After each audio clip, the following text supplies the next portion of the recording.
that should have been you flying that? Yeah. How does that set with you? It's weird. I mean, I've had so many near-death experiences. I kind of feel like I just wasn't meant to die. Funny story, we're in basic training there at Fort Dix, and I thought it was too easy. The ACL, the air combat load, doesn't change. But in Afghanistan, a quarter mile can make the difference between an elevation of 5,000 feet or 15,000 feet. But then you get there and it's the same damn temperature. You're going to fall through and crash. And I'm like, goosebumps, right? My stomach's in knots. I'm like, I think we're going to die in the next mission or two. Because, yeah, I agree. And if you push forward on the stick, you go faster. If you go left, it goes left. All the same. What happens above you, we call PFM. Pure fucking magic. Yeah.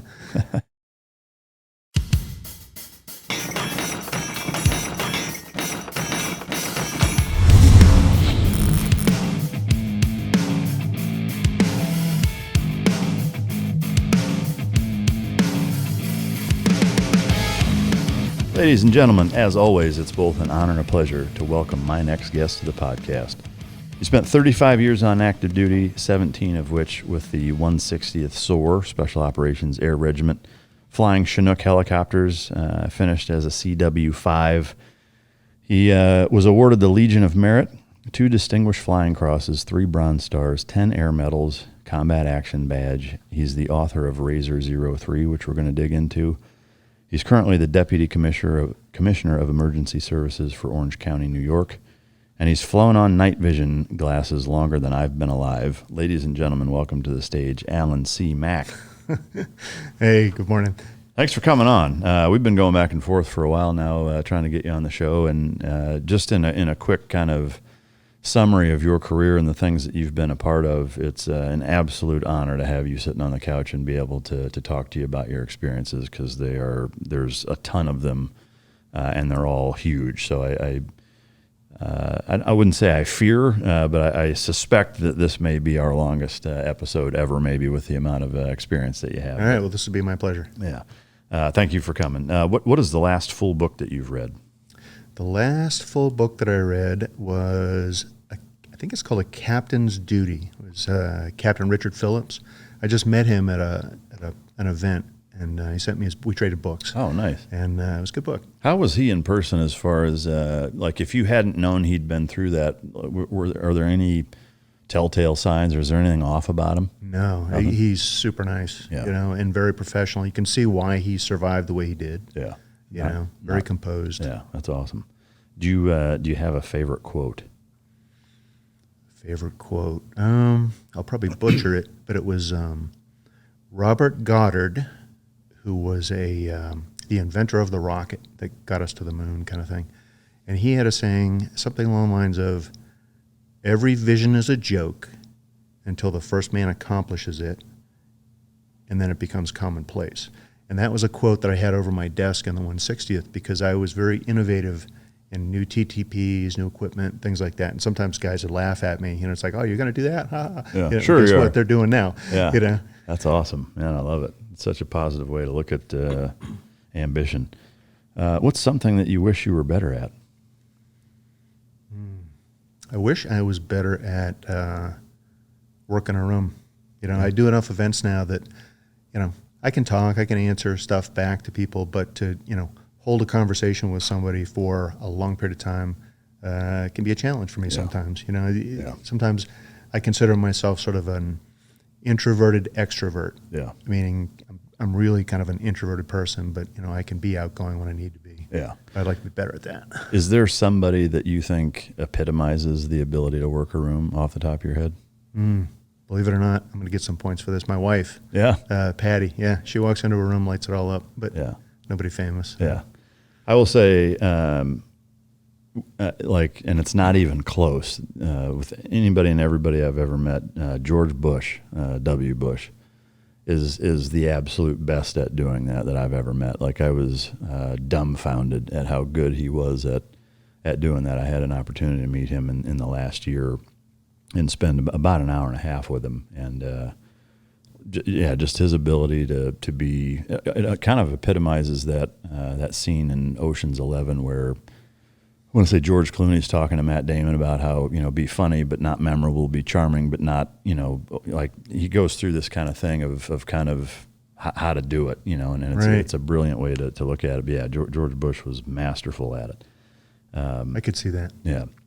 Which, I think any politician getting to that level, like you've got to be great at doing that, to walk into any room and make everybody like you, or almost everybody. Except when you're in Iraq getting shoes thrown at you, right? Right. If time travel were possible, where and when would you go and why? Wow, that's a lot of choices there. I think the first American moon, not the moon shot, but an Alan Shepard went up, and was at Freedom 7, I think. I would love to have been there to see that. First American to launch into suborbital flight. Yeah. That's I guess I'm not surprised by that answer, given your profession, but I like it. Do you have an EDC, and not just from a handgun standpoint or whatever, just normally speaking, what's in your pockets when you're walking around? Yeah, so I've got a Benchmade folder. It's I don't know what it is. I mean, I picked it off their website. I liked it. It's sort of a carbon fiber. I really like it a lot. It's very, very light. Fixed blade or? No, it's a folder. Oh, yeah. And before that, I had one. It's like a mini reptilian or something like that. Yeah, I like Benchmades. Being in New York, do you not carry a gun? No, I do. You do? I do. I'm licensed. Yeah, I carry a M&P 40 shield. Shield, yeah. That's good. Are you particular about the ammo that you carry? No. Just ball ammo? No. I'll carry hollow points. I'll train mostly with ball. Yeah. But ammo's kind of tough to get right now, so I'll take anything I get. Yeah, I know it. What time do you wake up, and what's the first 3 hours of your day look like? My schedule sucks. Like I've heard your schedule, and it's like, no, the alarm goes off at 6:01. I hit the snooze once, and then I get up. Coffee's already made. Start with coffee in the hot tub. I look out. I have a big piece of property. I get to look out and enjoy nature. Usually there's a couple of hawks flying around. And once that's done, I'll go for a 2-mile walk. When the weather warms up a little bit, I'll do that on my bike with about a 10-mile ride. Oh, okay. Come back, shower up, head to work. You don't eat first thing? No. Not usually. No, I mean, well, my wife makes me breakfast every morning, right? Oh, she gets crap for this. Yeah. It's usually scrambled eggs and a couple of sausages. I get that on the way out the door. Oh, I gotcha. Well, that's pretty sweet. Where are you originally from? I'm originally from New Hampshire, on the coast. Yeah, Portsmouth. Okay. Yeah. So there's like 16 miles of coastline between Massachusetts and Maine, and it's not like straight. It's sort of wiggly 16 miles. Yeah. New Hampshire is one of my favorite places. Admittedly, I like up north by like Mount Washington. But that Bethlehem, Littleton, that whole area. I love that area. But guys, real quick, I've recently launched Patreon for the all-inclusive mic drop experience. This goes above and beyond just ad-free. Yes, you are getting ad-free episodes, but you're getting before and after bonus footage of myself and the guest in studio, in many instances outside of the studio, doing jiu-jitsu, dog stuff, car, motorcycle, recovery, fitness, lifestyle, all kinds of different things. All the different things that I have going on are included in that Patreon page. We're releasing content multiple times a day, every single day. And I want to offer that to you guys. Just go to my Patreon page. The link is in every description or any platform that I'm on, and come enjoy that experience with me. That content is for you guys. It's what you want to see. It's about you. It's about what world you want to peek into in terms of all the different things that I have my hands in, and we're bringing that to you guys just for you. And I want to take one quick second to just say thank you to everybody who already has signed up. Without your support, we couldn't do what we do for you. So thank you to you guys, and I look forward to seeing you in there.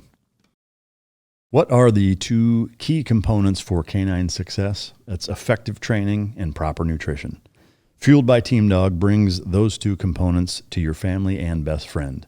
The perfect nutritional balance that results in a higher mental acuity, energy, overall vitality, and even an improved appearance. Every product you will find in my company's store was born from the battlefield and not from the boardroom. Let my life's work help you become your dog's hero. What was growing up on the coastline there like? Well, it was awesome. I mean, you got to think of, so I was born in 63. And so when I grew up, you know, in that area, in that time, like when you could go out and do stuff, was in the early 70s, right? 73 to 77 or so, right? And it was free range, no internet, no cell phone. You know, you went out when all the streetlights came on, you were home, you know, kind of thing. And if you were in the neighborhood, your parents would just call you for dinner. And you kept running from whatever football game you were playing or Frisbee or whatever it was. When I got old enough to take, you know, we all had 10 speeds, you know, road bike. And when we got old enough, say 11, 12 years old, we'd be 15, 20 miles away, you know, up in Maine or down into Massachusetts, exploring all the old forts, because there's everything from, you know, World War II coastal defenses, you know, which was fun to climb in those bunkers, you know. Yeah. The grown-ups would try to cement them shut, you know, and we'd find a way to get in and, you know, explore with a flashlight. Yeah. That was cool. Because, awesome. you know, those things were there to stop the submarines, the German U-boats, Yeah. from sinking the freighters going up and down the coast. But Are they still there now? they are. They're still there, yeah. And you can still go check them out and all that? Or? Yeah, you can't really get inside them anymore. They've really got good at you know, sealing them up. Yeah. But it's neat. Did you have any siblings? I had one brother, younger, 5 years younger than me, and he still lives up in New Hampshire. Oh, okay. Did you play any sports? I ran track and cross country in high school. So, I mean, that's punishment for most other sports, right? What did you enjoy running? I did. Really? You know, I really liked it. So I started my freshman year of high school with spring track, and then the next year started with cross country, winter track, you know, because you do indoor track up there for the winter. And I liked it. I mean, I was a miler, you know, by trade, but, you know, I tried the hurdles and some other stuff. I really wasn't that fast. You know, I could run about a 440, you know, mile. That was about it. That's not slow. No, I mean, now, well, I look at it now and it's Yeah. like, oh my God, that was That's fast. quick, yeah. You know, and then the last year, my senior year, I trained for the decathlon and found out that I was actually good at the discus, the pole vault, and some other things. I was like, wow, I should have done these earlier. You never, did you do them at that point, or was it kind of too late? No, it was like just the decathlon, and I graduated and joined the Army. Oh, I got you. Was there a catalyst or pivotal moment for you in high school where joining the Army was what you decided to do? Was there a specific inspiration for it? It started actually when I was probably, just way earlier. So the Vietnam War was still going on, right? So you think 74, 75 time frame. And on the news every night, you didn't have the 24-hour news cycle like now, right? You had the 5 o'clock news, 10 o'clock news. And there was always, you know, video footage from Vietnam. And there was always a helicopter flying by, right? A Huey usually. And I was like, that's what I want to do. And I remember, do you remember the TV guide, the paper copy, right? So in there was always a military, you know, insert, you know. And there was one for the Army, be all you can be. And I sent it in, right? And the recruiter wrote back, I see by your birth date you're not quite old enough to join the Army, but, you know, here's some stickers and, you know, some things like that. You know, give me a call, you know, in a couple of years. Give me a call when you're 18. But I always wanted to fly helicopters at that point, right? So then it kind of dropped off. In my senior year in high school, I was supposed to go to college, upstate New Hampshire, and I just kind of decided I would party too much. I mean, I knew it would be a waste of time for me because I would just party. And a friend of mine had just been to the Army recruiter, and the Army at the time, and probably still, I think is the only service that will guarantee you a job and your first location and the time frame, the whole deal, right? You schedule it all out. And I was like, oh, that sounds really interesting. So I went there and I said, hey, I hear you got this high school to flight school thing. I want to fly helicopters.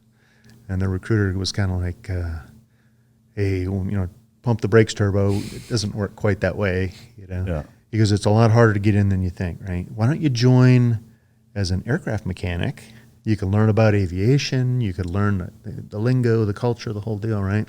And then you put him for flight school after a couple of years, and it's much easier to get in. Now, two things there. Number one, he was telling the truth. It worked out well for me.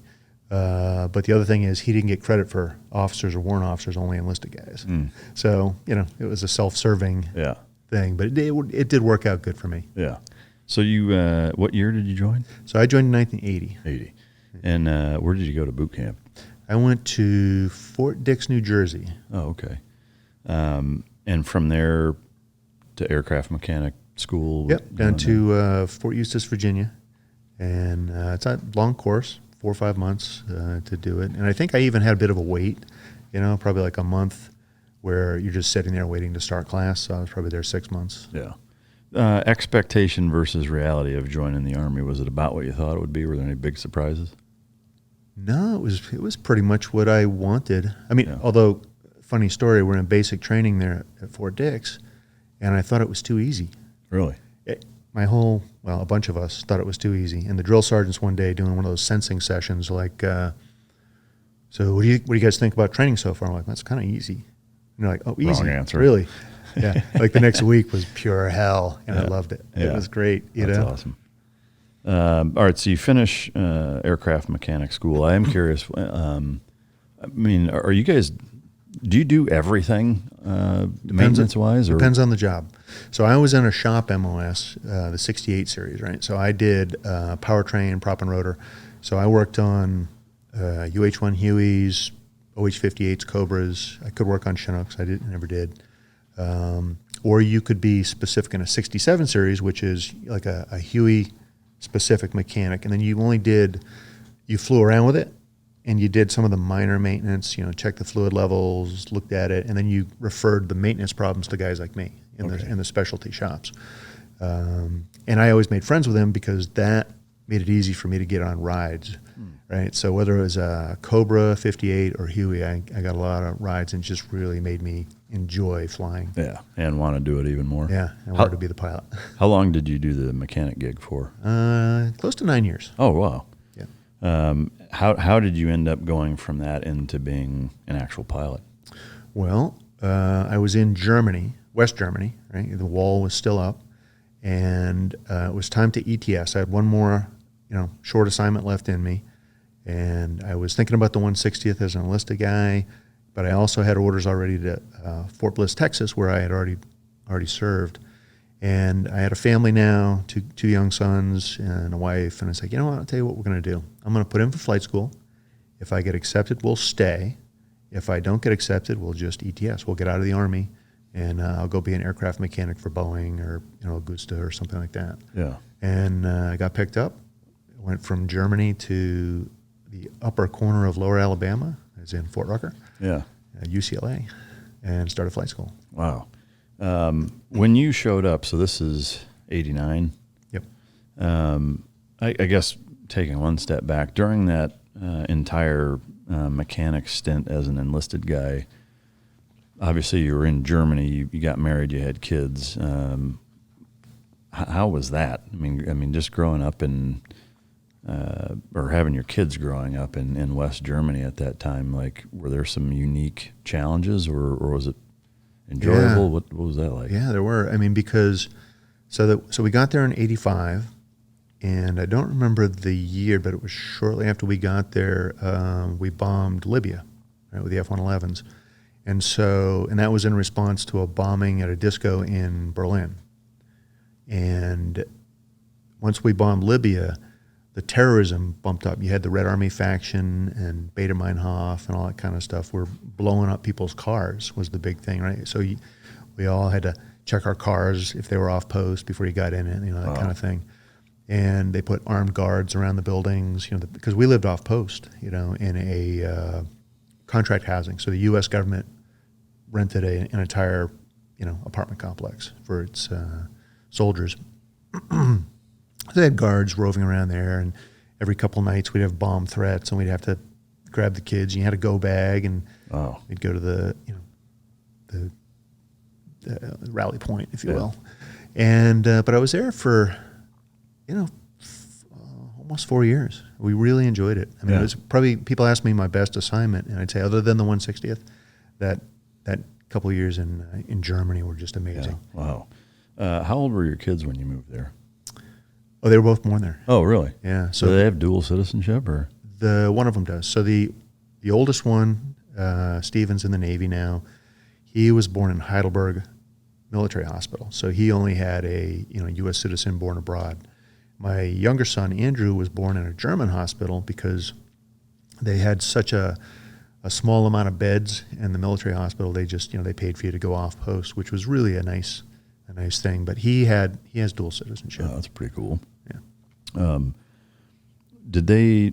I'm assuming they weren't old enough to actually start school there while you were still there, right? No, they were toddlers running around. Do they remember any of it?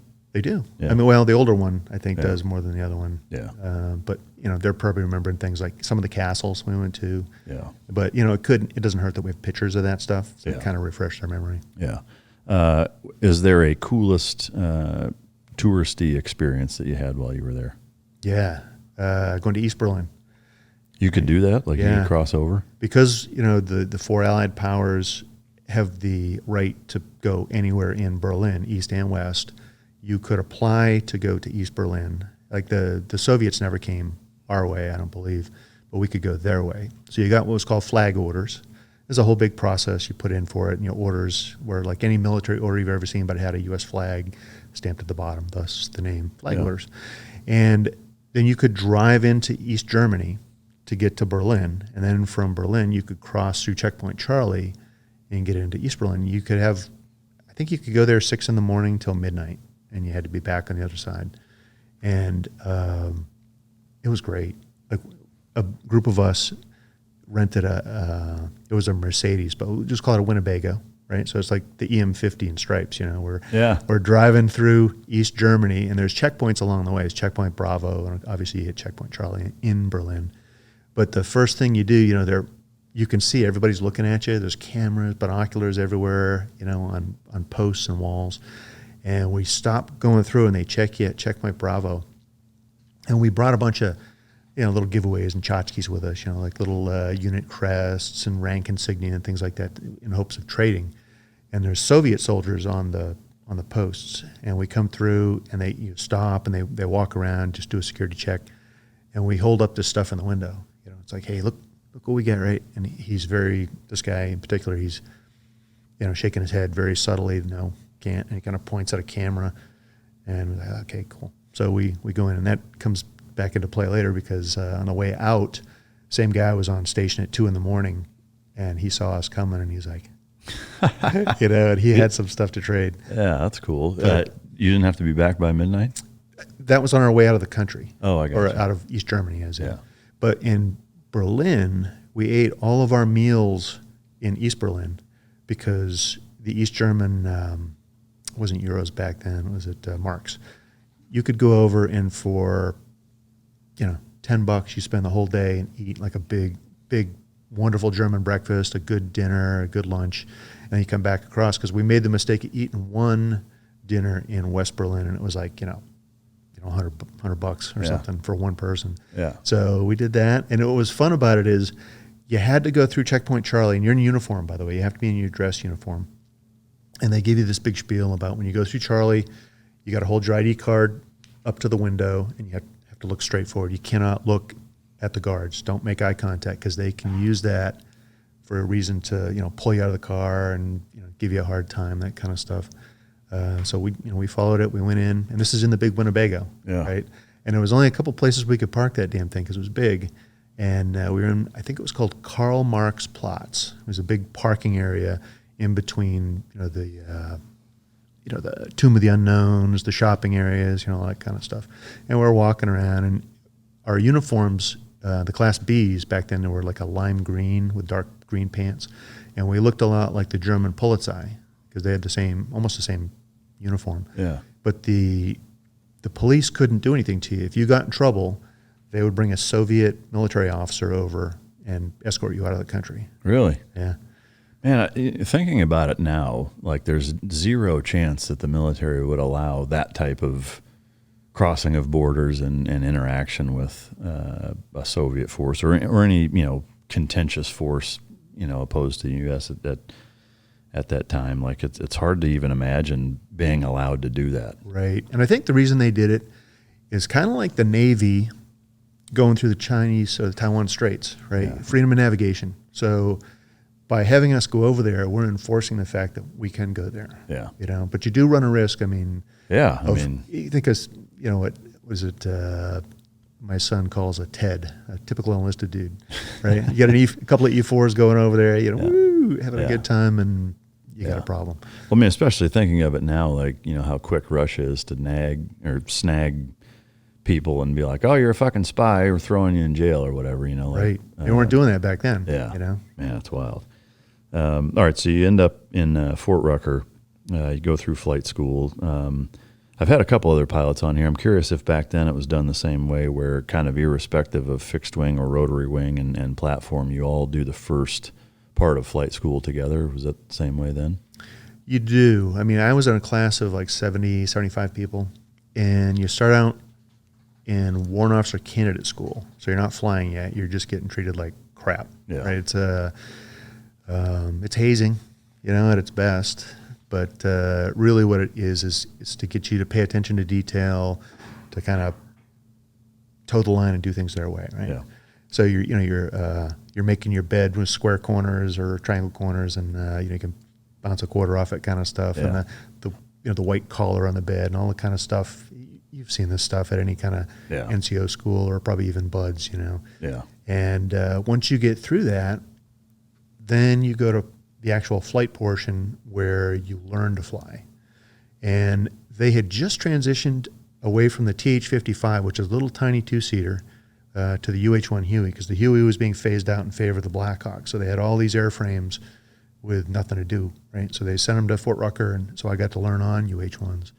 And so we all start with that, and then they branch off into your respective airframes. And back then, it was just the Huey, because it was still out there, and the Blackhawk was just coming on. You had like 6 slots for Blackhawks. Cobra was a big one. Apaches didn't exist in the service yet, and OH-58, right? So you go on. And what they told you was that if you scored in the top 5 people, you could pick your airframe. Although they did have this program, I don't even remember what it was called, but you spent a whole day taking a battery of tests, some written tests, they had some computer stuff, where they check your reaction time and can you do 5 things at once? Yeah. So okay, he could be a scout pilot because he can do all these things and call for fire, or he's kind of dumb, he can do this, kind of thing. And I think I was in that. But so Chinooks weren't part of the mix yet, which is interesting because when we were going through flight school, I just wanted to fly assault. Right, that's what I wanted to do. So I wanted to be a Huey pilot because the Blackhawks, like I said, really weren't kind of in the mix yet. And so I wanted to go land next to a bad guy's house with a bunch of pipe swingers and do our thing, right? That's what I wanted to do. And we get to the end of class, and so we're talking 7 months, maybe 8 months, depending on what's going on. And they say that there's 2 Chinook slots, right? Which is rare because back then, W1s, junior guys, did not fly Chinooks. It was all very senior people because it was considered a reward for going to war. So if you go to Vietnam, fly Hueys, Cobras, whatever, you come back, they give you Chinooks, they make you go back again, but now you're not necessarily in the front line, you're maybe doing more support. And so it's considered a reward, right? So here what are they gonna do is everybody's retiring. So it's like the airlines right now. You get all these guys that are aging out, they get out. Well, now you need pilots. So the plan was they would take W1s out of flight school, which was unheard of at the time, and the only metric they had to select us was grade point average. So I happened to be number 1, my stick buddy was number 2, and there was a couple other guys. We were all, like the top 5 guys were within, a decimal point of grade point. So it wasn't like, I had a 99 and someone else had a 60. Right? It was like they had, I had 99.1 and they had 89.9. And when the first assignments came out, one of the guys who was definitely in competition with me was pissed off that he got Hueys. Like he wanted Blackhawks, I think. But his next best thing would be Chinooks. But He thought that was ruled out. And then they go, hey, we take the 2 top guys for Chinooks, and this guy was all pissed off because he had sort of given up. He studied enough to pass, but he was no longer in the the top of the group. But it's a good lesson in never give up just because you don't get what you want. Yeah. So I guess so. I'm curious in hearing that. So going through warrant candidate school, and then you go into flight school. Are you going through with all other warrants, or are there officers also? There's both. Okay, Yep. so they all go through the same thing. Yep. All right, so when you graduate, you go right into flying Chinooks. Right. What was your first duty station flying them? My first duty station in Chinooks was Savannah, Georgia, Hunter Army Airfield. And this is 90, 91? This is February 90. Actually graduate February 90. I took like 2 weeks waiting for my Chinook course, and that was, 3 or 4 months. Then I took leave up in New Hampshire, and I showed up in Savannah in like late August, I guess. And I was signing in, and Saddam Hussein invaded Kuwait. Oh, wow. So that was my timing. Yeah. With that lasting as short as it did you guys get spun up at all, or was it? Well, for us, so I was in the 2nd and 159th Hercules, and that was a separate company from our Fort Bragg unit in the 18th Airborne Corps. So we were attached to the 24th Infantry Division, which was sort of a Mack infantry division. They had tanks and PCs and stuff, personnel carriers. And when we got notified, and this was going to be a big thing, right? So now we got to do Desert Shield, and the idea now is to protect the Saudi Arabian kingdom. So you've got to have a large contingent force, right? Yeah. So we get selected for that, and they sent, I want to say, 150 Chinooks, which is a gigantic amount of Chinooks. And everybody, all the senior guys, were like, "What are they going to do with that many Chinooks?" All you need is a company, and but we put them on a boat. They bubble wrapped them, shrink wrapped them, put them on a boat, sent them on their way, and about a month later they got there. It was like on these old ships. It wasn't like the roll-on, roll-offs. It was, some old Ghost Fleet stuff. And then we jumped on a civilian airplane, kind of hopped our way over to Saudi Arabia, and then for about 6 months we flew Desert Shield. So we did a lot of support of units that were out in the field. And what we didn't understand at the time, and I can look at it in hindsight, there was always a plan to do Desert Storm because they positioned us in such a way that you could do what they call it the Schwarzkopf left hook, to go around while making them think we were going to do a direct assault into Kuwait. Yeah. And as a junior pilot, they flew me all the time. The old guys did not want to fly in the desert. It was tough. Yeah. In these old CH-47 Deltas, nothing special in the cockpit. You just had the old Mark I eyeball as your method of navigation and such. And, flying out there, we didn't have navigation systems like GPS. They were few and far between. You might have one for brigade.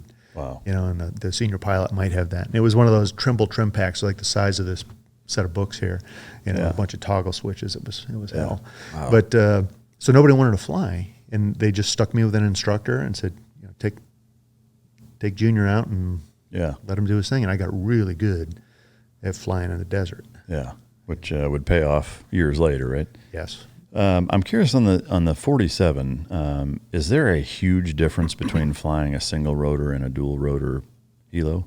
Not really. Not really. No, to the pilot, the control movements are absolutely the same. So you have, pedals for directional control. You have a cyclic that can make you slide left and right or go faster or slower, and then the power lever, which we call a thrust, is a collective in a single rotor helicopter. But what you're doing, if you push forward in the stick, you go faster. If you go left, it goes left.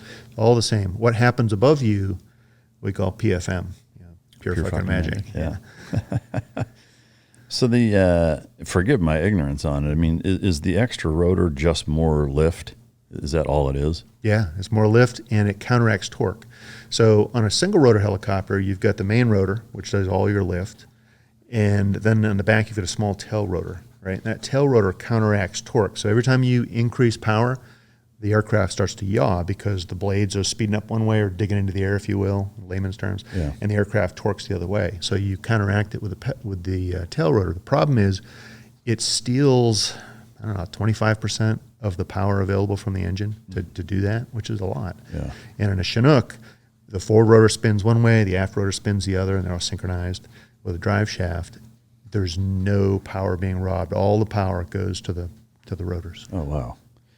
Are those rotors and engines used, are they rated horsepower the same way anything else is? Yeah, they rated in shaft horsepower. I want to say that each of the Chinook engines was, 4,500 shaft horsepower in normal, and it went like 6,500 in emergency power. Yeah. It sounds like crank versus wheel and for car horsepower, Man, that's fascinating. Do you remember what the brand of engines used? They changed. They were Lycomings when I first started. I think they were GEs when I left. Okay. And like say a Blackhawk, do you know what the horsepower on a single rotor would be? No, it's a lot less. Yeah. But I don't know what it was. And you're losing 25% of that when you're really digging in. Right. And one of the things they did with the Blackhawk to compensate for that is they canted the tail rotor to a certain degree, which is not normal for a single rotor helicopter. And that somehow helped in the, I don't know what it did. Yeah. Well, it's fascinating, guys. It reminds me a lot of motorcycles nowadays, like sport bikes in particular. The engine layout, in most of the Japanese bikes, it's an inline four. The Italian bikes are typically V4s.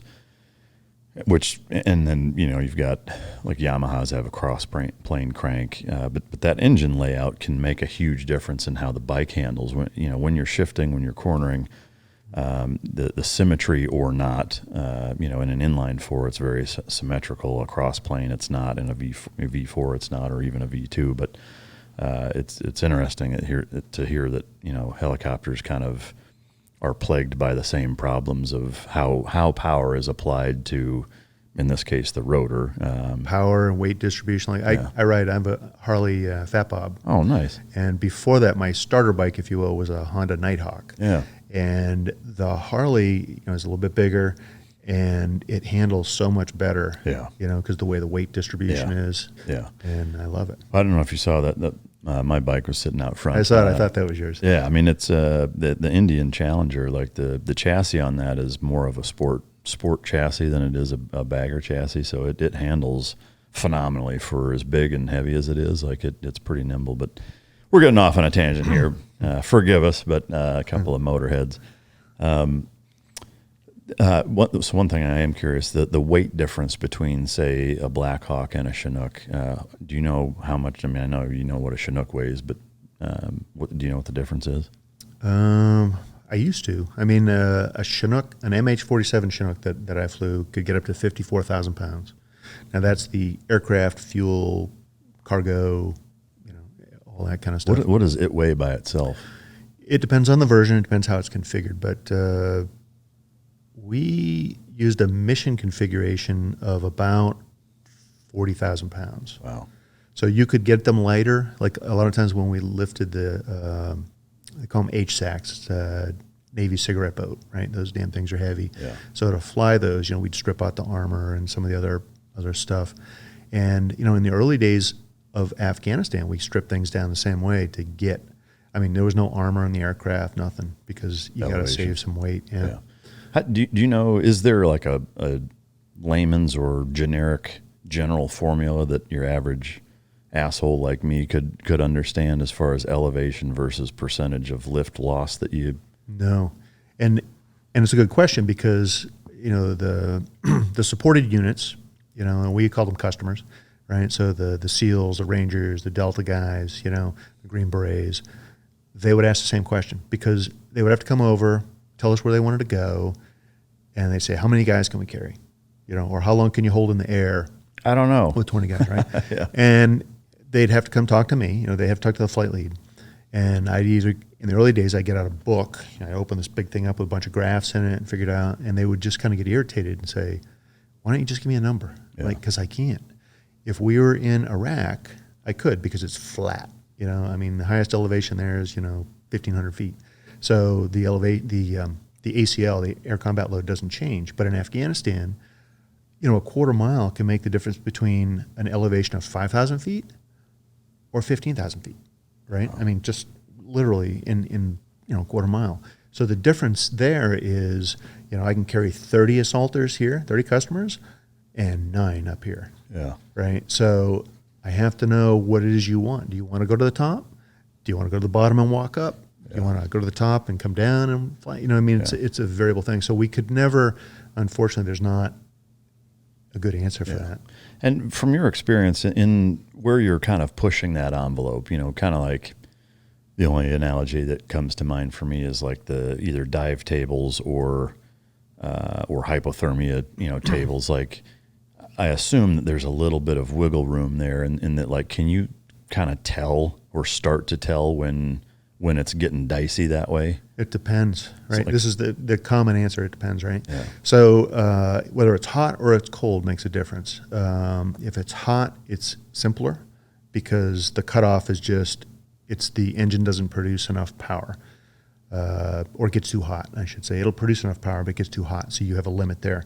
If it's cold and the air is thinner and you're up high, it's different. Now the gas producer, there's 2 turbines, a gas producer and a power producer. The gas producer won't produce enough fire, if you will, to produce that power. So it's a little bit different, right? And so are the engines air or liquid cooled? Air. So similarly, a question you would ask them would be, do we need to hold station or are we going to be going the whole time? Because that's going to matter, right? Right. Like if you're on the cusp and then they say, hey, can you hold this for 12 minutes? No. Right. And what we typically do, right, so you'll have a maximum power 10-minute limit, right? So you can take it up to a certain amount of torque or temperature for 10 minutes, and then you got to come out of it. Otherwise, you might have a maintenance problem with the engine. Yeah. And the reason being is that turbine engine blades, whatever they're made of, the titanium, has a limit of how long it can stay at what temperature. And then they crack, warp, whatever. The engine is affected in the long run, so you can't do that. Then you have emergency power, which depending on the aircraft might be 30 seconds, might be in the Chinook it was 2.5 minutes, and you can suck the guts out of it. But what we would do is in planning, because you never really knew, what the up and down drafts were going to be like. You wanted to land this way, but what if you had to land this way, and it makes a difference in the lift. So we always took 10% of the projected power off the top. So, I could tell you, at full power, I can carry 30 guys. But if I give myself a little bit of margin and I take 10% off, and instead of 30 now, I can carry 22. Yeah. Right. So I give you 22 for infill, and exfill I'm willing to take out the real power because it's easier to come out than it is to come in. Because when you come in, you've got to arrest the descent. Yeah. But on the way out, you can just go. Hammer it. And so the guys that get mad at us again, he's like, "What? You're not giving me your full power?" It's like, look, I'm trying to keep from crashing on the objective. Yeah. If I misjudge, I miss the weather forecast isn't the same, right? Because you have this standard formula, 2 degrees per 1,000 of Celsius, right? So the higher, every 1,000 feet you lose 2 degrees of Celsius, unless it's wet, and it's 3 degrees. And the problem in the Afghan, Pakistan mountains is that there's what we call a temperature delta, where even at, let's say, 12,000 feet, it might be the same as at 5,000 feet. So if you find out the temperature at 5,000 feet, because that's where the weather reporting is, and then you go, all right, 2 degrees per 1,000, it should be this. But then you get there and it's the same damn temperature, you're going to fall through and crash. Wow. That's fascinating, the parameters that work that way. Can you describe what it feels like when you start to enter that you're on the edge of just not having enough thrust for elevation or whatever? Does it feel like what you're trying to do just isn't quite working, or is there a specific feeling? You'll see it in the instrumentation, right? So you're taught, not to damage the aircraft if you can. So as you're pulling in power, and there's little alerts and warnings in your headset. We call it Bitch and Betty. She'll talk. She'll be like, torque, torque, torque. And why can't it be Bitch and Brian? Why does it have to be a woman? Well, because she's, yeah. Well, that question does come up. It's like, well, we don't listen to women anyway. Why is it? But she's irritating. Yeah. You will get rid of her. Yeah. So you will do whatever it takes to not exceed that and hear her. The seatbelt beep. Yes, Yeah. it's just like that. Yeah. But it depends what you're doing. So like the higher you go, and whatever maneuver you're trying to do. So if you're just climbing up and you're flying, the aircraft doesn't care. You're paying attention to the gauges and not exceeding the limit. If you're trying to maneuver like air refueling, formation flying, hovering for a hoist operation, or ladder, it matters then, because now there's a little bit of a lag. It's called turbine lag. Mm-hmm. So as you pull power down at a lower altitude, you get it like that, right? A Chinook will give you all kinds of power. The Blackhawks actually have a little more lag in it than a Chinook engine does, and they're more aware of it than we were. As we went into Afghanistan and we started flying at these altitudes where now it was a problem for us, we had to sort of relearn how to fly these things. Yeah. Because you're pushing them to the edge of not only the engine transmission limits, but how it performs to do the maneuver you want. Sure. Yeah. So it does play a factor in there. So is the lag similar? I mean, it sounds like turbo lag in an engine. Yeah. Yeah. Just like that. This question is going to sound ridiculous to people who are not car or bike fanciers or hobbyists.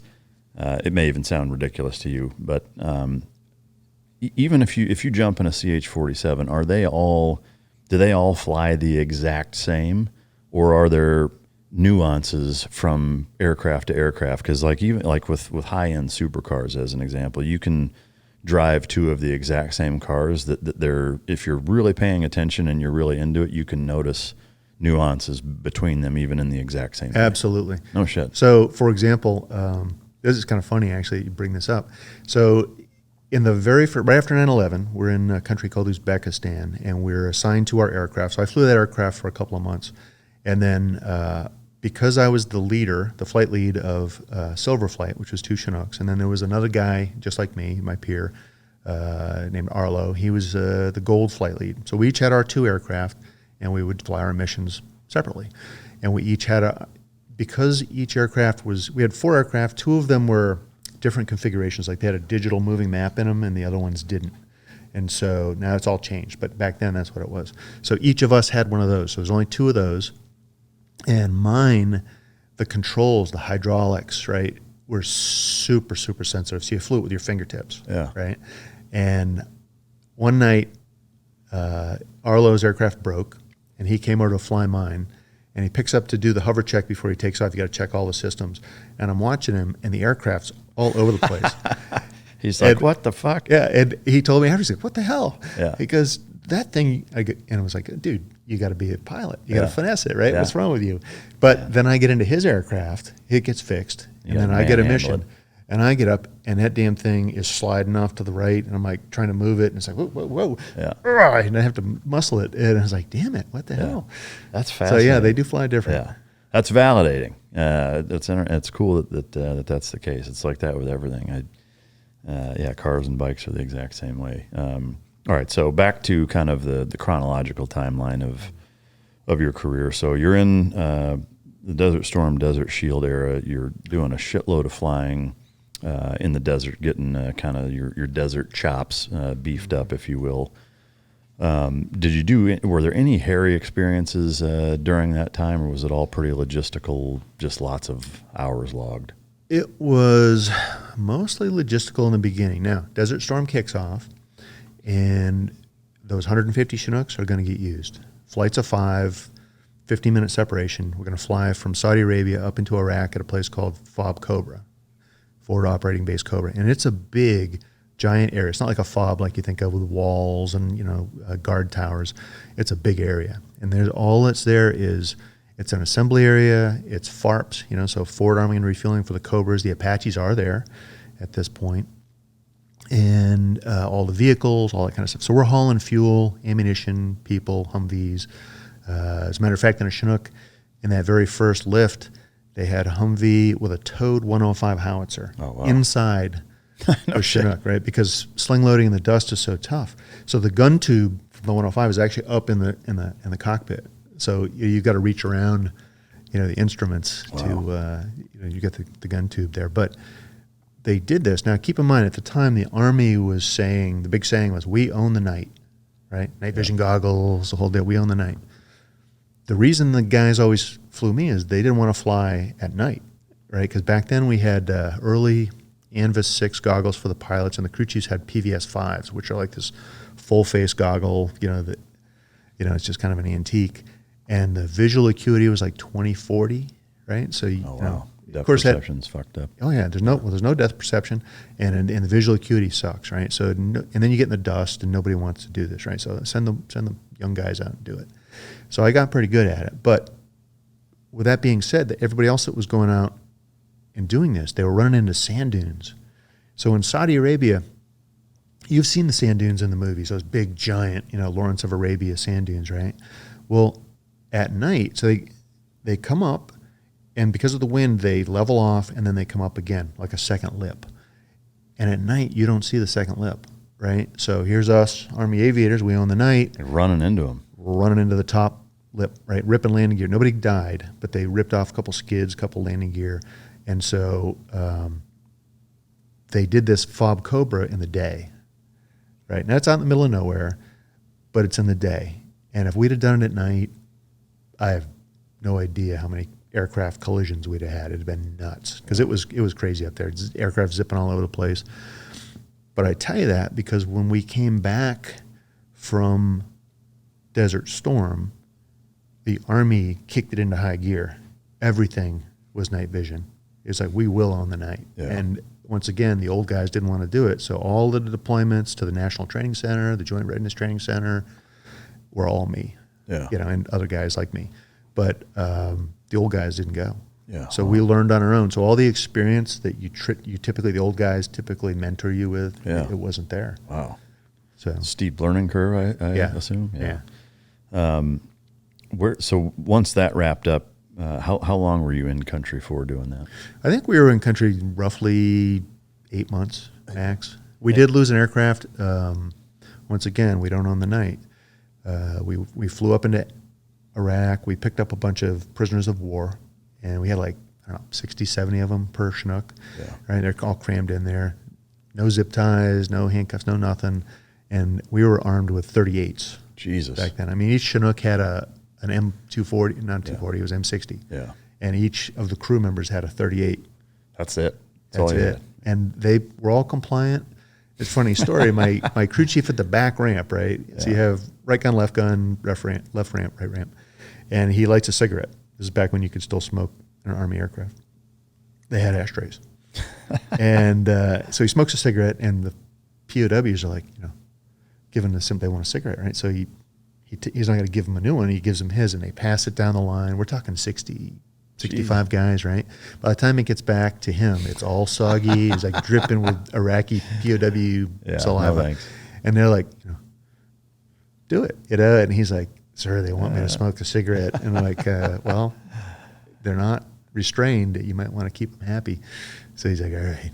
Wow. He takes the drag on it, and he's like, ugh.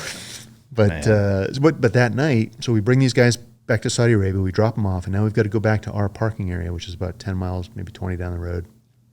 And of the 5 aircraft, only 2 of us had night vision goggles. 3 had night vision goggles, only 2 of us used them. The guys that were unaided, we sent back with 5-minute separation on their own. They just climbed up to 2,000 feet and flew back.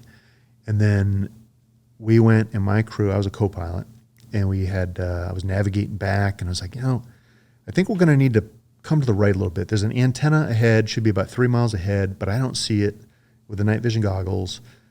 Let's just make sure, right? So we did. We deviated. The aircraft behind us had goggles, did the same thing because they didn't see the tower. And then the trail aircraft was the commander, and they elected not to put their goggles on because it was just flying down the tap line road. It's only 10 miles away. How hard could it be? Except they kept at an altitude 350 feet, and they hit a 400-foot unlaid antenna. Oh, man. And it killed everybody but the door gunner. And supposedly, according to him, the last words were, "Where'd that come from?" Man, that's brutal. So, this is once again the Army. We own the night now. We kind of lease it. Yeah. But we do now. Yeah. I mean, it seems like it's been a sticking point from then on. Yeah. All right. So you come back from that. Where to next? So I come back from that. Now it's all that training I talked about, right? And that was about a year and a half. And then I get assigned to Korea. So it's an unaccompanied assignment, fly off to Korea, do a year there. And then... How was that? It was, well, other than being unaccompanied, it was really cool. Because my very first assignment was in Korea as an aircraft mechanic. Oh, okay. And so I was in the 2nd Division area up north. And keep this in mind, right? This is kind of a neat thing, is that I guess he was the president, was assassinated in 76 or 77. And so Korea was run by a military junta, right? This is South Korea. You know, they always had the dictator up north, but down south, you had this, call it a dictatorship, really. And when you went through a major road intersection in a city, it was staffed with Army personnel carriers, soldiers with rifles, you know, that kind of stuff. And it was like I would imagine being in Vietnam and like Saigon. Yeah. It was like, you know, a lot of partying going on. You got a risk of the North of invading, that kind of stuff. So that was in 81. And when I came back, you know, I did El Paso, Germany, flight school, all that stuff. And I end up now near Osan, which is an Air Force base. We're at Camp Humphreys, called the Hump. And I'm flying Chinooks out of there. And the military is replaced by police. You know, they've had the Olympics there. Big change. The country is clean. You know, I mean, generally speaking, you know, as clean as it's going to be. But it was really pleasant, a lot of fun to fly there. Yeah. Was the gist of the entire year there, was it all training, or were there ever probes, you know, messing with North Korea? Like, was there any of that kind of tit for tat? Not stuff I was doing, because we weren't, you know, it was just a conventional unit. Okay. So our mission, should the North decide to invade, was we would take ROK Special Forces, so Republican of Korea, Green Berets, if you will. We'd fly them up north into the TAC zone, they call it, Papa 518. And they had places that we'd go. So we would rehearse doing that, and we also would rehearse bringing equipment to those same places. And this equipment would be, back then it was Vulcans and Chaparrals, right? So these are anti-aircraft mobile pieces of equipment, but they're on a vehicle, but you'd fly them there by sling load, put them somewhere, and they do their thing. And then we'd come back through Seoul and do a NEO, right? Non-combatant evacuation order. So you'd take the families that were up there and bring them south, and then we'd be out of gas, and that would be that. Yeah, okay. So a solid training year in Korea. Do you know at this point in your career about how many flight hours you had? Back then, probably about 2,000. 2,000. How many did you have total your span of your career? On the books, I've got 6,700. I think it's closer to 7,000. Wow, yeah, that's amazing. But I don't want someone fact checking me, so it's 6,700. You know. Yeah. What does that break? What's the math on that? Like per year? Yeah. Or well, what's the total time in days, months, weeks, whatever? Oh hell, I've never done that. Yeah. All right. So you do a year in Korea, you come back. Where do you go back to after that? So that was when I got to Fort Rucker, Alabama again, but as an instructor. Oh, okay. So now I taught people how to fly Chinooks. Yeah. How was that contrasted to, you know, being a student and now an instructor? A big difference. And you got to keep in mind, I was only a junior CW2, right? So there's W1, CW2, 3, 4, 5, right? Back then, 5 didn't exist. It was all W4s. In your early 30s? Yeah. At this point, yeah. And so I get there, and, you know, it's, you know, you go through what's called the, hell, I can't remember the acronym for it, but you learn how to be, MOI, they call it. So you learn how to do method of instruction. So you learn how to talk and fly, you know, which is a challenge when you first start, because, you know, it's something as simple as, you know, with a before takeoff check complete, apply power till all 4 gear leave the ground at the same time while simultaneously accelerating, you know, blah, blah, blah. And so you learn to do that, and you fly like crap for the first couple of weeks, you know, as you're learning to do that, because you're drawing this all from memory. And then you get good at it, and then you simulate emergency procedures, which is usually a lot of fun, you know, unless you get a student. When they fuck it up. When they, right? And so I got lucky. I had an instructor who taught me quite well how to anticipate and correct for these problems. Yeah. And the first couple of students I had, I loved it, right? But as a CW2, a junior CW2, I still wanted to do assault work. And ending up at the schoolhouse was kind of boring, you know. But the first couple students were really good, very attentive. And then they gave me some National Guard students. Now, these are very senior guys, came out of Birmingham. They had CH-54 helicopters. Now, those are the Sky Crane. Yeah. You've seen them in the movies, right? But they changed over to Chinooks. These guys didn't want to fly Chinooks. They flew Cranes in Vietnam. They loved them, but they're going away. So they just, their unit bought Chinooks, and now they got to learn to fly them. So they sent them to Fort Rucker, and young CW5 Alan Mack has got to teach these grumpy old guys. men. And they don't want to listen to me at all, Yeah. and that sucked. And I hated it. Yeah. They just were, it made it miserable to go to work. I can imagine. And once I got through them, I got the foreign students. Now, They must have really liked you, huh? no, this the whole class gets this, not just me. Yeah. But the foreign students are fun to a degree because the governments that send their people to us to train generally don't send shitbags. Yeah. So we had, the Dutch, the Aussies, the Brits, Singapore.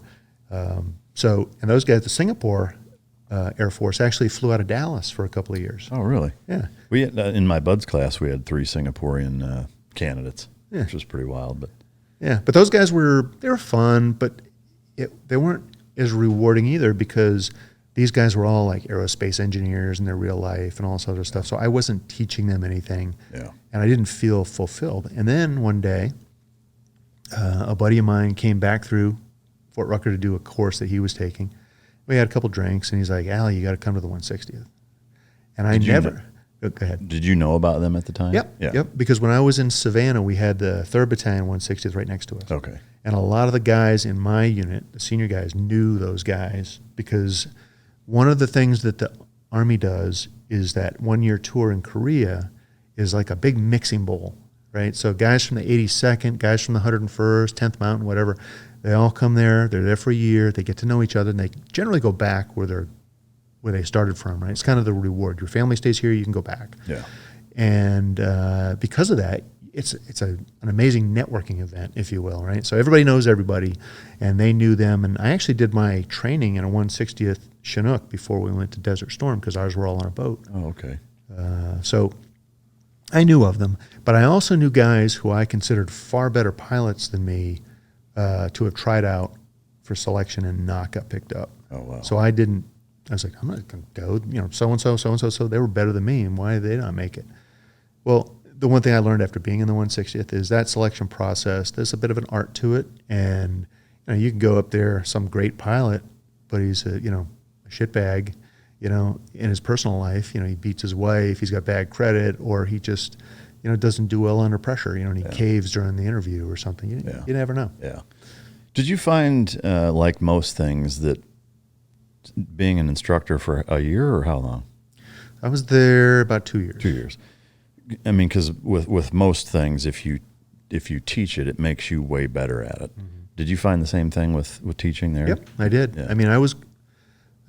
It's going to sound bad, but I'm a pretty damn good pilot. Yeah. Yeah. Well, but it comes from, the fact that I've had great instructors who made me do things I didn't want to do. Yeah. And I got good at it.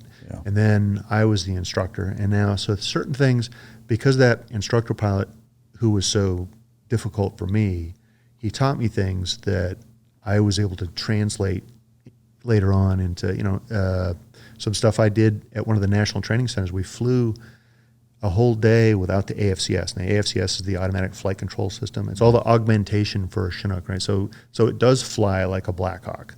When you turn that off or it breaks, that thing's a beast. Yeah. I mean, it's all over the place, right? Until you learn how to do it. And then once again, it's all control touch, it's all anticipation. And that's what saved my life. I'm sure we'll talk later about my shoot down, but I got really good at flying a helicopter. All right, so you go, they talk you into trying out. And you go, is it just as simple as you put your package in? And I wish. Of course it's not that No, so you fill out a application, right? And back then it was all stubby pencil. They didn't have it on laptop or online, right? This is mid-90s. And so we'll say the packet's like an inch thick, right? I wasn't really convinced I would get accepted, so I didn't try all that hard. So I'd fill it out for 5 minutes and put it away. Fill it out for another 2 minutes and put it away. And eventually all the blanks were filled in. I mailed it in. And about a week later, I get a call from the recruiter and like, hey, Mr. Mack, we'd like you to come up and try out. Wow, okay, sure. So I get permission from the command. I go up there, and it's typically a week long. So you get there like Sunday night. They give you a packet of here's what you're going to be doing. First thing Monday morning is a PT test and a swim test. Well, a swim test isn't a big thing in the Army, right? I mean, it is at the 160th, but it's not a thing in any conventional unit. So my first quandary is what to wear, right? I mean, so the 160th's only been in operation at this point since 1980, right? This is 1994. And so you show up in a leopard print thong. I thought about it. Do I wear an Army PT uniform in this special operations unit, which is kind of dark, or should I wear civilians?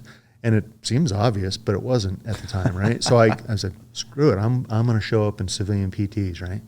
And I talked to one of the other guys. What are you wearing, Al? I'm civilian PTs. If they don't want it, fuck them, right?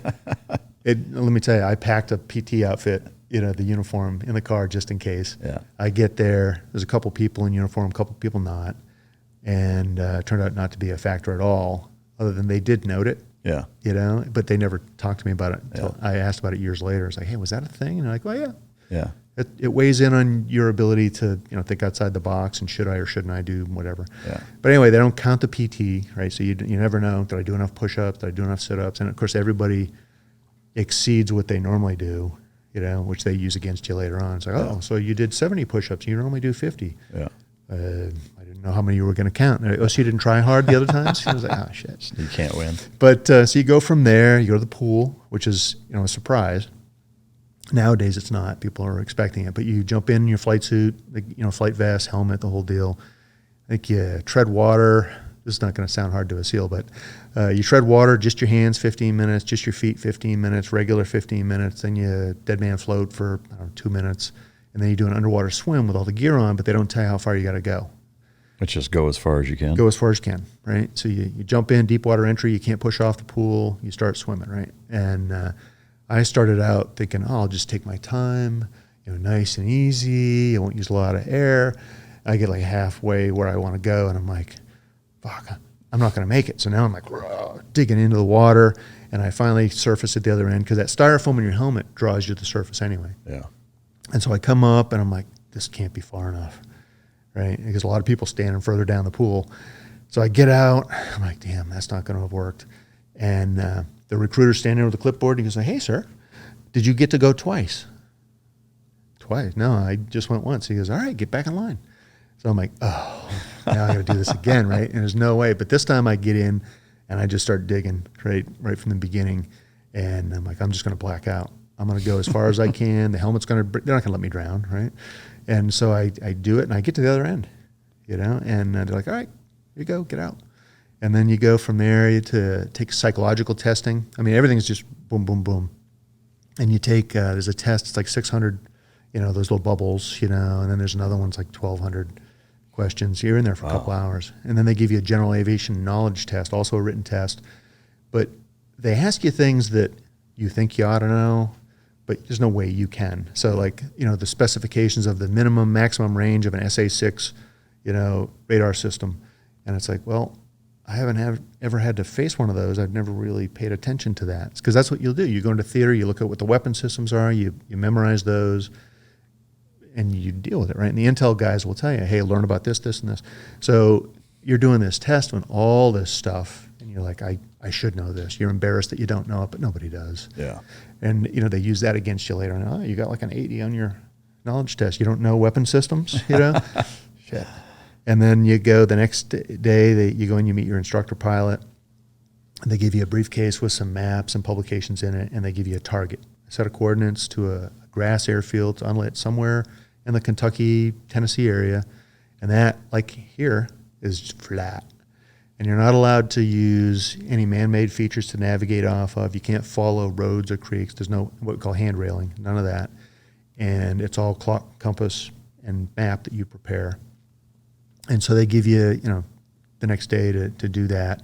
And then they also tell you, oh, and by the way, you need to give a class on tandem rotor attitude and heading control, which is how a Chinook flies. So you've got to have a presentation for that while you're planning your thing. And the route's about, a couple hundred miles long. and you got to do this at night. And of course, they pick a zero illume night to make it a challenge. And you also did a what we call a contact flight, which is you go out traffic patterns.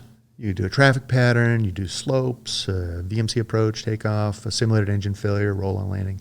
Now, this is where I excelled because I did this every day, right? All these maneuvers I do every day, so I did it great.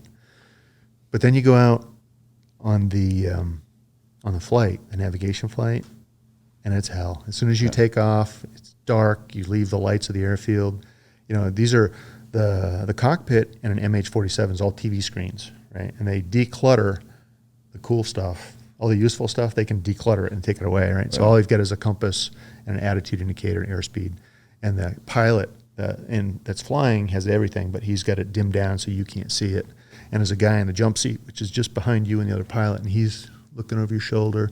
He's also a safety pilot because you're, not as an equal. So he's still looking to make sure you don't screw something up.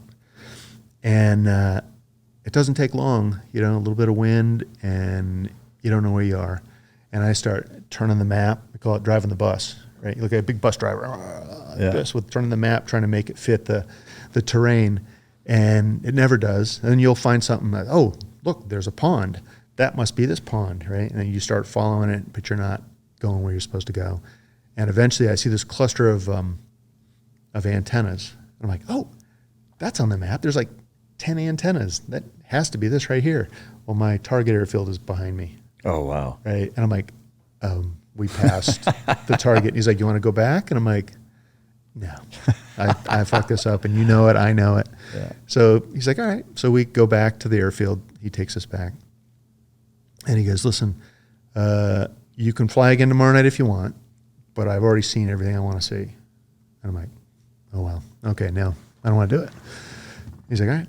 So the next day I gave my presentation. It's like a job interview on steroids. There's a board of officers in front of you at a long table. Looks like the Last Supper, kind of thing. You get the regiment commander, the battalion commander of the guys that you're supposed to go to, the instructor, the shrink, the S1, which is like the admin stuff, like whether you could be assigned or not, and then the recruiter, the assessment guy.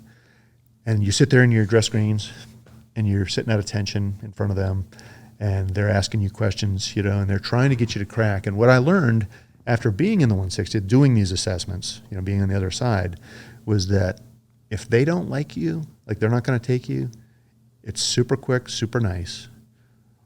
Well, hello, Mr. Ritland. You didn't do very well. What do you think? Do you have anything to say on your behalf? No, not really. Okay, well, thank you. You can try again next time, or whatever. The recruiters will be in touch. And you get up and you walk out, and pretty painless. If they don't like you, and they really don't like you because you're an asshole, they're still not going to take you, but they're going to make you do the whole hour, and they're going to make you cry. Yeah, they'll fuck with you the whole They'll time. do everything they can to make you, put you in your place. It's like, you're an asshole, you know it, we know it, and now we're going to let you know that we know it. Yeah. And then the guy goes out, and it's miserable. Those are the guys typically that you see out in the field, and they're like, oh, I assessed for the 160th, but I didn't want to be with those guys. Yeah. Yeah, right. Yeah. I could have done that. And then you get the guys who they want you, but they need to make sure. So, they might be nicer to you, or they might be, meaner. And I've seen grown men cry, as they reveal their biggest weakness and, where they screwed up in their life, but they owned up to it, and they get selected. I walked out of there thinking they were really kind of nice to me because, we could talk later about it, but my wife at the time had been, when I was in Korea, she'd attempted suicide. Mm. And I revealed all that to the psychologist, and I put it in my application, and I thought for sure, the guys are away all the time, they're not going to let me do this. And they never once asked me about her, right, in the board. So I'm thinking, like, the next question is going to be about Linda. This is going to sink me. And it would be, well, what's the worst time you ever did in the aircraft? And what did you ever do that you shouldn't have done, And I said, wow, okay. So I finish up, gave my class, left. The psychologist comes out to talk to me, and he goes, listen, you notice they didn't talk about that at all? It's because we see it all the time. We can deal with it. Oh, wow. Don't worry about it. And then the recruiter comes out, and he goes, you're in, man. Really? Good job. I was like, wow, okay. And so he goes, it'd be about a year. And because, you got to give they try to play nice with the unit they're taking you from, so it's like getting 2 weeks notice. It's like, here's a year. So I go back to Rucker, and I get a phone call from the battalion commander the next day, their battalion commander. And he's like, Al, we'd like you to come up in a month. Yeah. Well, he gave me a month. And I was like, sir, my command is not going to be happy with that. I promised him a year. And he goes, I know, we'll deal with it. He goes, the pipeline to get to be a line pilot is too long. We need pilots right now. So, if you're okay with it, you're coming up next month. Yeah. Okay. Can I take one step back? When he asked, I've seen everything I want to see. Do you want to do it tomorrow? For me, thinking of it like from the SEAL, like the attitude that we're looking for, like that probably would have disqualified everybody. It'd be like, no matter what, like I want the guy that says, fuck yeah, I'll do it tomorrow. I don't care how bad or good I did, I'll do it again. Yep. And our motto, Night Stalkers don't quit, right? Yeah. The way I thought, this is all running through my mind, well, is this a test? Should I be doing this?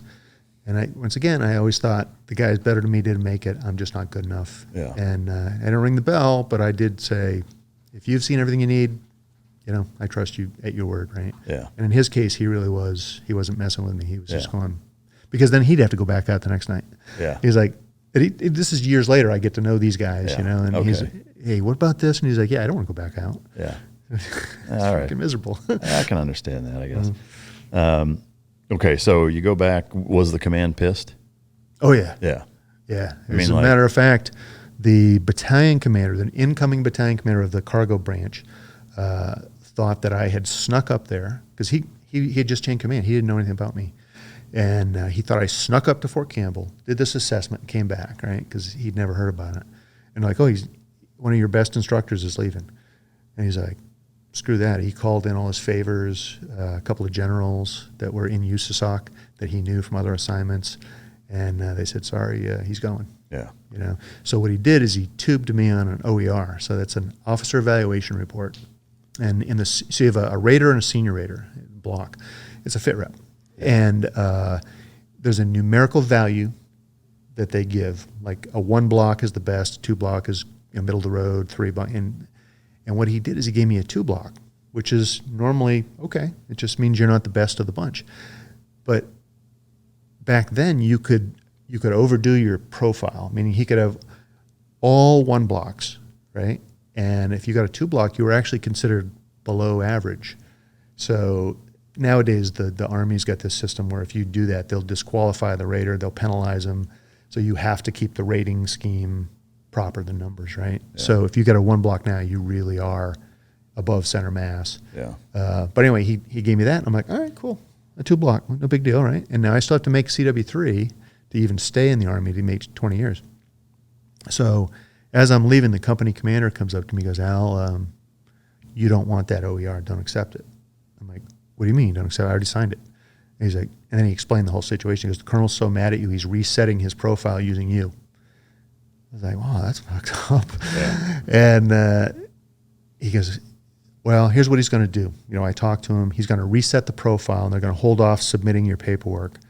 So you'll get the same evaluation, but when it goes in, the reset that he does will be, you'll be 2 of 0, meaning the 2 block, but of 0 people. So it's really like being neutral. He said, it won't help you, but it won't hurt you. So I get to Fort Campbell, and the battalion commander up there finds out about this through other channels, and he's like, I'm going to hook you up. So he gives me what they call a senior rater option. Like after 60 or 90 days, they can give you this special OER, and he top blocked me. And then, as soon as they could do it again, he top blocked me. And basically, they fixed me. Yeah. They made me competitive again. Yeah. That's such a dick move on your former boss's part. Because to me, whether it's the time in the military or owning businesses, having employees, even if the best people I've ever had work for me in whatever capacity, if they wanted to go on and do bigger and better things, I would do nothing but support that. Even if it puts me in a tight spot of having to find somebody new or shorthanded or whatever, to me, you should never hamstring people that want to go do bigger and better things. Yeah. I mean, it's just such a I'll tell shitty you, mentality. my 17 years in the 160th, I had nothing but leaders that I respected. Yeah. You know, they were very, very supportive of everything. All right, so you show up. What was it like showing up there, and now you're with the big boys, so to speak? Yeah. Was it as cool as I would imagine it would be? It was. Yeah. I mean, so I'm awestruck. I mean, this is 1995. 93 had happened. Black Hawk Down had come out. So here I am dealing with some of the guys that are now legends, in the community, and they're the instructors in what we call BNAV, basic navigation, right? So you do that in a little bird, little egg-shaped, 2-seater. Do you know what the horsepower is on those? No, it ain't much. Yeah, fucking 200. Especially the ones that we trained in. They were V-tails, C models, I think they were. And so they weren't even used for missions anymore because they didn't have enough power. Yeah. So they were just used for navigation purposes, for training. Yeah. So you did that all, clock, compass, map.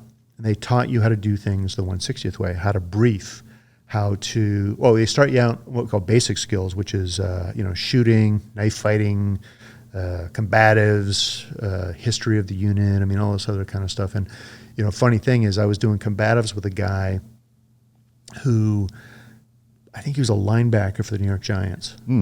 He blew out his knee and said, and his career was over. He's like, I'll join the Army and be a pilot. And then he worked his way to the 160. Big guy. Yeah. I mean, his neck was like this, right? And we're doing brachial stuns, the brachial nerve here. And I'm hitting him, and he's, ooh, that hurts, And I'm like, thank you, right? Because the instructors are walking back and forth, right? And if you don't hit hard enough, they'll do it for you. And so he's hitting me, and the instructor's like, hit him harder. He's like, no, I'm not going to hit him harder, because he knows, he's a big man. He had a rotor blade hit him in the head one time, in the helmet, a little bird, and it broke the aircraft. Damaged his helmet, broke the aircraft, and he's fine. How does that even happen? Yeah, because his neck was like this. Yeah. But so you do that stuff, and you do the shooting. And we had, of all things, we had MP5s back then, right? Is that what you carried? They did, because they fit in the cockpit of the little bird very nicely, right? Yeah. And remember what I said, the unit was still fairly new in the grand scheme of things. So the customers carry MP5s, we'll carry MP5s, right? Yeah. Common ammunition, that kind of stuff. Well, then the assault force goes to the M4 and other versions, and really they just use the MP5s for whatever they use them for, but it isn't things that the 160th has taken them for, maybe other than underways, where they're taking down a ship. But so we're learning to do that and do transition drills, all the cool guy stuff, and that's fun. And then you get out of that, and you go, the enlisted guys do log PT during this time of land nav, and then we transition to BNAV. And you're learning, like I said, you're flying around. Every night it's a different target. You have to do a briefing. You just learn to do things the 160th way. And this goes on for about 2 months. And then you take a final check ride where you have to get to an unlit grass strip, a couple 100 miles away, plus or minus 30 seconds based on the clock. You have to touch down and stop the clock and it's like, yeah, good or no good. It's all a very objective standard. Subjectivity, they've taken all that out in the training. You are doing it their way, or you're just not going to go. These are in little birds. These are in little birds. Is that like going from driving a fucking bus to a moped? Yes. I mean, yes, and you got to pedal it to get it going. Yeah. Yeah, and then they'll let you fly on the way back. So if you're a go, it's like, hey, you want to fly? Yeah. Oh, yeah. That's awesome. All right, so how long is that whole process? I think it's about 2 months. And I think it varies probably from time to time based on weather, like if you were delayed from a flight or something. Because you're going to fly, we have a saying, train to standard, not to time. So you're going to at least train to some period of time, but if you can train to that standard ahead of time, which you won't, the 160th, like any military program, is kind of set to bring you to your standard at the end of whatever phase it is. Yeah. So you don't go into this, and I had to explain this to students all the time when I was an instructor there is, look, I know your aircraft-specific training is 8 months long, and I'm still getting into your ass about things in the 8th month that I could have taught you in the first month. But if I could have taught you everything in the first month, I'd have taught it all in the first month, right? So you have to learn a progression of things to understand why you're doing what you're doing and to just understand the concept of it. Yeah. Yeah. Is the gist of what separates the 160th from everybody else, is it just like in these training pipelines and being taught by these, living legends, like what is the difference? Is it just mastering every basic skill to a point where you're just that much better than everybody else? Or is there a different kind of competency or skill set that's not like anything else? I think, so I'm stumbling for words here. Pilots will encounter me all the time, whether I was in or out, and they'll be, I thought about joining the 160th, but, and that's one thing. And then you get the other guys that go, I could have been in the 160th. I'm good enough. Yeah. Well, you probably are, because all of us just came from regular guys, right? But it's attitude. So attitude is everything, and that's even my saying in life now is attitude is everything. And then, you had to have some level of skill to get accepted anyway, right? But you've got to be a guy that can fit into the community, right? You got to be able to take a little razzing, maybe a little abuse, as a junior guy, and then dish it out as you get a little older. And then it's, it's the same in the whole special ops community. There's a lot of poking and prodding and finding out what bothers you so I can dig at you and have fun with it. And whether that's right or wrong doesn't matter. That's what it is. Yeah. And so you take that with money, right? So you take a guy he fits in, he's a good pilot or whatever the job is, and now you train him in the real environment. So we always went to the mountains to do mountain training. We didn't do some little hills. We went to Colorado or some other country. It might be, Swiss Alps or something. Shit. Like the Little Birds would go to Europe all the time. Or not the Little Birds, the Blackhawks would go to Europe all the time. Yeah. But you did over water. We landed on Navy ships all the time. I spent enough time on Navy ships to, find my way around your basic, LHD or LPDs. Yeah. And we did a lot of stuff on those. The first part of Enduring Freedom was a task force operating off the, is it the Kitty Hawk, I think, or was it the American? I always get them backwards. One was in Haiti and the other was there. I think it was the Kitty Hawk. Did you ever fly off the Duluth LPD-6 by chance? No, I didn't.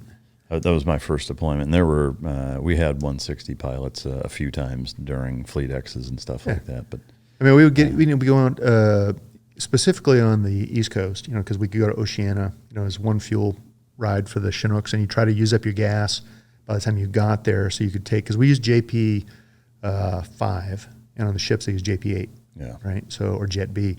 So you had to land with a low enough amount of gas to take it from Oceana at the naval station. And when you got to the ship, the first thing they did before you did your bounces or you stayed there was take a fuel sample and check the flash point. If you had too much Jet A in there, you get the flash point, you got to go back out, burn that off. Water it down. Yeah. Wow. Is the in a helicopter, like if you're changing fuels, is it like a car or a bike where you can flash the operating system to accommodate a different? It just does it. Ethanol or not ethanol? It doesn't care. Really? You can just put whatever in there. And you can burn gas. Really? You can burn gasoline in there. Yeah, it's a horsepower thing. Yeah, and I've never done it. It's an emergency fuel. So you're limited to, I want to say, 6 hours of unleaded fuel. Wow. Or avgas. Yeah. And then the engine's fucked. Yeah. That is fun. I mean, it's the same exact stuff with every other type of engine. You can, like in cars and bikes, you can put race gas in them or whatever. Usually, with the exception of like BMW, their ECUs and their motorcycles, you can put anything in there and it's a closed loop system. It'll figure it out that same way. Everything else, you got to flash the ECU to accommodate that. When I was in high school, we were out driving around with my friend who had a car, and I didn't have a car at the point. His gas gauge didn't work. So we ran out of gas a lot. Yeah. Right. He'd go out and he'd tap the gas tank with a quarter, I think we're good. I don't know how many times I went and, helped him. But we one time ran out of gas right next to an airport, and we walked over and got some avgas. I fucked everything all up. It was okay, I think. I mean, it was a Datsun B210, right? It was it was like a 1975. So back then they probably burned everything. Yeah. But we put just enough in to get to a gas station. Because the guy warned us, he's like, you don't want to use too much of this. Yeah. All right. So how long is the whole training pipeline before you're like you're a 160th guy? It's about a year. And is there a ceremony similar to soft units that get pinned or badged or whatever, where it's like you're a fucking... It varies. So the enlisted guys have a big ceremony. They get their beret and it's a big deal. With the pilots, I tried to create a ceremony for the 47 guys, never really took off. So it's pretty much you just cross the street. Yeah. Go to your company. Here, you're going to B company. You're going to A company. Yeah. And where did you go? So I went to B company, second battalion. So there was A and B in 2nd Battalion. And then you had 1st Battalion, didn't have any Chinooks. They had Little Birds and Blackhawks. And the Blackhawks have 2 versions, an armed and an assault. It's DAPS, direct action penetrator. And the Little Birds are the same way. You have an assault and an attack version. And then we had a 3rd Battalion down in Savannah, Georgia, which had Chinooks and Blackhawks. And then later on, a 4th Battalion up in Fort Lewis, Washington. But that wasn't there back then. Yeah. So I went across the street to B2. Yeah. All right, so you become a full-fledged member. You go to B company, right? Yep. And what was it like? And this is what, 95? 95, yeah. So walk us through kind of the chronological timeline of your time at 160th. Well, here's what's kind of cool in hindsight is that when they created the 3rd Battalion, 160th, in Savannah, they did it by taking helicopters away from the Green Berets. Like every special forces group had their own aviation detachment, right? So they had no, and of course I hear about that to this day. It's like, oh, you took our helicopters. But in doing so, the Army, USASOC, promised them, the community, that they would always have a dedicated, Chinook company to them, right? And 3rd Battalion would work for them. So the Chinook companies were one company at one time, it was E-160. And they divided it into two 12-ship companies, A and B, 2nd Battalion, which didn't exist before. And A company, 160th SOAR, was dedicated to the Tier 1 asset, right? You got DevGru and Delta, and that's it, right? And the Rangers, I guess. But we did the Ranger stuff too. They kind of flirted between working both black and white sides. Why that's kind of neat in hindsight, it's not that way anymore, but was that the guys in A company working with DevGru and Delta, CAG, were always had to be on their game. So even when they did bilateral training, you couldn't piss off the customers. Yeah. If you did, they'd be mad. Oh, you did this, you were late, you did it. So that meant that you actually had to be on your game every time, even when it didn't matter. It's like, oh, you're just going to go fly them over to the range, sit down, and be there 6 hours. They'd be pissed off if you were 90 seconds late, right? Yeah. So that meant that you never could have the junior guys responsible to get you there. So in A company, the progression and the learning, if you will, of the new guys was stunted a little bit. The growth was stunted. Whereas in B company, you show up to an ODA of Green Berets, an hour late, they might not care. They're like, oh, while you were gone, we cleaned our weapons. Yeah. Obviously there's professional, I'm just exaggerating, but sure. That's just to show the contrast. So you could let the junior guys like me, right? I just get in there and all of a sudden I'm in charge of planning a trip to Fort Carson, Colorado, or San Diego, or cross country, 5 ships, and I'm responsible for the whole thing. I'm being supervised by a flight lead, but they can allow me to do that. And then they can allow me to lead it, right? And then, they'll yell at me, they'll, make me feel like an idiot. Why didn't you think of this? And why didn't you do this? And you're supposed to do this. Why didn't you do that? And you get to learn, and you learn really fast. And so we would send, in 12-ship company, we'd send, 2 to Fort Carson, 1 to Camp Landing, Florida, 2 out to Virginia Beach, right? And they'd all be gone at the same time. And then you'd come back after 2 weeks, and then you'd go somewhere else with 2 or 3 Chinooks. And the A company guys didn't. They went to Fort Bragg or Norfolk. Yeah.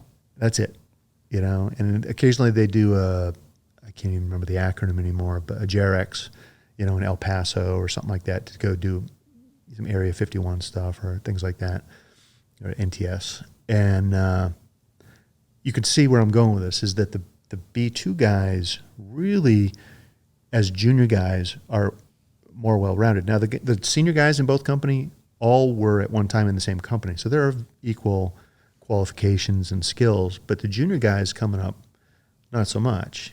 Now, that's not to say these guys aren't good. I'm just saying it takes a little longer Sure. to get where you can be in charge. Yeah. And so here we are in my first year. We're out in Colorado doing snow landings up at 10,000 feet, wearing oxygen, which turned out to be a big deal in Enduring Freedom. My first couple missions, we had to wear oxygen to get over the Hindu Kush. And the A Company guys never did that because they never went to the mountains. Yeah.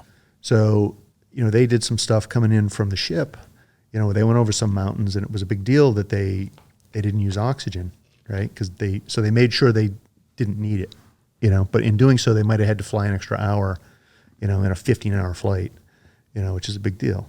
Yeah. So training makes a big difference. So anyway, that first year, I'm earning my bones, if you will, and having a lot of fun. Yeah. And it was a blast. Yeah. Well, so from 95 until September 11th, that 6-year period and change, was it all just super intense training, or did you do any real-world stuff like with Bosnia or any of that kind of stuff? We did, the Blackhawks did Bosnia. The Chinooks B Company went to Kuwait 2 years in a row. So 99 and 2000, we went, I think the first year may have been Desert Thunder and then Desert Fox. Maybe it's the other way around, I can't remember. But we were there for 7 months, right? So the first one was Saddam kicked out the nuclear inspectors. I think he did that 2 years in a row. Yeah. And so we went to Kuwait, what's it, Ali Salim. Ali Salim. Yeah. And got ready. We were going to do a special operations thing into Iraq. Yeah. And we were not only to do special stuff, but if anybody got shot down, we were the retrieval. Okay. Right? So we practiced with the, what were they? The AFSOC guys. I can't think of their number right now. I'll think of it a little bit. But, the Air Force used to have a rotary wing soft component, and they were our main competition, Great guys. We worked with them all the time. But if, when Bosnia kicked off, and remember when the F-16 pilot O'Grady got shot down? Mm-hmm. Probably saw that in the news. So it was a 53 picked him up, not a Chinook. Yeah. Right? Because they had jammers and we didn't have jammers. So then we outfitted with jammers so that we could, it was always this thing. Cat and mouse. And it was Afghanistan that put them off the field completely. They just couldn't fly there. Yeah. And they just lost all their funding and out they went. Yeah. So from thinking about, the historical component of, the war on terror or, 9/11 and subsequent, but all the time leading up to it, now it kind of lines up and makes a lot of sense. You were like just at the perfect fucking time. Oh, Mike, you have no idea. Because so while we were in Kuwait, we were, we had the 53s one year and the next year we didn't. We had air refueling tankers with us. We had the SAS, we had 5th Group as our assaulters, and if we weren't flying, we'd fly anyway. We'd fly them out to Udari Range and play with their weapons. Like they do whatever they got to do, and they go, "Hey guys, you want to shoot AT-4s? Sure." Yeah. You shoot like 10 of them. I think you're supposed to shoot like 2 in a week period or something. We were just bang. 4 in 24 hours. Okay. Yeah. Oh, we were far exceeding that with the SAS. But every night it was the same. We did what we call a full mission profile. So we'd simulate, run to the aircraft, getting up in the air, fly to a target, go hit a tanker, do a couple of plugs on the air refueling, and then go to Udari Range with the miniguns. We'd shoot the miniguns for proficiency, and then we'd either do something with the assault force or just go back home. But we did that every night for several months, and we practiced dust landings. Now, dust landings in a helicopter are no fun, right, for the most part. And we were just developing techniques. Like everybody was still, even with the glass cockpit and all the little video games you can play to do stuff, it briefs well, but you got to practice it. And in training, nobody wanted to do that. But here we were in Kuwait for all these months, and we had a guy named Chuck come over. He was the Regiment Standardization Instructor Pilot, SIP. And he had developed 3 techniques for landing in the dust. One was called an alpha. You came to a hover stationary above the dust cloud, about 80, 90 feet, and then you descended into it looking at the little video game that kept you stable, right? It's a very gentle approach, but it's kind of stressful, and you could drift a little bit still, and if it's in a tight area, you might hit trees or wires or something. So, it's got its place. And it's not good for an assault, right? Because you're taking your time coming down. Then you have what's called the Bravo, and it's like a normal VMC approach which is that you pick an angle a little steeper than normal. What is VMC? VMC, Visual Meteorological Conditions. Okay. Army acronyms, right? But it's basically an approach to the ground where you don't come to a hover. And so you're coming in, and essentially by the time you hit 80 feet, you want your speed across the ground to be half your altitude. So 80 feet, 40 knots, 40 feet, 20 knots, 20 feet, 10 knots, 10 feet, 5 knots. If you can touch down at 5 knots straight, it's a pretty damn good approach. It's tougher to do than it is to talk about it. So I always like saying, out of every 10 approaches, like 3 of them are like, yes, I rock. I am the best pilot ever. 3 of them are like, oh my God, do we still have our landing gear? And the other ones are just, okay, right? And you get graded by the ground force all the time. Hey, that was a good landing. That one sucked. Thanks, guys. Yeah. But, and then you had the Charlie, which was essentially you came into about 10 feet doing about 30 miles an hour, 30 knots, and the dust cloud would form and it would roil up, and it would start to come forward on the aircraft, like it wants to engulf you. And you would stay just ahead of the dust cloud until you saw where you wanted to go, and then you just sort of suck it up and dip the ass in and touch down. And that one, you got to have kind of a flat area or you're going to rip your landing gear off. But that's what dust landing was like back then. And so we perfected it. Just what I described is better than what we did before that, which was you went down until you got engulfed, and then you just sort of rode it into the ground and hoped it was good, like any other Chinook pilot would do. But this made all the difference. I mean, I could land inside the walls of a building, a compound, in a dust cloud without being able to see. I mean, I could barely do that in Korea, landing to a soccer field. The soccer fields in Korea are all dirt. There's no grass. And, you're lucky you don't, rip off, land into the goalpost or something, the goal in the net. Yeah. But anyway, that's what we did while we were there. And we also got to use our ASE, aircraft survivability equipment. We used chaff and flares, where those were expensive, hard to come by, and you usually only used them once or twice a year on a range like at China Lake. Yeah. And we're doing it every night. Wow. So our guys are getting really proficient at this 2 years in a row. And the A Company guys were all pissed off. I'm like, we're the premier force. We should be over there. Yeah. It's like, you're so important you can't go. Yeah. Right? I mean, it's like the guys that are on any kind of a ready alert, right? You can't go do things, and they always were, because it was only that one company. It seems short-sighted in the long run, Mike. It was. Like, I was having a conversation with a SEAL troop commander one time in Afghanistan. Because of the number of aircraft we had to have deployed, B Company ended up doing all the Tier 1 stuff as well. And we were just having a casual conversation one day, and he's like, so how come I've never met you? You've been in the regiment like 10 years. I've never met you. Why is that? And I said, well, I've been doing work with, the other guys. And he's like, why don't we get everybody?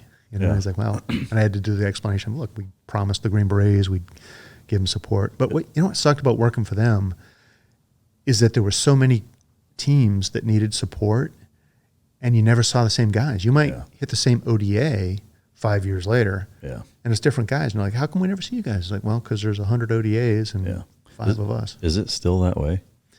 No. Well, you know what? I'd be lying if I said it was. I know that we improved on the process, but because now you had 2 companies to do both, whereas only one was doing it before. I gotcha.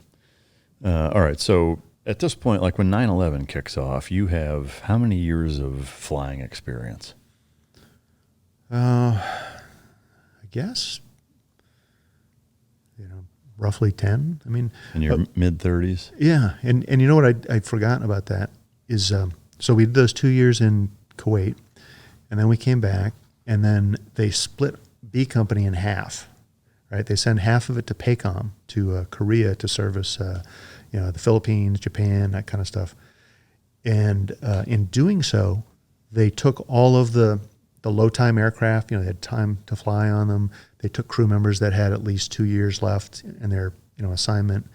And what was left was 6 aircraft, or 5 aircraft actually, that all had to be in the shop, if you will. And we had 1 to fly, and we would take turns flying it until we got 2. And then we could do multi-ship stuff, and then we got 3. And then we had 5 when 9/11 happened. Wow. And we were able to make it work. But we were training with those aircraft to go do counter-drug stuff in South America.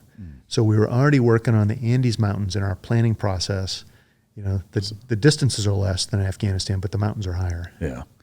So when 9/11 happened, how did that impact your guys? I would say both you personally and the unit in terms of the mentality, the training methodologies. Was it a kind of a wake-up call? What was going through your guys' mind when that happened? Well, training virtually stopped at that point, but it validated our process, right? So things, and this is where, remember I said at the beginning, my favorite quote about, every vision is a joke until the first guy accomplishes it. So some of the things we were now capable of doing were those visions that the unit hadn't seen back in the early days, right? Yeah. Equipment changes, training, personnel, whatever it was, things were now possible that weren't possible before or thought impossible. So, 9/11 happens. I end up in Tampa, like the next day. We drove down, in a 15-packs van with, me, an intel guy, ops guy, that kind of stuff. And we start planning in SOC CENT, Special Operations Command, Central Command, down at MacDill. And we are planning America's response to this, which I don't know at the time is a bunch of Green Berets doing unconventional warfare. They're one room over from me, and they don't know I'm there, and I don't know they're there. Wow. It's like a Cold War planning process, isolation. And I could have answered so many things for them, and the other way around, that we had to do in Uzbekistan. Yeah. Well, and so this ends up being a movie made about it, a very famous story, the horse soldier insert, and you end up taking them in. Yeah, so I fly them in. In that movie, by the way, I think Chris Hemsworth, Thor, he should have played me in the movie, but I thought he was a little too short. Yeah. He's like 8 inches taller than me. Yeah. But So if you could, one, I'd love to hear that kind of story, soup to nuts, of how it all went down. But also, that was fairly early on, as was Operation Anaconda, which I want to get into. Horse Soldiers was first, right, and then Anaconda was after that. So the kind of the four big main stories that I would love for you to walk through.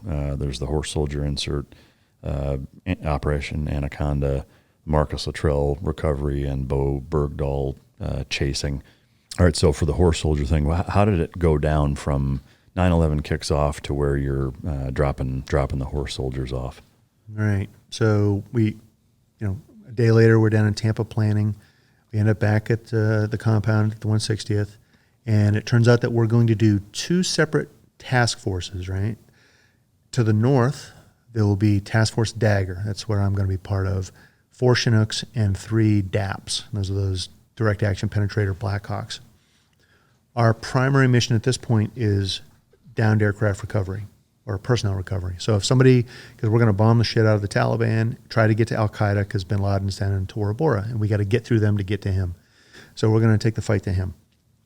They plan to do it by dropping bombs, B-52s, B-1s, and if somebody goes down, I'm supposed to go rescue him with Air Force PJs. And there's 2 teams of 2 for us. Now, let's go back down to the aircraft carrier. That's TF Sword. And the task forces are appropriately named. TF Dagger, penetrating, we're going to sort of stealthy penetration. Sword, big, broad cuts, and they're the ones that were on CNN. They did the raid into Mullah Omar's compound with the Rangers doing a big parachute drop in there, and the Delta guys going in with vehicles and all that kind of stuff. So that's the 2 different task forces. So Sword's going to make the news. We're quiet. And I don't realize, so they start the bombing. Nobody gets shot down. Nobody crashes. And then 5th group comes in, right? 5th Special Forces Group. And they've been in isolation, and they had an ISOFAC there as well, isolation facility. And the new commander comes in, Colonel John Mulholland, who is now a general. And he says, all right, can you guys brief me on what we got to do? Or helicopter flight. Now, I don't know anything about the infils yet. And we tell them our limitations. You and I were talking about how, a quarter mile can make the difference between I can carry this or I carry this, or how long I can fly, or how far can I get home, kind of thing. Can I air refuel in those mountains? We always thought that anything above 6,000 feet was bad for air refueling because we talked about the aircraft is a little sluggish, you get higher. And all the accidents we ever had were above 6,000 feet. So it was kind of taboo to do that. It turned out we were going to have to. A lot. Yeah, we were doing it like 12,000 feet, 14,000 feet, and it is all possible, and we didn't have any incidents. Well, we sort of did have one. We had a tanker fly into a mountain. Oh, wow. But that's another story. But so back to this. So we had these fifth group guys come over, Green Berets, and they're, hey, can we talk to your flight leads? That's me and Arlo. And we kind of brush them off. I mean, we were pretty damn rude to them. They're like, we were busy planning for, some bombers are going here. We're planning if they get shot down. And like, hey, we'd like to talk to you about some infills. And we're like, go away. I mean, I'm exaggerating a little bit, but we were like, look, we don't have time to talk about infills, right? We're doing high level PR right now, right? And in the meantime, we have no idea that we're really going to take them in, because the reason we blew them off is in Kuwait, there was a couple of missions that we could have done that they had proposed where we would fly them in and blow up a radio antenna or something that was very important, and they kept dropping bombs on it with Southern Watch, Northern Watch, and they kept missing these things. They're like, fly us in a Chinook, we'll put charges on them, we'll blow them and fly us out. And that got nixed at the SecDef level. You're not flying in helicopters into Iraq. So we thought, they're not letting us fly into Afghanistan, Boy, we didn't know. So anyway, about 2 weeks of bombing goes by, and then Colonel Mulholland calls us back in and says, I want you guys to take my guys in several places around the country. Now, in the movie 12 Strong, they go to it's 595, and we take them in, and they meet General Dostum, and they do their thing. They really were actually the second on the ground. There was ODA 555, Triple Nickel, and they were further off to the east. And the reason for this was, you may remember in the news, there was a leader of the Northern Alliance named Masood, I believe, the Lion of Winter or something like that. Anyway, Al-Qaeda assassinated him the day before 9/11 because they knew that if we were allied with him, which we already were friendly with him with the CIA, that we could use the Northern Alliance to get through the Taliban to get to Al-Qaeda. So they killed him because there was no number two that they felt could hold the coalition together. And that was a guy named Fahim Khan. He's number two. He's an asshole. Nobody likes him. It's a marriage of convenience, essentially. But with Masood gone, Fahim's in charge. And he hates Dostum, who's the guy I'm going to go to. And so he says to USASOC, he says, if I don't get my Green Berets first, I will attack Dostum. We will not be friends. I will attack Dostum. Okay. So Triple Nickel's going to go in first in the Panjshir Valley. And I'm going to take my guys over toward Mazar-e Sharif for Dostum, but he's got to get his guys first. So in order to do that in the big mountains of the Panjshir Valley, they need 3 Chinooks, not 2. So that leaves me single ship, and they're going to take one of my Chalk 2 to make up that team. And so they go, they take off, and they encounter weather at about 20,000 feet in the mountains. And they're not above the mountains, by the way. They're in between the mountains, and they can't see out the windows. You talk about the aircraft being at its limit, and they can't go any further because we have what's called a terrain following radar. Unfortunately, it sees rain as an obstacle. And if the rain goes to 60,000 feet, there's no way the aircraft can climb to that. So it gives up, and it gives you what's called a full climb command, meaning climb now like your life depends on it, because it does, except it doesn't tell you what's ahead of you. And so they were able to work it out where they turned around, 3, 2, 1, came back. They were all shooken up, but they didn't get in, and they had to abort.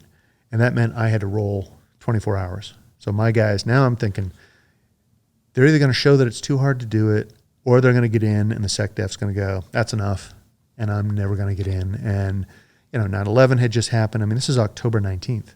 Yeah. Right? So not long far. after. And so I'm thinking, I'm not going to get my guys in because these guys can't do it. And, there's a little competition here, and I'm not being a very supportive teammate. I'm like, come on, motherfucker, get in there. Right? And he's like, Al, you have no idea. I'm like, yeah, right. Come on. Yeah. Just do it. Don't be a pussy. Yeah. And so the next night, they go again, and kind of the same process. He comes back, and now I'm definitely not being supportive. I'm being a dick. I'm like, dude, come on, you got to get in there, And he's like, Al, the weather's just that bad. I'm like, use the radar. He's like, I tried using the radar. It doesn't work. And so we're pushing each other. I mean, we're now having a little shoving match. Like actually physically pushing each other? We're physically pushing each other. And I got to tell you, you know, I mean, I was much more fit than I am now.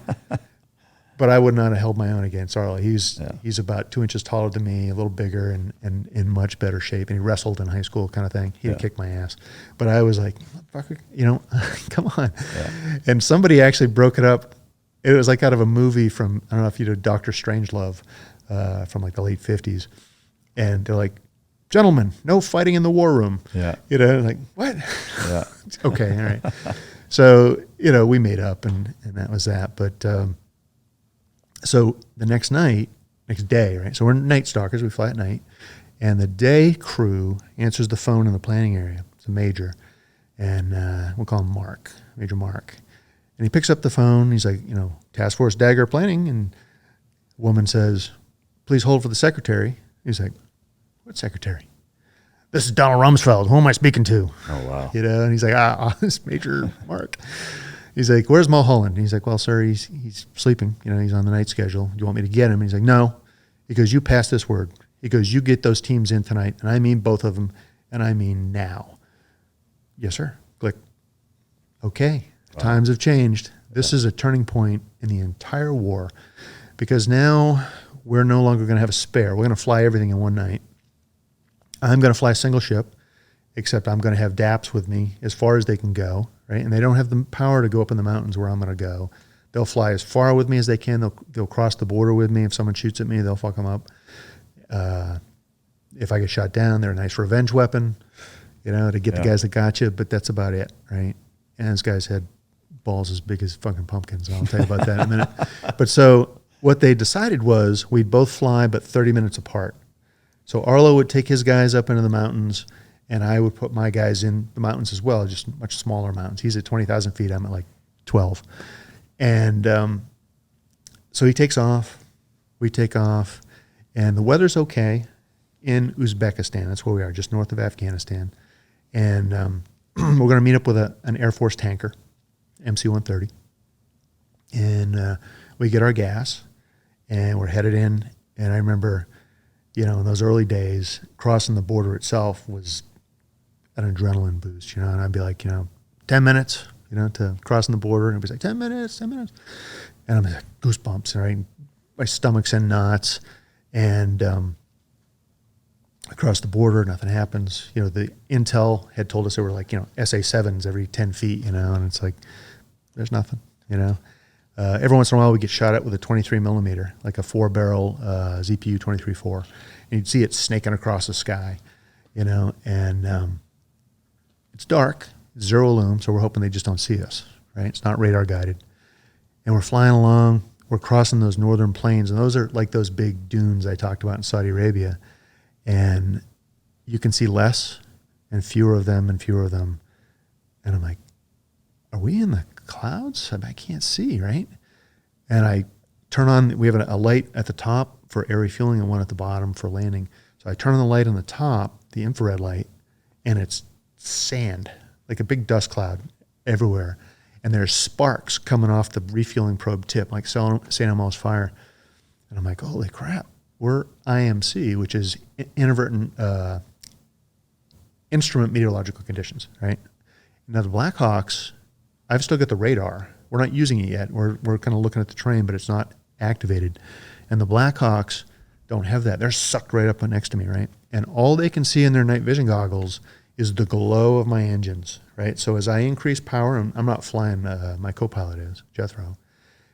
And every time he increases the power, the engine glow gets bigger because the fire's getting hotter. And they just matched it. And when he decreased power, it would dim down, and then they fall. And they're sucked in tight. I mean, tighter than we like. And the flight lead for them, a guy named Ross, goes, Al, I can't hang with you much longer. You know, we got to get out of this. And I'm like, yeah, I got it. Right. So I go, Jethro, follow your cue, and I activate the TF at 100 feet. So now the terrain following radar, what it does, it gives you a little cue, another video game, and you match it. It shows an up arrow, you pull power. It shows down arrow, you decrease power. If it's a diamond, you're good. And it goes about 10 miles out for a command. I mean, it sees further out than that, but About 10 miles, it'll tell you, start climbing now, don't climb. So he's doing it, but we've never been allowed to do this for real, ever. You could do it in the simulator, but it's considered too risky to do in training. You needed a general officer, a 2-star, to allow you to do it in training. So we never did. The conditions never aligned. So here we are doing this, don't know if it's going to work. And part of the reason for that is because the radar, like any electronics you've ever had, can brick up. You ever had a phone that you had to reset, or a laptop, Control-Alt-Delete, right? Yeah. It's a computer, and it would do that. So if you're in the clouds in the mountains and the computer reboots, what are you going to do, right? You got to figure something fast. out. Well, you climb like your life depends on it, because it does. And so he's following this cue. So the aircraft feels like we're just going straight and level, but really it's going up and down with the terrain, right? How long does the reboot take? 2 minutes. That's a long 2 minutes. Well, that 2 minutes, you're still trying to figure out what's going on. You might be pulling a circuit breaker, might be hitting a couple buttons, but you're practiced at it, because it does you get to play with it. You just can't do it in the clouds. And now here we are in the clouds, essentially. And so the lead Blackhawk calls me again on the internal radio, and he's like, Al, I was Razor 03, by the way. That's the title of my book. He's like, Razor 03, this is Sponge 03. Are you TFing? And I didn't want to say yes, because I was afraid he'd turn around. Yes, I am. TF 100-foot clearance altitude. And he's like, yeah, we can't do this. And just at that time, the Chalk 2 DAP loses sight of us completely, goes up in the clouds on his own. He pulls up and away. And he's like, he calls blind alley, which is the code word for, I can't see you guys.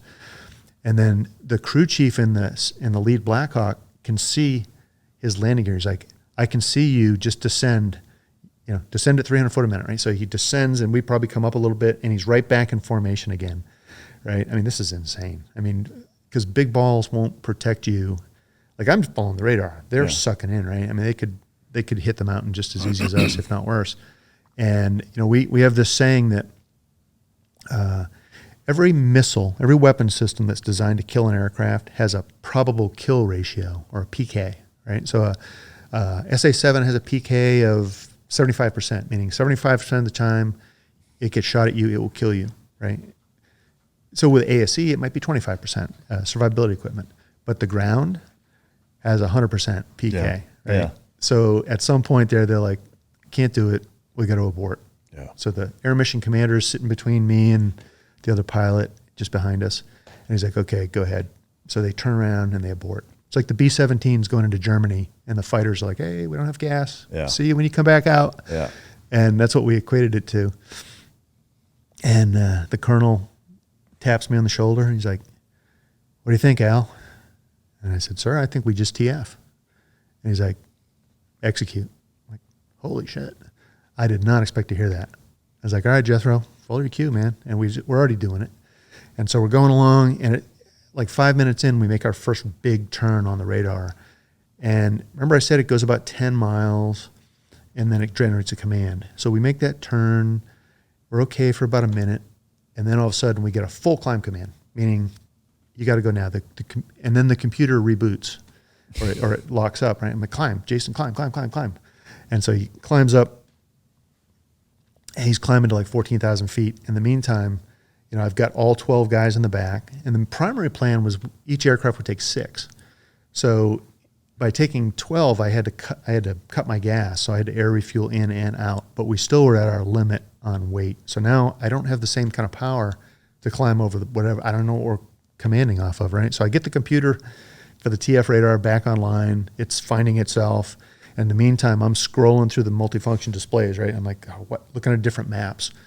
And I see one finally that shows very plainly there's like a, 14, 15,000 foot mountain right in front of me that we had not planned to go over, but the radar was going straight.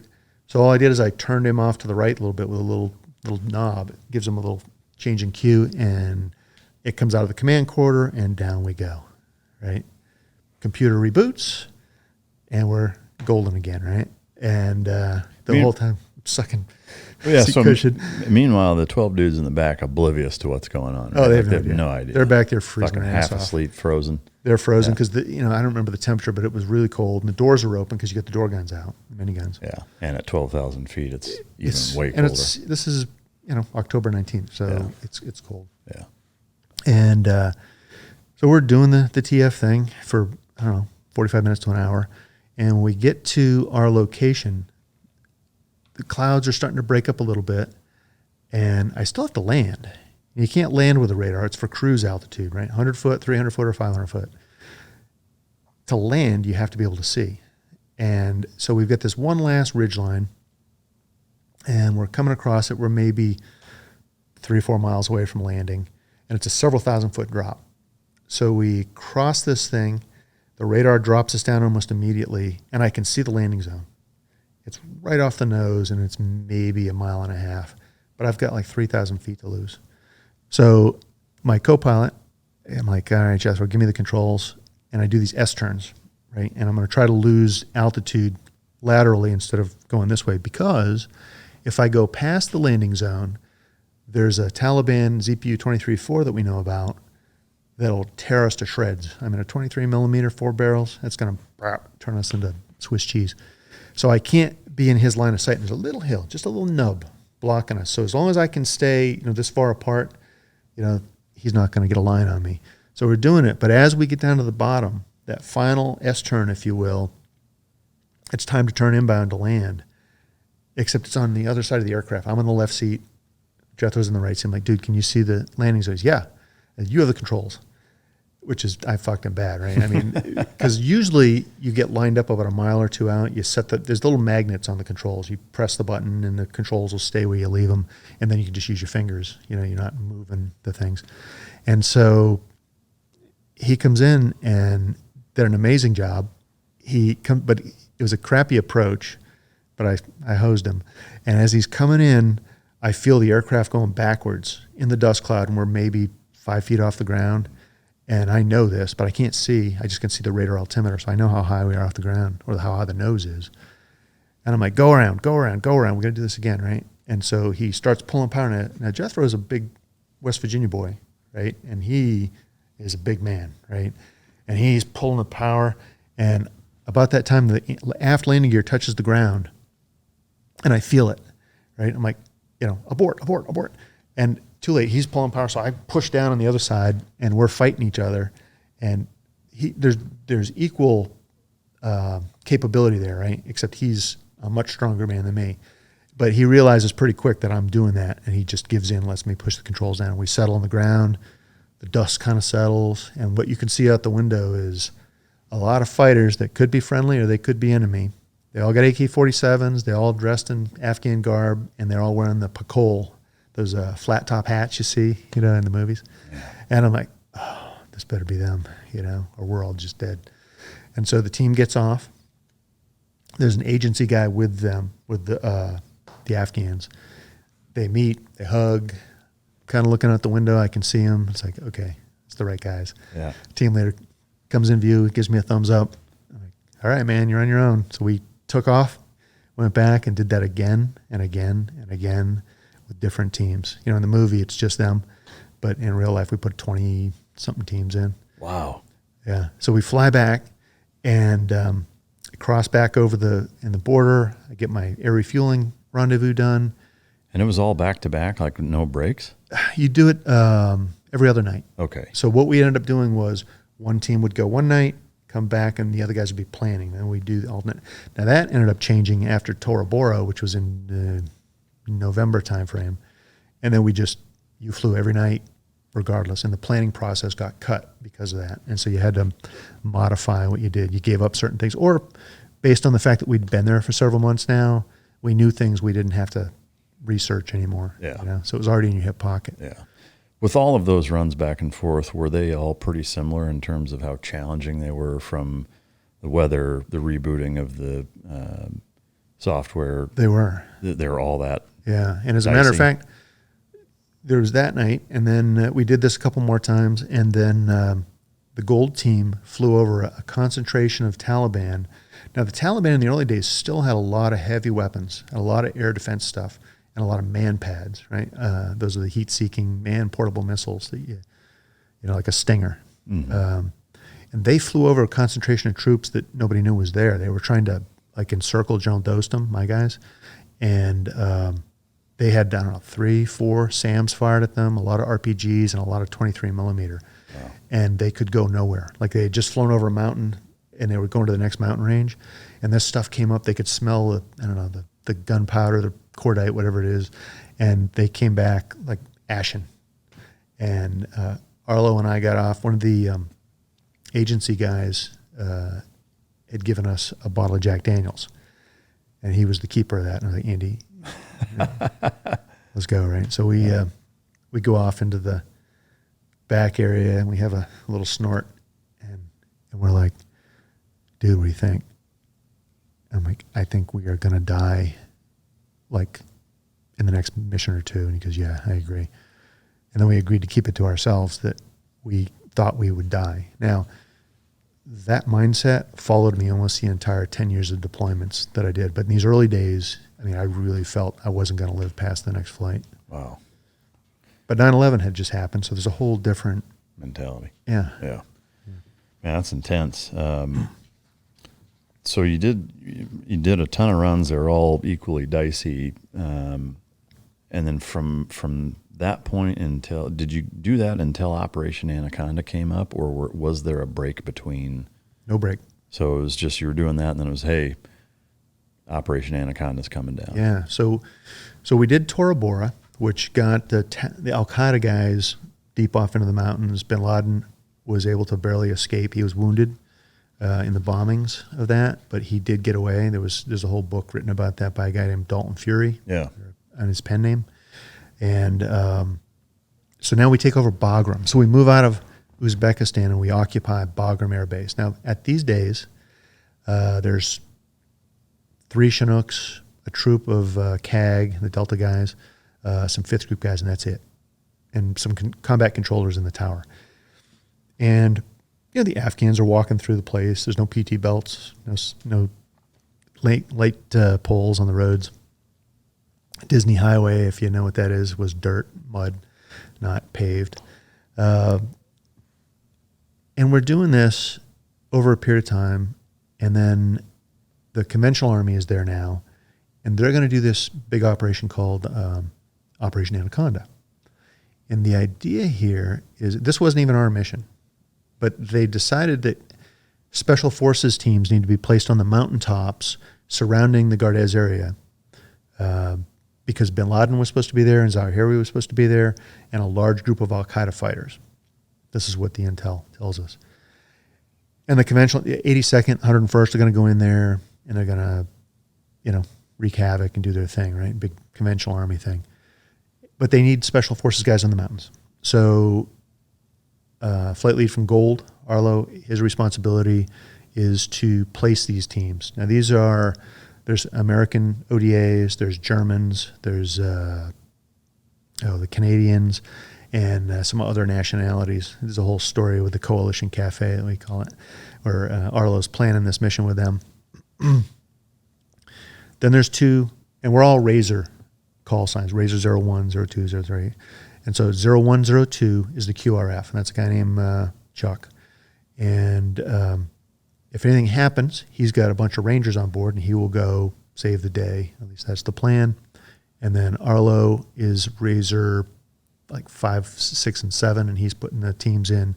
And Razor 3 and 4 is me, and I've got some DevGru SEALs on board, and we are the HVT package. So if Bin Laden does show up, we're going to go schwack him, right? The initial infill doesn't go well for the 101st, right? Because it had been delayed about 2 weeks because of weather, and the enemy knew they were coming. In great noble fashion, we tell everybody, that the UN, the Red Cross, hey, by the way, you don't want to be here in 2 weeks because we're doing a big thing, but don't tell anybody, just leave. And so the Al-Qaeda was a big force there, and so was the Taliban. They were ready for the 101st, who had to land essentially in places that the Soviet Union had landed back in the 80s. And, these fighting positions were in rock, the defensive positions. They had range cards. They knew if you put your mortar on this angle, this heading, you're going to hit a helicopter. So they're getting their ass handed to them out there. And the other thing that happened in this was an AC-130, which I love the AC-130s, right? They're an amazing asset. But in the early days, they really weren't they didn't live up to their reputation from Panama or to the reputation they now have. They just weren't very good. And I hate to say it that way, but they weren't. And they misidentified a friendly convoy being led by a guy named Harriman, who's a Green Beret. And he has the main assault force. It's all Afghans. And he's in a convoy. He's bringing them in to push the Al-Qaeda and Taliban fighters toward the mountains with the anvil, if you will. It's a hammer and the anvil. They can call fires down on these guys and beat them. But now there's no anvil because the AC-130 kills fratricide. Right? They kill Harriman. The Afghans run, and that's that. There is no assault force now, and the 101st has got to deal with the fact that the enemy is still in place and turn their fires on them. So what do? They can pull out, which was at one point an option, and then they started getting a foothold, and somebody came up with a great idea. Hey, if we only had some special ops guys we could put on top of this one big mountain, Tucker Gar is the name of it, right?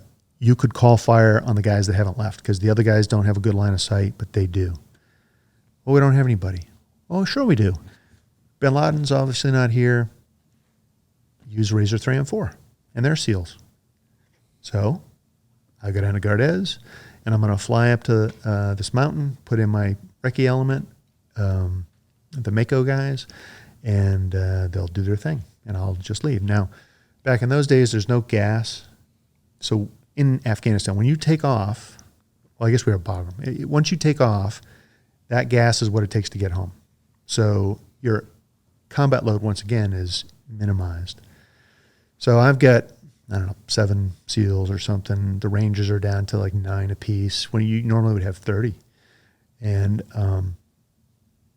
we get down there. There's B-52 strikes happening. I mean, I took off of Fob Gardez with my SEALs. We're supposed to go to the base of this mountain. They're going to walk up under the cover of darkness. And we keep getting turned around because the B-52 strike coming in. You got to return, get on the ground. Damn it. Go back. We land. Now I'm burning gas. Every time I take off and turn around, I just burned, 20, 30 minutes worth of gas. You're not refueling at this point? Not refueling. There's no gas to be had. It's all back at Bagram, 40 minutes away. So I have to keep on board at least 40 minutes worth of gas plus a reserve. So you're talking an hour's worth of gas. I've got to go back to Bagram or I'm going to be stuck. So everything I'm doing is based on that. So eventually I realize I'm going to have to shut the aircraft down. Now, this particular helicopter had a problem. When you go from main engines to auxiliary power, you swap the generators, mains to APU. And you see this when you're flying commercial, right? You'll be on an airliner, they come into the gate, and your air conditioner's blasting, and all of a sudden it goes, and the air conditioner turns off, and you're sitting there like, oh my God, get off the plane, right? Yeah. That's because they're now on APU versus main engine power. So it runs less stuff. Mm-hmm. So the relays that allow that to happen in this particular helicopter were sticky. And what would happen is the computers, not just the radar, but the engines are controlled by computers. Didn't like it. And so I didn't like to shut this aircraft down. So I'd try things like, reducing the RPM, pulling the engines back, but I didn't want to switch to auxiliary power. Eventually it became obvious I was going to have to shut down or we wouldn't have enough gas. So we did it. We're there for, an hour. And the plan is still the same. And I was like, okay, time to go. Guys get in. Crank up the aircraft, and I swap from the auxiliary power back to the mains, and one of the engines has what I call a high side.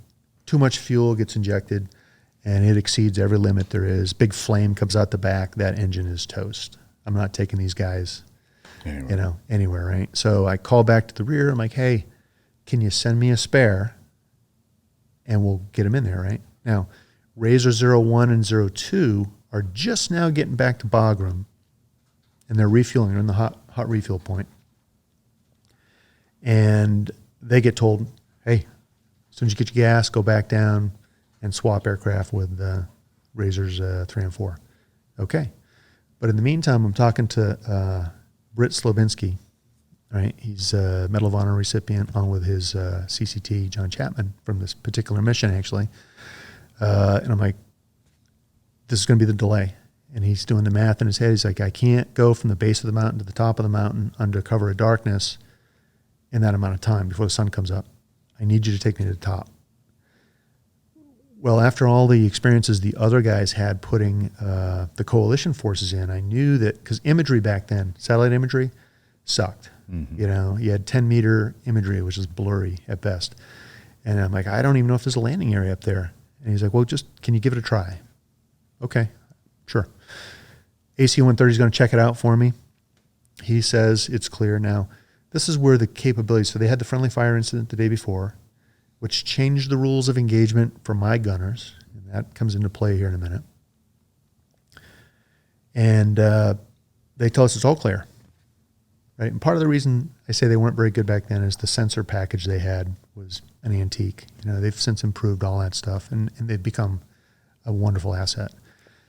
But so we go down there, the other aircraft get there, we swap, and all we do is a front end bump, right? So the pilots get out and get in the old aircraft, and the broken aircraft and the good aircraft, and the enlisted guys all stay. So my crew, who I have done, 1999, 2000, the first months of infills, they're going to just take that back. And I've got a crew I've never met, right? They're from A company, and they just got into country just to do this operation. Never met them. So we're referring to each other by position. I'm left seat, there's right gun, left gun, that kind of thing. So I don't need to know their names. Right gun, target in sight, that kind of thing.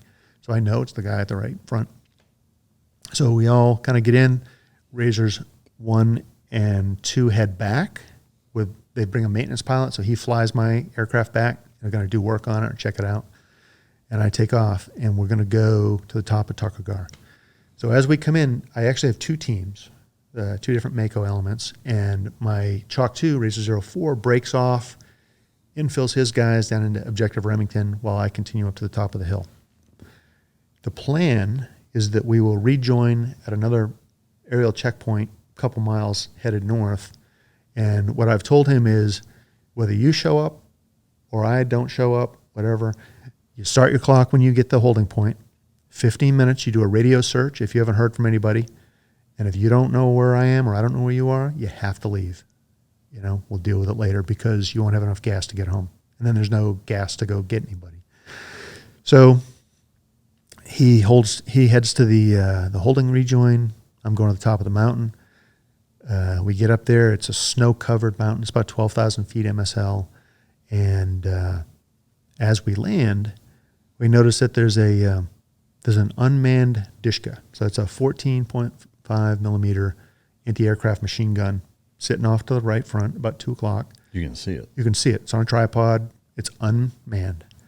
And then the crew chief says, in the right gun, he's like, sir, there's a donkey tied to a tree over by the Dishka. Okay. Now, in the meantime, the ground force is wearing a headset like this, right? But he's got his own internal pelters that he wears. And back then, there was a hardware incompatibility. He couldn't just plug in to the aircraft, right? And that all changed because of this particular mission. So he's on a headset. He can talk to me, but he can't talk to the guys. So what he's doing, he's using a light board. It's a plexiglass board with a chem light taped to it, a grease pencil. Old-fashioned stuff, right? He can write down stuff and pass it, and they pass it down. So he's taking his headset off, and I'm like, hey, get the team leader back on the headset. And then a guy pops up at about 9:30, 10 o'clock, and the left gunner sees him. Now, typically at this point, we'd have just shot him with a minigun. That's 4,000 rounds a minute, right? 7.62. But because of the friendly fire incident the day before, we had to be shot at before we could return fire, right? Hostile act. So he's like, sir, guy over here. I said, is he armed? He goes, I can't tell. He just disappeared. I said, all right, listen, if he pops up again, kill him. Because now it's not hostile act, it's hostile intent. That's my call, because any friendly isn't going to pop up at this point. He's going to do some kind of, link up, right? And so I'm talking to the team leader, Slab. I'm like, dude, you got Dishka here, donkey here, guy over here. He's like, okay, we're taking the LZ, right? So he takes off his headset, and while he's in the middle of exchanging headset for helmet, an RPG comes flying through the aircraft, hits just behind me, it just misses him. Big explosion in the cockpit, pops out the other side.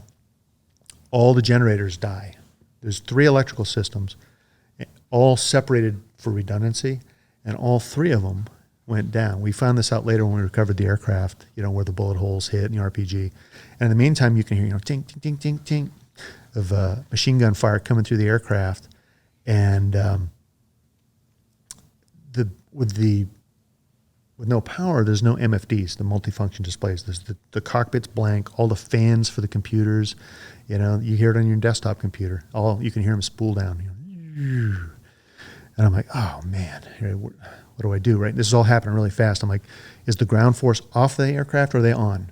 Because if they're off the aircraft, I either have to wait for them all to get off or all to get on. In the meantime, I'm sitting there trying to decide what I'm going to do. And the crew chief in the very back's like, fire in the cabin, go, go, go. So that means everybody's on board. So I go to take off, and as I take off, without the primary computers, the aircraft are in a backup mode. It's called a reversionary. And I can hear the droop elimination isn't there. So when I pull power, the rotors droop. They kind of go, brrr. And I'm thinking, oh no, I lost an engine, right? And I don't have the ability to fly off there with one engine, right? So I rotate it and I dive down the mountain, and the idea is to gain airspeed so that at the bottom of the hill, if nothing else, I can crash in a controlled manner at the base of the hill. Well, in that process, we're still getting shot up. There's no communication to the back. And finally, my crew chiefs kind of in the front there with Slab kind of come to, if you will. And they go, sir, both engines are running. I'm like, no, it doesn't feel like it. And they said, no, both engines are running. You can level off. So I level off. I'm a couple thousand feet lower than the mountain now, and the machine gun can't hit me down here. And I find out that we lost a man. Neil Roberts. When the RPG hit, he fell out? When the aircraft rotated, he was heading out the ramp with his big-ass mountain rock, and the crew chief at the ramp couldn't stop him, right? He's not on comms with Slab. We're rotating up. The ramp is free-falling because the hydraulics and some of the damage we'd taken, and he's already got the momentum of running off the aircraft. He also got shot in some places. We found out through autopsy, I think he was shot in the leg at the same time. So, down he goes. Crew chief grabs him, goes out with him, right? He falls roughly 10, 12 feet to the snow. It's about hip-deep snow up there. And the crew chief is hanging from the back on a gunner's tether, right? I don't know this. I know none of this is going on. And here I am, diving down. I'm doing like 160 miles an hour. And his toes are tickling the trees on the way down. It's a very forested mountain. Damn. And I don't know this. And the crew chief in the back, the other crew chief, is pulling him up by his harness. But because he's doing that, he can't use his thumb switch to tell me anything's happened. And the other 2 guys had the RPG blast, and they're just now gaining their feet, And they're like just trying to get me to level off. They have no idea what just happened in the back. And finally, we level off. He gets the crew chief in. And I get told, hey, we lost a man in the LZ. I'm like, oh, bullshit. There's no way. Everybody got on. And he's like, no, he fell out. I'm like, get a head count. They watched him go out. They don't have to give a head count, right? But I'm in denial. And so I said, all right, we got to go back. And like, sir, we don't have any electricity. The miniguns don't work. So they're AC-powered, 6-barrel Gatling guns. And we got to go back, right? So I do a turn back, I start to climb, and the controls freeze, and you can't move the control. It's like power steering in a car. You can steer it, but now you pull the key out, it's locked, right? Well, that's what it's like in a Chinook with no hydraulics. You can't move the controls. We are going to die. There's no way. We're just, at some point, we're either going to run to a mountain or it's going to roll inverted. We don't know. And I can't move the controls. My co-pilot's trying, and I'm like, all right, sorry, guys. We're done. And they're like, what do you mean? I go, I can't control the aircraft. And the crew chief in the back that had pulled the fallen gunner up has a little tiny reservoir in the back, right? It's the size of a coffee can, a small coffee can. And he pokes a hole in 2 cans of hydraulic fluid. Nowadays, your viewers may think of putting oil in your car as, twisting the top and pouring a bottle in. But back in the day, it was a can, and you had to poke a hole in the sides and pour it in, right? So he pokes in a quart of hydraulic fluid, and he's pumping this little T-shaped handle. And it's like, it's not meant for this. It's meant just to top off a system, but he's filling the system. And all of a sudden, the controls come back. Wow. And I'm like, all right, I got control again. And I turned again back to the LZ to pick up Roberts. And we're now lined up. We're starting to descend. I can't see him. There's trees in the way, but we're gonna get there. And the controls lock up again. Now, if we don't do something, we're just gonna crash into the top of Roberts Ridge, as it's named now, and he'll die, we'll die. I still have my SEALs, my crew members on board, and I'm responsible for everybody. All of a sudden, the controls come back. He put another quart in. So I'm like, guys, we're going to abort the rescue. We got to get on the radio and get Razor 04 over here. We got to just survive, right? So I turned back to where Razor 4 had infilled his Mako element down in the valley, and I'm shooting the approach down there. We get none of the instrumentation, and it's all by feel. And I'm trying to keep a 300 foot a minute rate of descent. So the idea here is if the controls lock up again, we have no more hydraulic fluid. Maybe, just maybe, if we don't run into something on the bottom, maybe we'll hit impact. Maybe somebody will survive 300 foot a minute, right? But what that meant was I overshot the Mako LZ. I couldn't land to it. I was afraid if I steepened up the approach that we'd just crash and boom, like in the movies. So we get down to the bottom. And now the terrain is coming into focus, and it's not flat. It's rolling terrain, and it's going to be a dust landing. And I've got none of the usual toys, the video game to play to land straight. And I'm coming in. It's like, all right, we're just going to have to do this like I did in the old days, right? And this is where my previous life experience in the military came in. And I'm setting up the approach. I get all the mag brakes all set, and the aircraft starts to slide to the right, uncommanded. I can't stop it. I can't move the controls anymore, the cyclic. And there's a saying in aviation, never quit flying the aircraft. So the only thing I can do now is I stomp on the right pedal, and the aircraft swings in the direction of the slide, and then it doesn't move anymore. I can't move those. So we're going in the direction of the slide. We hit the ground just as I drop power, and then I can't move that one anymore. So each axis gave me one movement, and then we settled on about a 20-degree cross slope, left side low, probably about a 10 degrees nose high, and we're alive. And shut the engines off, hit the rotor brake, which stops the rotors, like almost immediately. And this is where, you can tell this is new to us, right? Because the plan was always, if you crash on the objective or whatever, you jettison your door, you get out, assume a protective posture, a little security perimeter. So I do that. I get out with my M4. And the drop from my cockpit to the ground is about 8 feet, right? Because there's like a big divot. And so I kind of get out, I drop, and I hit the ground hard. I'm wearing body armor, I get a lot of bullets. Everybody does it.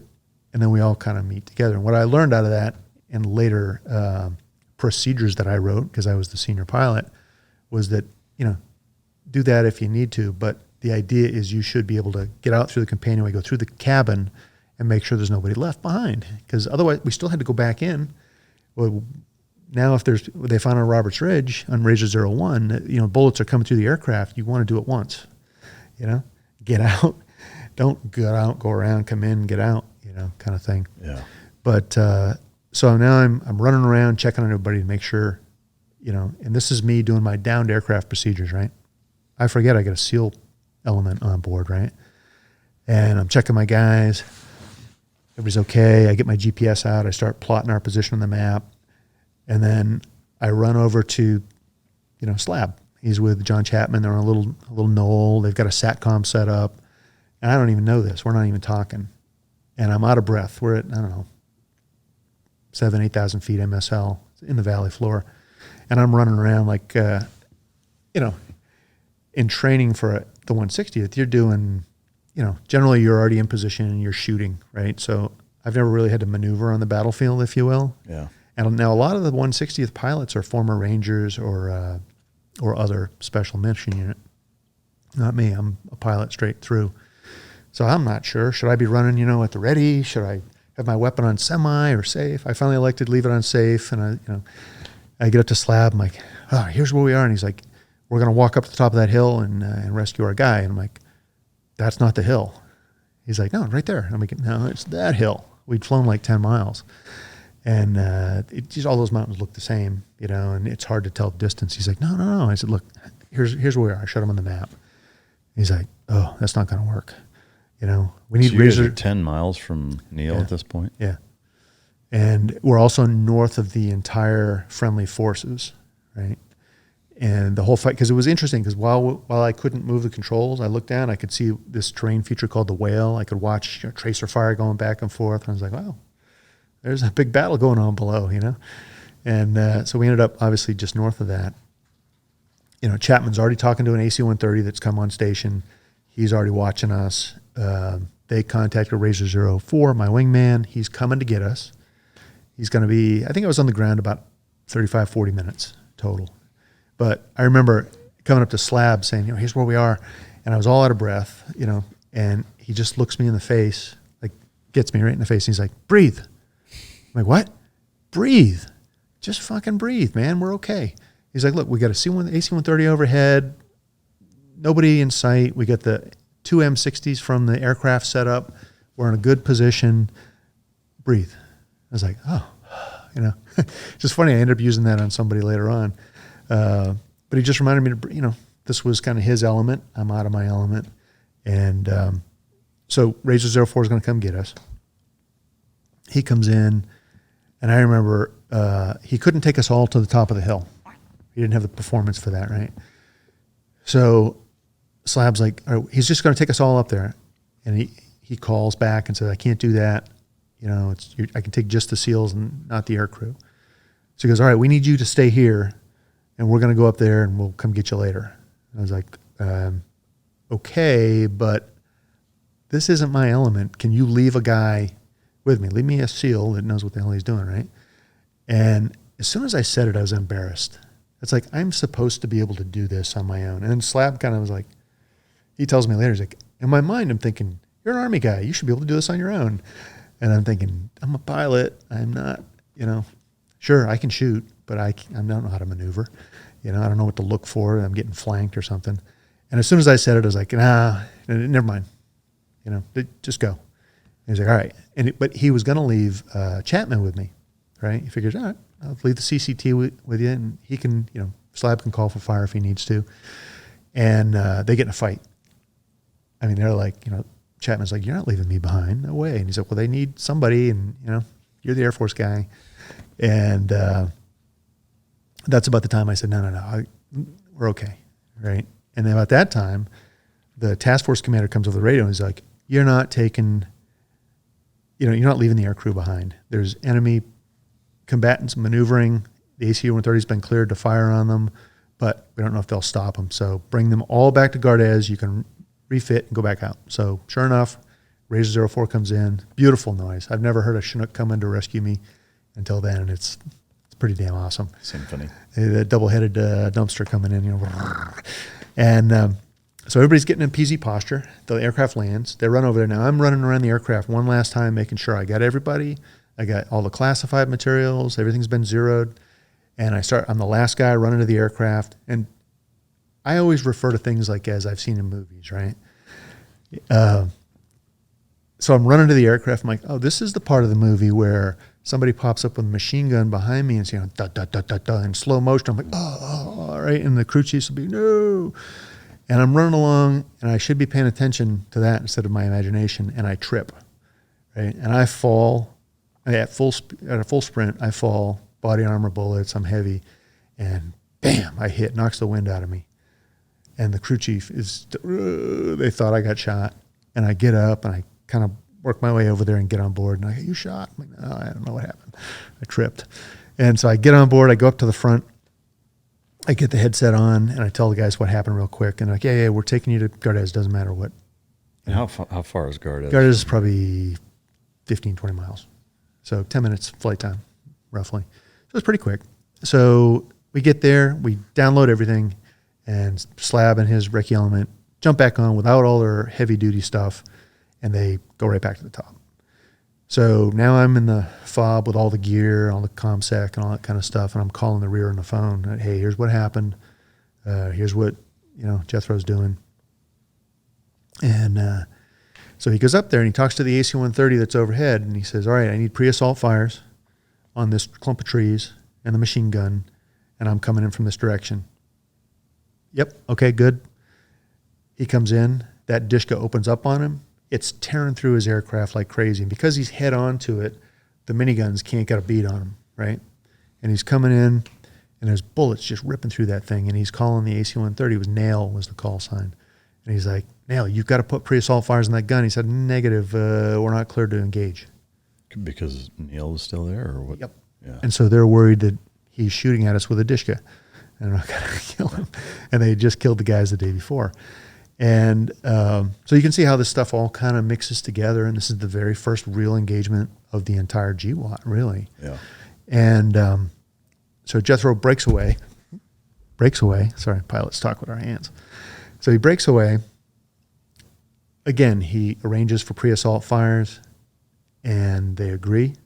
And this time he comes in fast and low, kind of like a fast rope approach to a ship. And he comes in, pops up, drops in, catches the enemy by surprise, because they can hear a helicopter, but it bounces off the mountains, and sometimes it's hard to tell what direction you're coming from. AC-130 did not shoot again.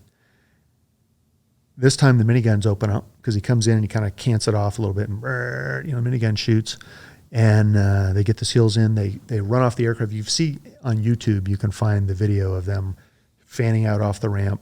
Chinook takes off, and as soon as they do, they're encountered by a PKM, right, a belt-fed machine gun, and they get kind of pushed off the hill, and that's their story to tell.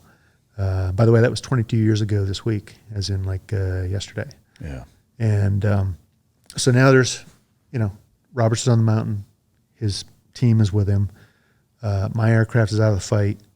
Razor 04 is shot to pieces and now has no fuel left. So he can't even go back and get them if he wants to. So he comes back to Gardez, lands. The number one engine and the APU flame out. There's no gas.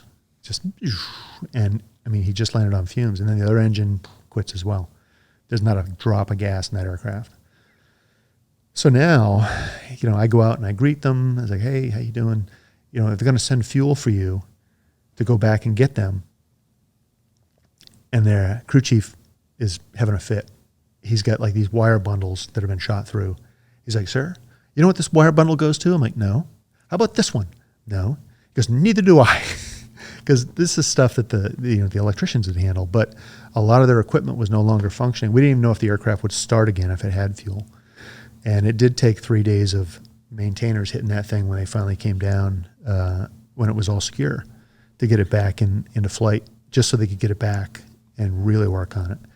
So this is where a lot of confusion, you hear all these stories about what happened, and there's this confusion back at Bagram where, so now Razor 1 and 2, who had done the initial infill, then they flew back, then came down and gave me the spare, exchange aircraft. Then they went back, and they're getting back just in time to find out that I've been shot down and the QRF is needed. So they refuel, they grab one of the other aircraft and left the one behind that they had brought back, and they take off. They're told, just get down there. It's 40 minutes of flight. We're not really sure exactly what's going on. And they think they're coming to rescue me. They don't know anything about a SEAL who's fallen off or that the other SEALs are back on the hill. So they come down, and they're waiting for the actual coordinates. All they know is my landing zone, and that's where they're headed. And at the time, this big battle, there's a lot of comms fratricide going on, a lot of jamming, and it affects the SATCOMs because that's just a UHF radio is really all it is. And they're coming in, and there's a P3, I think it was, toolbox is the call sign, who says, here's the coordinates you're supposed to go to, which is my original HLZ. Okay. But then he's hearing some other things. He's like, it doesn't sound like what I heard's going on. So he sends his Chalk 2, Razor 02, over to Gardez while he continues inbound to the top of the hill with a small group of Rangers, like half a squad. And he's like, I'm going to figure out what's going on, then I'll bring you forward if I can, right? He gets there. The AC-130 pulls off station because it's going to be sunlight. And he says, hey, I got to go. And Razor 01 says, you got to stay. You got to put fires down on that clump of trees in the Dishka because I'm bringing the Rangers in right now to rescue the SEALs. And he's like, unable. Been ordered back. Now, in the movies, the aircraft commander would, ignore that and go back. This is real life. This guy, I believe, is the aircraft commander that just killed Harriman. He's not violating any orders. He leaves. Only about 2 years ago, I heard radio traffic where a guy named Pete Blaber, who was the AFO commander, calls the AC-130 and says, if you don't stay and cover that aircraft infill, we're going to have a Chinook down in the LZ in less than 30 seconds. And the guy says, got to go. What? He leaves, and I've seen the sensor video where the crew is kind of arguing with the pilot in command. And he's like, guys, we got to go. We've been ordered. And the sensor is around this way. You see Razor 01 fly by. The sensor's falling, then it gets blocked by the rear stabilizer, and they leave. So he's full of shit. He did what he was told to do. And he didn't use his own judgment. I don't know. I'm not him. But I can tell you that Razor 01 was shot down less than 30 seconds later. And those guys stayed on top of the mountain, which is the whole story of Chapman's up there, the Rangers doing their thing. Nate Self is an amazing human being. He was the platoon leader and the QRF leader. Yeah. And Slab and the guys all wounded for the most part. One guy, I think, lost his lower leg and they're down on a little ridge line because they slid down off the mountain and there's no way back up, there's no way down. They are stuck on a ledge, and that is that, right? And they have their own story to tell with that. But and the Rangers have their story to tell. But the fact that the AC-130 didn't do the pre-assault fires and left them unprotected, which he wasn't going to shoot anyway, so I don't know what they would have been. Yeah. But that lasts for the day, right? They lose some people up there. We lose a crew chief. Phil Svitak dies on the infill. He's on his minigun, dies on the minigun. It's a sad time. But I'm back at the FOB at Gardez, and I'm listening to all the traffic that's going on, and it's all secure, they think, and they want to bring Razor 02 in to pick everybody up, right? And actually, he had already been in at the base of the hill, and those Rangers walked up to link up, and that's when they took the advantage on the hill, when they had a full squad. But he's back with us, and then he is supposed to go rescue them during the daylight, and they're attacked again. The guy pops up, shoots all the wounded, and that's where Cunningham is killed, Air Force PJ. And Nate Self's on the radio, and he's like, if you don't get that aircraft in here, we're going to lose another one. And I remember sitting there in the FOB, in the control room, if you will, in the planning area, and I said, I looked at the guys, and I said, they're not going to send them in. You just lost 3 Chinooks on the same objective, and now it's daylight. They're going to wait till dark. Everybody's like, but there's a guy dying. I'm like, they're not going to risk the rest of the people and the crew and the next QRF. They're just not going to do it. Yeah. And that's how it played out. So after dark, they mounted a rescue, pulled everybody off.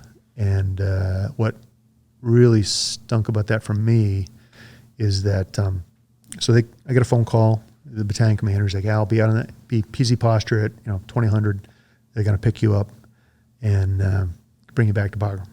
Okay. As we're starting to move through the minefield, the Air Force weather guy runs in, and he's like, Mr. Mack, there was a journalist trying to get through a checkpoint, and it was fake, and they threw a grenade in, and she's dying. I'm like, all right, first of all, breathe. Right? I use Slab's freaking take, because he was, he's a weather guy. Yeah. And so I said, tell me again what happened, right? They were journalists, were in a car, Taliban threw a grenade in there, it went off in the car, this woman, she's bleeding from everywhere. I said, okay, bring her in here. I grabbed my medic, and we went out there, and the 160th medics are amazing. I mean, they're some of the best in the business. And he's working on her. I sent the other guys out. I'm like, all right, look, I'm going to stay here till she's stable or dies, and you get picked up kind of thing. And I'm getting the radio calls. They're saying, they're like, 10 minutes out. I'm like, is she going to make it or not? What's the deal? I said, we're either staying or we're not. And he said, no, I think I stabilized her. Okay, well, let's go. So now they jump us in a little, SUV, and they drive us through the minefield, in the dark, get us there. The Chinook has just landed. What I don't know is all the KIAs, the friendly killed in action, are on the aircraft on the floor. And my crew gets in, the crew from Razor 02 gets in, except the dead bodies are all over the floor. They've been placed there as respectfully as possible. And it's just not a lot of room. Do you know how many there were? I should know. I'd have to do the math, but there's, I don't know, 5, I think.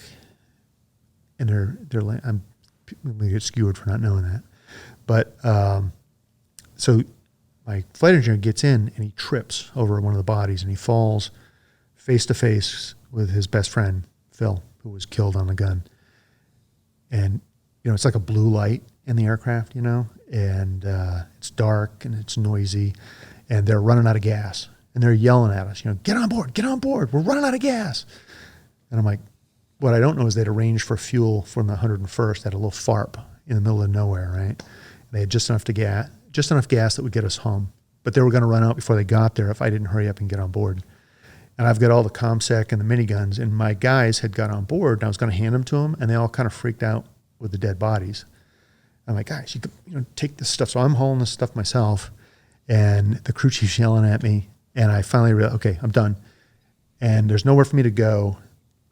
I got to get past the ramp hinge because the ramp's going to come up. So there's one little spot, the size of this coffee table, and I kind of sit there, ramp comes up, and they take off immediately.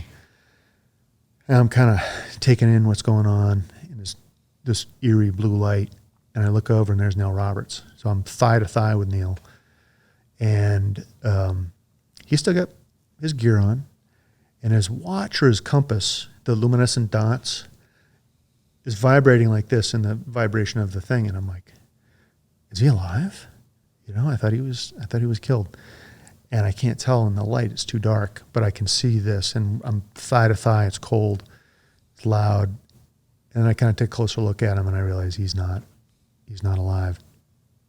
And we fly off to this forward operating and refueling point, and the guys are having a hell of a time in the dust landing to this one little point. Like, you can't get there and roll up to it. You got to land right to the point. And they're doing a go-round after go-round after go-round. They're trying and trying and trying. And I'm thinking, we're going to end up in the middle of nowhere, out of the frying pan, into the fire. I was just in a fob, and now I'm out with all the KIAs in the middle of nowhere. And they finally land, and the number one engine, just like Razor 04, quit. It ran out of gas. That's how close we were to flaming out and just crashing in the desert. And so they got enough gas, that engine starts up again, and they fly us back to Bagram. And I don't know it's Bagram, because Bagram in my entire 6-7 months there has always been dark. We call it Bagram dark. I mean, you almost lose your balance. It's so dark. And we land there and it's well lit. And crew chiefs are like, sir, where are we? They're bringing the dead bodies off the aircraft and putting them on ambulances and taking them away. I'm like, guys, I haven't got a clue. I think we're in Kabul.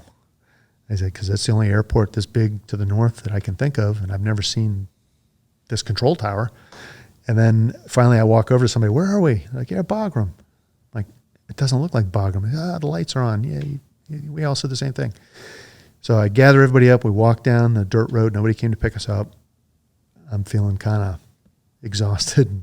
It's surreal. And I walk into the tent, the planning tent, the talk, if you will, and then it leads into the planning area. And everybody's just looking at me, like, well, welcome back. I'm like, I don't know what just happened over the course of all this time, but I've got, my guys, I got our weapons, I got stuff. We got debriefed, and then we cleaned up, took a hot shower, went to bed, got back up. And then the next day there was a whole series, there was a vehicle interdiction that went, thinking we had bin Laden, and turned out to be something else. But because they did that, they'd burned their day. And that night we were told that there was a blizzard coming in, going to be here in the morning. If we didn't pull all the SF teams back in that night, they would all perish from exposure. They weren't equipped and they couldn't come down off the mountains. So they're like, Al, we need you to fly. I'm like, dude, I just got shot down, really? And they're like, yeah, you're going to have to, right? Okay. So we go out the next night, and we're going from LZ to LZ, mountaintop to mountaintop, pulling everybody off at the same time, all at once. And the very last group was the Germans, right? And before we went, I'd been told by them over the radio that they had enemy soldiers in the tree line with RPGs. And they weren't able to engage them, but they see them. So I've talked to the AC-130 planner before I took off. And I was like, I want you to tell the ground force to turn on their infrared beacons, IR strobes, and then kill everything within 200 meters of it. And he's like, I can't do that. Same thing. They were still worried about killing friendlies. I'm like, dude, get confirmation from the ground force that they're marked and what their position is and kill everything else. I said, otherwise, I'm going to get shot down again. And this poor colonel, he was following orders, and I put my hand on his chest, and I start pushing him back toward the wall, and he's backpedaling, and the commander comes up, gets in between us, and he's like, Al, it's going to be all right. I'm like, yeah, you're saying that. You're staying here. I'm the one going out to the RPG. And he's like, oh, now he's pissed off. You're questioning him. I'll come with you. I'm like, nah, stay here. We'll just deal with it, right? So now I know the last group of guys, and the AC-130's overhead. And what does he tell me when I'm like 5 minutes out? Hey, nails breaking for home station. What? I'm like 5 minutes out. You're telling me you can't? Well, it's going to be sunlight, when we get back to Masira. Not even in theater. And I'm like, you got to stay. And you couldn't shame them, nothing. And I'm like, we're going to end up, dead with you flying away. And my co-pilot got on the radio, and he ripped those guys an ass, as new asshole, and they stayed. And it turned out that the guys didn't know we were coming to get them. The Germans did, but the enemy didn't, and they gave up and left. So there was nobody to kill. I'm not sure they would have killed them, but we exfilled them all, got them back to Bagram. Storm comes in, and everybody's back safe now. Man. And then I fly back to Uzbekistan and go home until the summer. Man, that is a rough... A long story, huh? Sorry. Well, no, it's... just so many emotions go through my head hearing that, because I remember I was at SEAL Team 3 when that happened, and again, we, having had been in for a few years prior to that, we'd all done some things, but nothing like that. It wasn't the full blown, we were doing shipboardings or responding to the coal getting bombed or, whatever. There were things going on, but this was the first, no shit, real, we're at war, special operations doing what special operations is meant to do. Yeah. And this thing seems like it just went horribly fucking wrong. It did, and there was a lot of lessons learned came out of this, things like unity of command. There was 5 different commanders, and they weren't talking together. The communications weren't unified. Yeah. The comms, a plan was not, for the jamming and stuff was not planned well. And the equipment, the fact that, Slab couldn't talk to his guys while he's talking to me. All that's changed. Yeah, it seems like such a simple thing. It's like, how is that mistake even made to begin with, kind of thing, But I know for me, I was 22, 21 at the time, I think, and I just remember thinking, man, that's what I do for a living. That could be me. And so for me at that time, I just remember really vividly imagining what it must have been like being on that helicopter. Having done things like that, in training a lot, doing infills and crazy, what seemed crazy as a nug sitting in the back of a 47, just having been in that position, I just remember thinking, man, I can't believe that fucking happened. We lost one of our guys and a bunch of Rangers got killed. And, it was a tough kick in the dick for all of us, I know. But, to sit here 20 some years later with the pilot is kind of surreal for me, honestly, having, been in when that happened. And again, just thinking about it and now sitting here talking to you is pretty fucking wild. Yeah, it sucked. Yeah, I can imagine. But I tell you, a lesson learned out of that, is that it was the beginning of the war, and like you said, it was the first real big engagement. So, mistakes that were made there, if they could be learned from, at least in the special ops community, were. Yeah. The conventional forces, I'm not sure they got the same lessons learned out of this, but we adapted equipment. The miniguns went from AC to DC power, so they run on a battery and we got a lot of things redundant and fixed and hardened, if you will. Yeah. We learned some things. I was never successfully engaged again by the enemy without intending to be. Wow. And by that I mean, I might know I'm doing a HUD exfil or a CASEVAC. I know I'm going to get shot at. I wasn't ever surprised again. Yeah. They caught me with my pants down, and I was able to learn. And then because I was one of the senior pilots, I was able to implement things that I learned. Everything from there's different ways of a downed aircraft. You might be on the objective under fire. You might be off the objective safe. You might be off the objective under fire, right? And how you could behave in that scenario. Yeah.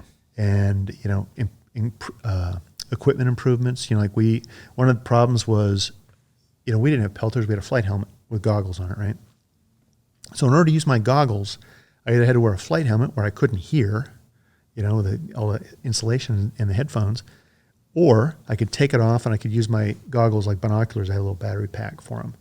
But now how am I supposed to use my M4 with holding this, right? So we ended up, getting what we call hear-through helmets, right? So the flight helmets had a button you could throw, and it was like a pelter. And you could turn off the volume, and it would shut down if you shot and stuff like that. So you could at least wear that. That's since improved even more. Yeah. But just a simple thing like that. Sure. Yeah. Yeah. I'm curious, when you were in the back of that helicopter and specifically when you saw Neil lying there, is that something image-wise that you think of often still to this day? I wouldn't say often, but it does reoccur. And I'll tell you, it was tough, a tough couple months after that, in that, I'd go home and I'd see him in my dreams. I'd see the dead bodies. I'd relive decisions I did or didn't make or other people made. And in order to sleep, I had to drink. And whiskey was my friend to an extent until it wasn't. Yeah.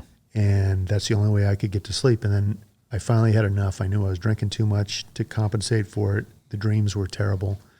I always had Neil Roberts sitting there, saying, thinking to me, why didn't you come get me? Yeah. And so I went to the regimental psychologist and I told him what was going on. And I asked him, does my psychological profile from assessment match what I did? Did I perform okay? Did I behave as a normal human being? And we talked a little bit and he said, you're fine. He goes, the fact that there's a problem, it's all going to get better. You can stop drinking. And sure enough, the dreams went away to the point where about a week later, I was talking to the guys, the other pilots, and they all felt the same way. They had the same problems. And I said, go talk to the shrink. He can hook you up. He'll help you. And they're like, no way, I'm not going to the shrink. They'll ground me or something like that. So I went to the commander and I told him, I was like, listen, these guys are all like I was. They got to go. So he made it mandatory. And they all had to stay at least a half hour. They all stayed longer. And I think that was a good move. Yeah. Wow. Is that something that I guess that you struggled with past that, or once you had that session with him, it was pretty much... That was the worst of it. Yeah. And, to this day, I still have some type of or level of PTSD, and I notice it the most when I'm not in control. Right. So I used to get in fights with battalion commanders and task force commanders if they wanted to do something a certain way and I disagreed with it. Red Wings was an example of that. I fought against that whole thing and it went anyway. And so I always felt like I felt like I knew better. Look, I've been shot down. I survived it. I've since made adjustments. I'm the guy that should be saying this is how it is. Right. So I had to be in control.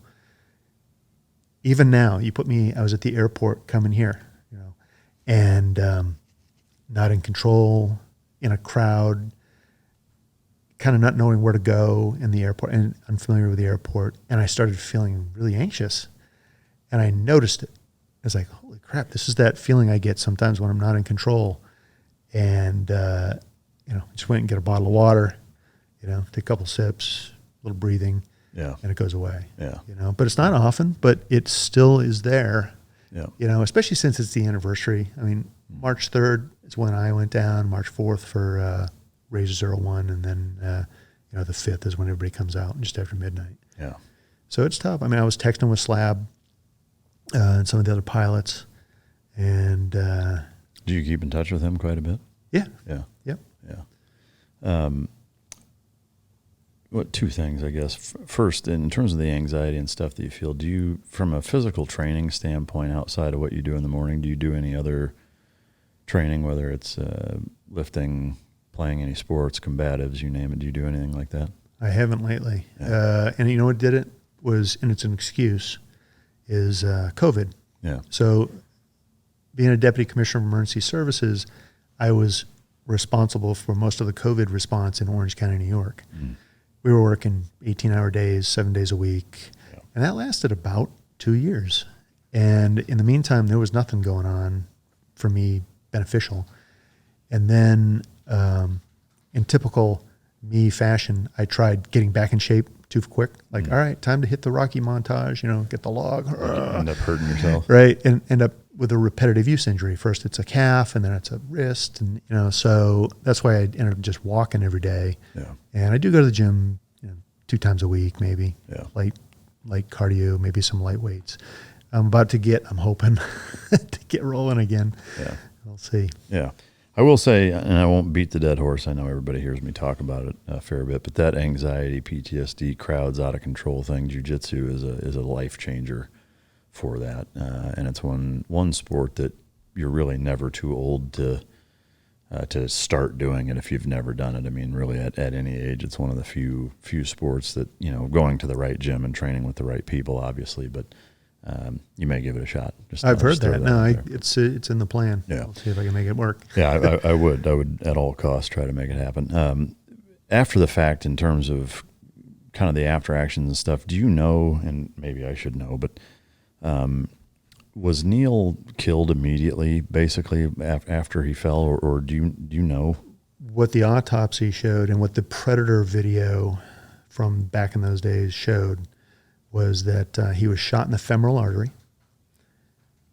His blood was all over the ammunition in the chamber and the bolt carrier group in his saw, which meant that he was shooting while blood was pumping into it.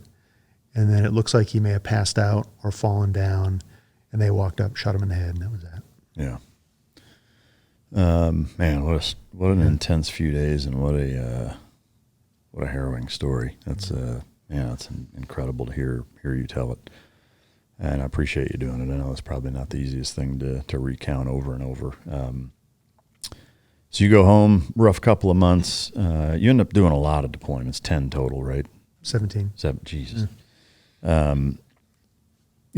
We could sit here for a week, and we could chronologically go through every deployment, but I want to hit the lone survivor story kind of in depth, and then the Bowe Bergdahl stuff also.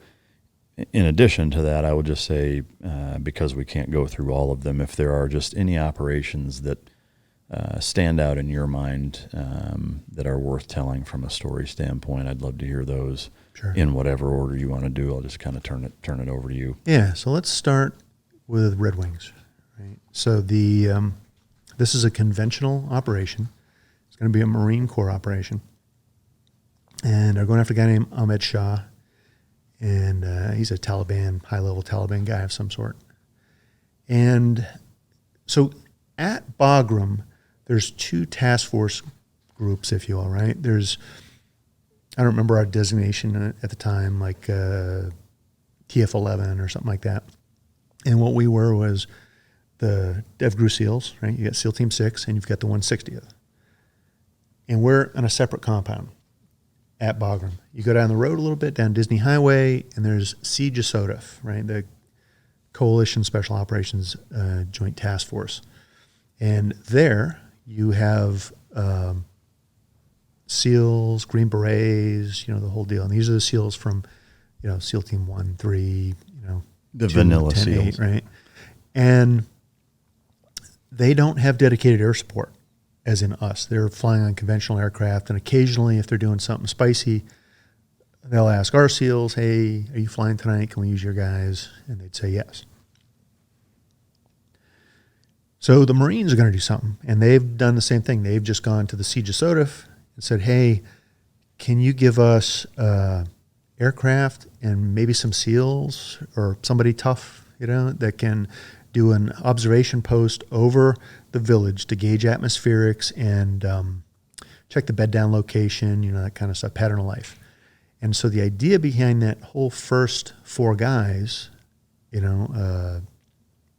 what's that? Murphy, Axe, Luttrell, Danny Dietz, right? So they are going to go, and they're going to get infilled by helicopter overlooking this village. The problem is, there's a couple of them. Number one, there's no way to get above them in a helicopter and not be heard. It's impossible. You can't put them far enough away to not be heard and walk in under the cover of darkness. Also impossible. The terrain here looks like something out of The Hobbit, out of the Lord of the Rings. It's just intense training or terrain. And in order to bring the Marines in, right? So they're just the recce element. Then they're going to bring the Marines in. They're going to fast rope the Marines in all over the valley. And the Chinooks that we had, so I was flying MH-47 Echoes, right? The E model. 3rd Battalion was there, and they were flying the MH-47 Delta, which is the oldest version of the aircraft. It's much less capable, but because it's less capable, it's only less capable because it has less equipment. Because it has less equipment, it has more weight capacity to carry. So you go up in these mountains, I might be able to carry 15 guys. They can carry 25 just based on that weight. The advantage I have is if the weather's bad, I could take my 15 guys in and they're never going to get there, right? But in order to do this big operation, you've got to have fires assets, ISR, so you don't need an Echo model, right? So what we'd done is we divided QRF, Quick Reaction Force, up. It'd be 2 aircraft on QRF all the time, and you'd have it for, let's say, 2 weeks, and then you'd hand it over to another couple guys because you're not doing other missions. You're staying at Bagram, sitting around waiting for somebody to have a bad day, and then you're going to go try to help them. But in order to do Red Wings for the Marines, they need all the Delta models. There's 7 of them and 2 Echoes. I'm there as an attachment with E-160 out of Korea. I'm also the senior MH-47 pilot in the regiment at this time. So we're gonna swap over QRF the morning of the Red Wings infill, which is the 4 first guys, the OP. And then the next day they'll bring in the Marines once they've, figured out what's going on. So we do a handover brief. The Major Steve Reich is the company commander for B Company 3rd Battalion. He's the QRF lead. And he hands it over to me. Like at, let's just say 11 tomorrow, we assume duties. And anything happens up until then, he can still go. And after that, it's me. And you don't want it to interfere with Red Wings. So, okay, no big deal. Except the next morning I get up. And by morning, I mean it's late afternoon. We're always operating at night. So to me, that's my morning is lunchtime. So I get up, go get some coffee. I'm all dressed. I'm ready to go. And I walk into the jock. And, you have the monitors all over the wall showing the ISR platforms and such. And I've been told they launched. And I walked in. I sat down next to the battalion commander. And I said, sir, what's up? He said, oh, we launched the QRF. I look at my watch. I'm like, I'm the QRF, as of like 30 minutes ago. And he's like, Major Reich was already up. They were already dressed. You guys were still taking showers, because the handover hadn't happened yet. And what we decided to do is we're just going to start Red Wings now. And since they're familiar with the area and that's not your area, they're going to go. All right. Makes sense. I'm feeling a little hurt that I'm not the guy because everybody likes to be involved, right? So I'm watching the feed, drinking my coffee, and from the off screen comes in an MH-47. This is Turbine 3-3. He's got I think there's 8 Night Stalkers, 8 SEALs on board. Christensen and McGreevy are the leaders. And I watched them fly in, come to a hover over this 12,500-foot ridgeline that drops off. It's all trees, and there's a logging area, like an opening in the trees, just big enough to fast rope guys in, and that's what they're going to do. They don't know where the first 4 SEALs are, because that in itself was a problem, right? So they were compromised, and they decided to be exfilled. So they, that's what the QRF is really going to do, is to exfil these guys. Don't know where they are, so you're going to have to put in the other SEALs to find them, link up, and get out of there. There was a problem. I'm not going to get into the details because I wasn't in the room, but I know that Murphy tried to contact the CW5 by normal means. We're compromised. We need exfil. There was nobody on the other end to listen to that call. I'm told somebody was taking a smoke break during the call, and then they got under fire and it wasn't going to work, so he switched to his Iridium sat phone. And that's how we were notified. So anyway, here comes Turbine 33, an MH-47 Delta with SEAL QRF on board from CW5, and they come in. They come to a hover over the trees. These trees are very, very tall, got to be 100, 150-foot trees. They kick the ropes out. Fast rope is these are 90-footers or so they're kind of trying to tuck down into the trees. And as they're getting the ropes ready for the guys, somebody pops up with an RPG, shoots right up into the aft transmission, up through the ramp, and explosion happens inside. The aircraft limps away. I'm watching this. I can see this happen on the ISR feed, which is actually from an A-10 that's overhead. And you know how when you're watching FLIR, you see the bloom, and it's like, well, there's an explosion. What was that? And then it kind of dissipates really quickly with the heat. And you see the Chinook kind of limp away a little bit, and you can tell it's damaged even through the ISR feed. And then it comes apart. I mean, it just, the drive shaft had to have been sheared, and then the blades can hit each other, and then it just, down it goes. And it falls straight down onto the side of the mountain. Yeah, it was a mess. And I'm just kind of shocked. And I looked at the colonel and I said, "Sir, I can be in the air in about 30 minutes. And he's like, "Do it." Right? So we notify the DevGru SEALs who I've been working with. They're hauling ass down there. I'm in the back of a gator, giving assignments to my Chalk 2. Here's what we're going to do, and I'm still not sure what we're going to do. Can we take one quick pause? Yeah. That should have been you flying that? Yeah. How does that set with you? It's weird. I mean, I've had so many near-death experiences. I kind of feel like I just wasn't meant to die. It wasn't my time. Do you believe in that we all have a number and it's predetermined? And are you one of those? Yeah, I sort of do. Yeah. I mean, I kind of view, just a real short thing is I look at it as I don't mean to say one of those. It sounds disrespectful, but no, it's fine. I just kind of feel like you have call it a mission in life. God kind of gives you, whether it's just to live it or to somewhere intersect with somebody else. And I think some of these weird meetings you have with somebody where you change their life or something like that, I think it's destined. And anything after that's kind of gravy. yeah. So I don't think you definitely have a definite where you got to end up, but I think there's something in between. So if you survive one of these near-death experiences, I almost feel like, well, you get something coming more important, so maybe you should pay attention. Yeah. And it's honestly one of the reasons I didn't retire earlier is I kept thinking, as soon as I retire, I'm going to die in some freak accident, because I was like, yeah, well, yeah. I mean, I've got friends that have had motorcycle accidents just out of the great riders. Yeah. Just all of a sudden it's like, oh, so-and-so died in a motorcycle. Yeah, same here. But, so we're driving down as fast as we can. And Bagram is famous, in the later years of being very rule-oriented.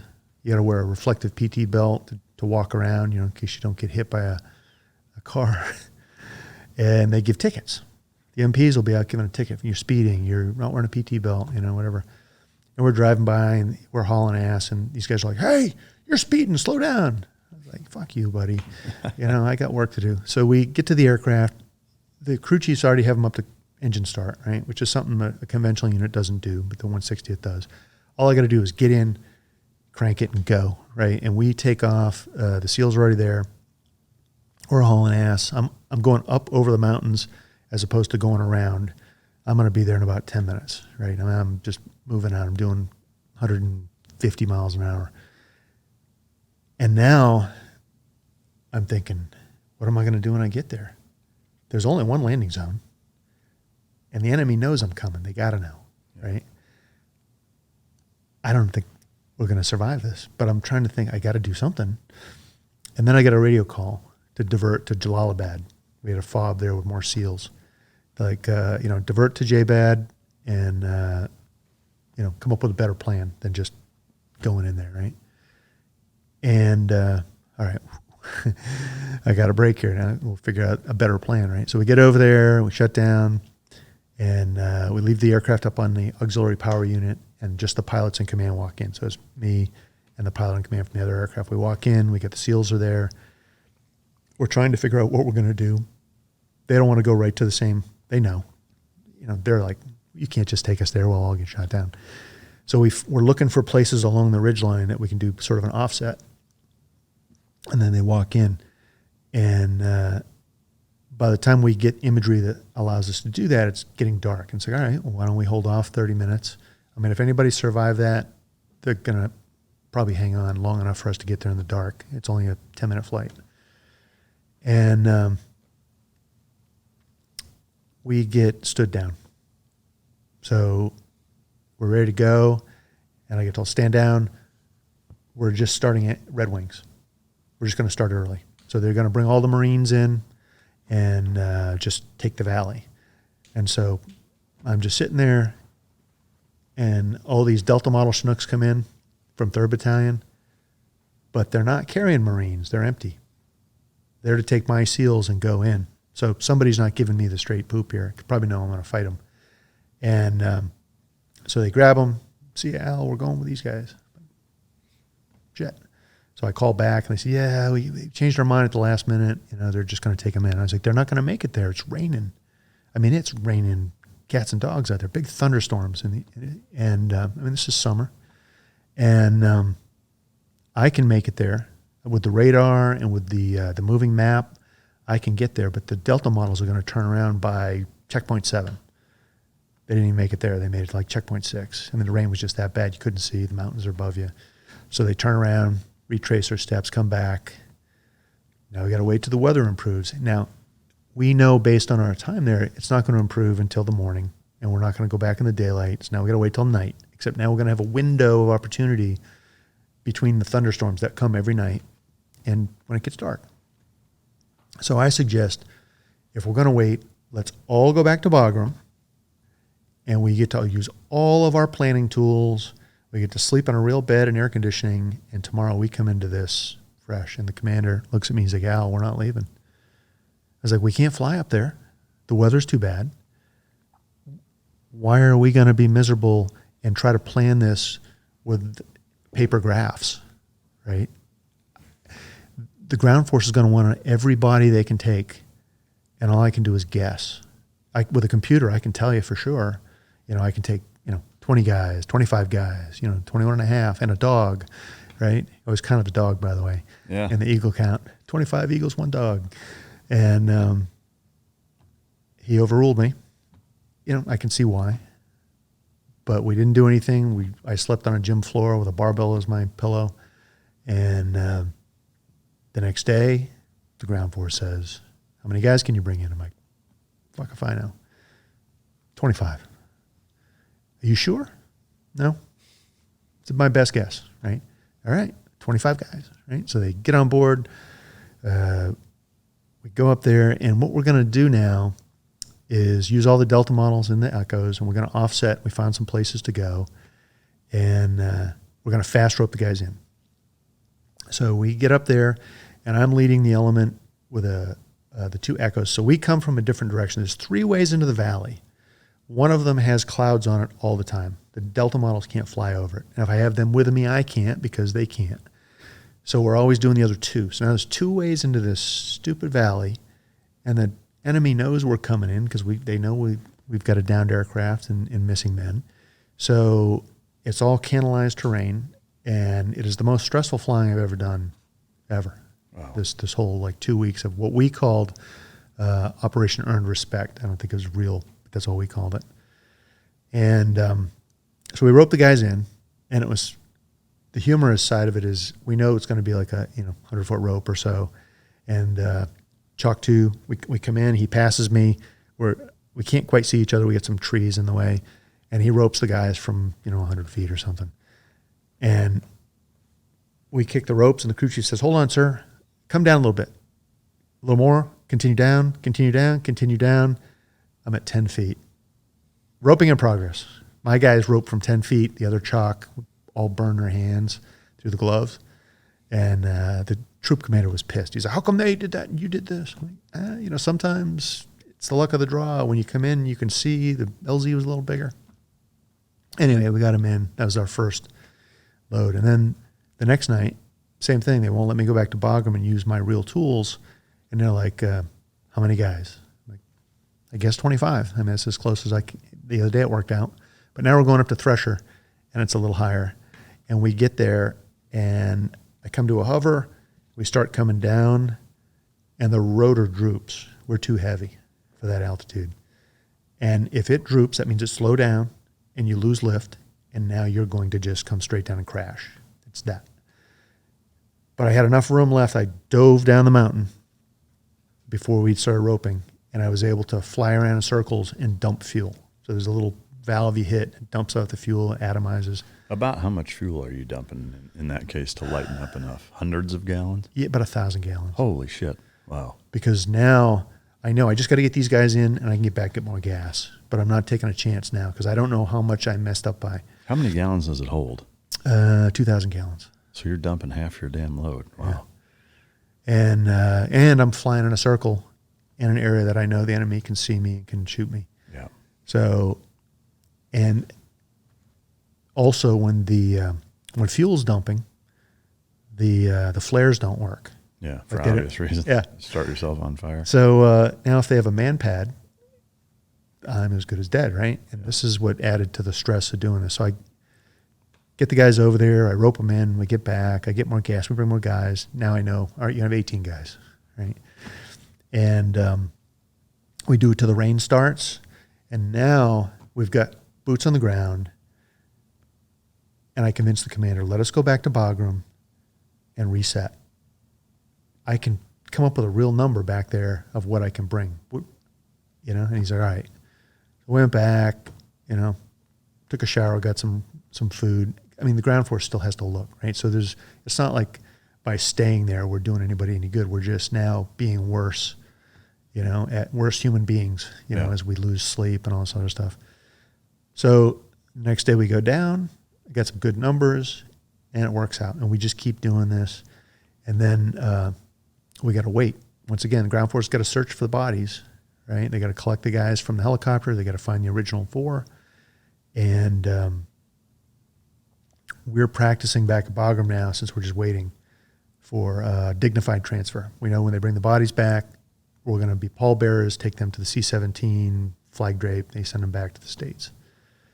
So I'm practicing. I'm going to use one of the guys that was killed was my E7, my NCO, Trey Ponder. This one's tough. He's a good friend of mine. And he was on the ramp when that RPG came up. And I was going to be his pallbearer. And our young captain comes running, Al, put the casket down. We got a survivor. Okay, right? So someone else takes my spot. I come in and like, yeah, Marcus Luttrell. We got his beacon. We had his not ISO prep, his what's the pointy talkie with the American flag, blood chit, right? So we got his blood chit number. So we've authenticated he's there, his beacon. We've got an ODA moving there with Afghans. And the ODA you never hear about, but they were the first ones to get to him and secure him. And he had been taken in by a local, I don't know the guy's name, whatever that law is of the tribal Afghans, right, where if you ask for help, they have to give you help. So he did, and he stood up against the Taliban for that. And in the meantime, we got to come get him. And so he's secured. I think the Rangers walked into him as well. But the ODA was the first ones there. And so now there's been, over the course of this couple days, there's been A-10s overhead, the Sandies, the H-860 Blackhawk, the Sara birds came up from Kandahar. They're flying around looking for, indicators and or signaling. And so I walk into the big jock, and there's a corner where the SAR operation's being planned. There's a PJ in charge named Tom. And he says, yep, here's where he is. He's in this building at the base of the hill. We don't know too much about it, but he's sort of secure, but the Taliban has surrounded him, right? And they're demanding he come out, and he doesn't have a sufficient force, even with the ODA, because it's not even a full ODA. It's just a couple guys and a bunch of Afghans. So I'm like, all right, I'll go get him. And they're like, well, you can't. We're going to bring the 60s in to pick him up because they can't go to the top of the ridgeline, and you can, and they can make it to the base of the hill in the terraced fields. I said, we'll fit on the terraced field. Let me go get him. And they said, the guy, Tom, he's like, Al, we still have missing men. We need you to bring more Rangers in to help with the search. The longer we search, we have to supply people, and, the enemy can continue to come. So we've got to just get this done. Let the 60s pick them up. I'm like, they can't do it. They don't have the performance. They'll crash. And they go, nope, they've stripped the aircraft down. No guns, no armor, no extra equipment. It's just a flying freaking, shell. That's got some balls to do that, let me tell you. And I said, okay. No, I'm going to do it, right? And then Tom goes, all right, Al, they can't go to the top of the hill. We know that there's only about a 20-minute window between thunderstorms. You're not going to bring guys in tonight? Fuck. There's no choice here. I mean, I have to let the 60s do it. Okay, but I'm planning the fucking mission. And the 60 guy's like, you got it, right? Because, this is our AO, and they're from Kandahar, which is kind of flat. So I figured this sequential exfil where we would, once again, you got to come in from this one angle, 2 different valleys, and the other one's no good. So I went and I spoke with the AC-130 crews and the A-10 crews. Like, I sat down in the mess hall or wherever it was, some tables like that. I said, guys, here's what I'm doing. I'm going to bring the 60 in this way. He's going to have to stick to this low terrain, so he's got one way in.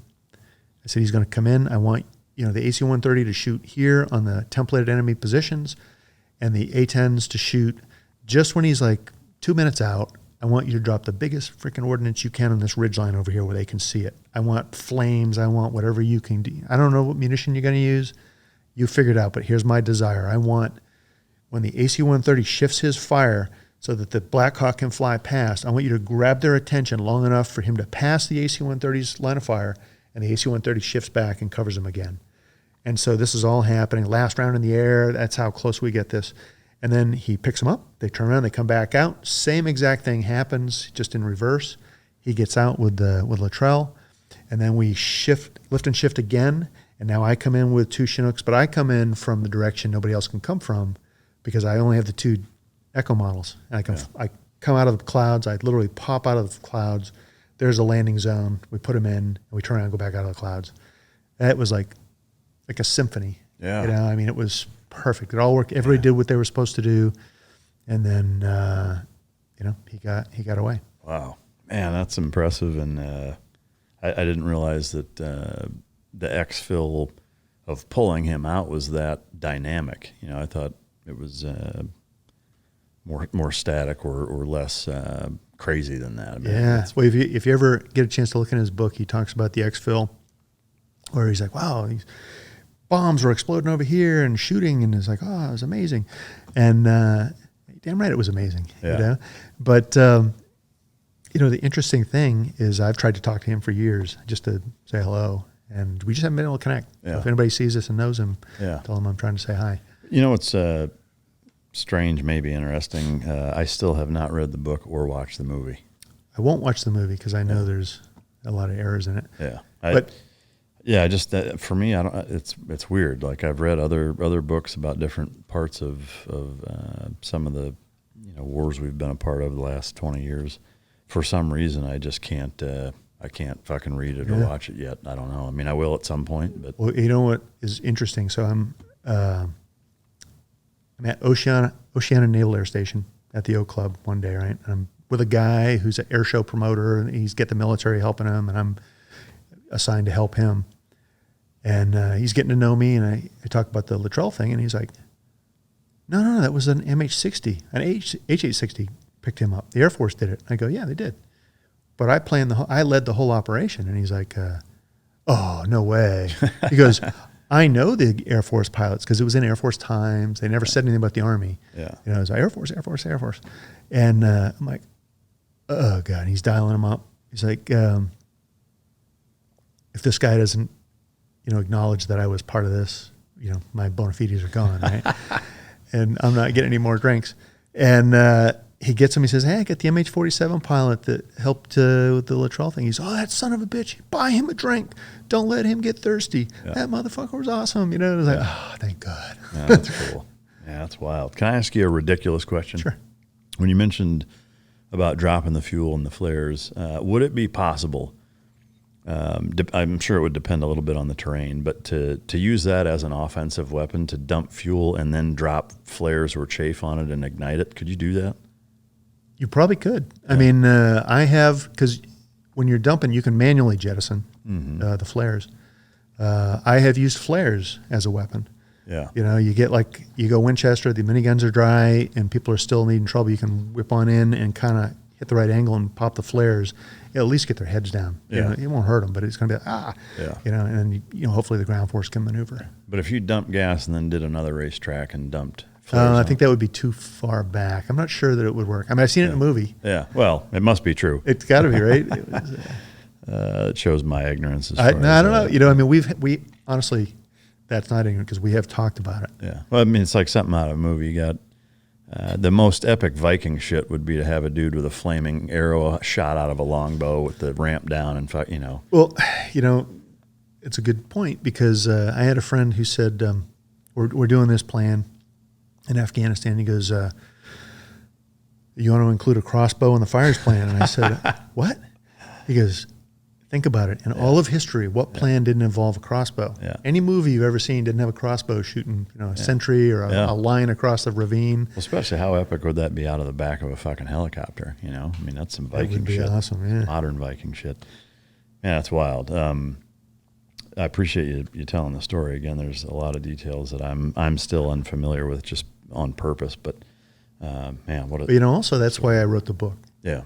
Because you get the stories, whether it's the assaulters or the survivor or whatever, and you never know what went into the whole thing. Yeah. Like I had Doug Stanton's phone number. Doug Stanton wrote Horse Soldiers, or 12 Strong, and he interviewed me for that. And at one point, so I still had his number. I was drinking some bourbon. This is a good night. And I was like, hey, before the Horse Soldier, there was a whole nother story, with the helicopters. And he's like, oh, really? Yeah. And I was like, that's cool. I never told him. Yeah. But instead I put it in my own book. Yeah. But that's what you're getting is the pilot's version. Yeah. Do you have a favorite bourbon? Yeah. Right now it's Horse Soldier bourbon. Oh, yeah? You got to try it. Yeah. I've not tried it. That's cool. Are you into Blanton's or Pappy's or any of that fancy shit? Pappy, if I can get my hand on it. Yeah. It's rare. Yeah. Weller 12. Yeah. It's the poor tasty. man's Pappy's. Yes. Yeah. Man, that's wild stuff. The Bowe Bergdahl and any other getting shot up or worthwhile stories, I'd love to hear them. Well, Bowe Bergdahl. So I'm in Sharana as a FOB south of Gardez, so in the middle of Afghanistan. His forward operating base was about a 10-minute flight away, so he wasn't that far away. So he was an infantryman, conventional army at this FOB, pulling guard duty with the Afghans, right? And the thought is that, and I don't know for sure, but what the report was is that they kind of convinced him that he should go to the headquarters at Sharana and tell the colonel up there that they weren't doing anything. They need to go after the Taliban. He takes a bottle of water and a knife, and he sets off when everybody's sleeping to walk to Sharana, right? So he gets rolled up by the Taliban, and his platoon leader reports it. We get his ISO prep. We're ready to go. We fly down there. We're looking in the area. All the intel assets are now turned on, American soldier that's been abducted. And it was interesting because the spigots opened up. Every asset that was available was made available. We all had different missions. So when you hear people talk about, we ignored this or this or this, and people were killed over here or here because they no longer had these assets, there's probably some truth to that. Yeah. That's how, we were talking earlier about Jimmy Hatch, the dog handler with that's how Spike died, was chasing that fuckwad. Yeah. And so we are now trying to find him. All of the electronic assets, satellites, everything has been tasked now for this. And we don't know. We're trying to get him before he gets into Pakistan. And so what we do know is that they're not on the phones. They're using couriers. Right? That's how they're passing information about this guy. They're trying to sell him. And, I'm with the DevGru guys, and we start doing vehicle interdictions to disrupt the network, like the communications. And like the first time we went, the guy was on a motorcycle. They've been following this guy all day. It's dark. We're going to go do the VI now.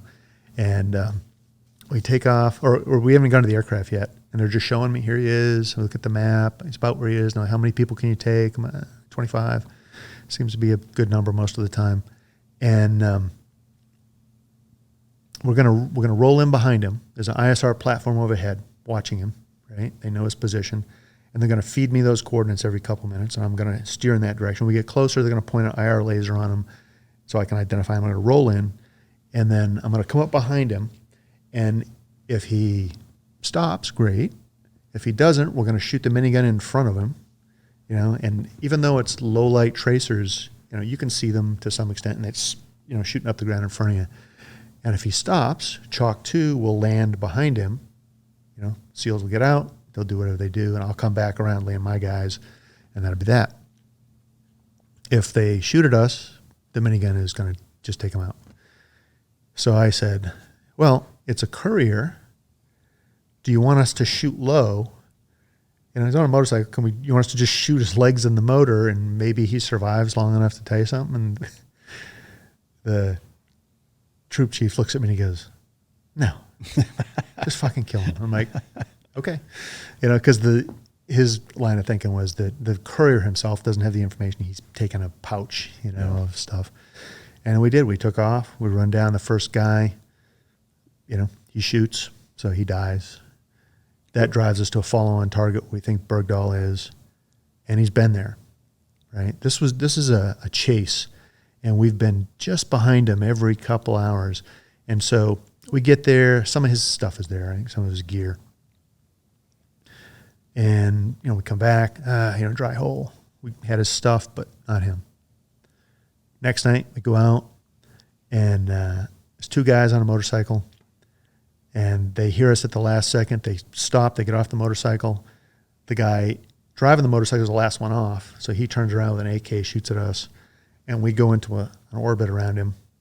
And you can see him shooting, and the sniper is shooting an M4. He's not going to hit him from the slow passing helicopter. He takes a couple shots. He goes, just take him. He taps the minigunner, and this guy dies. He cut him in half.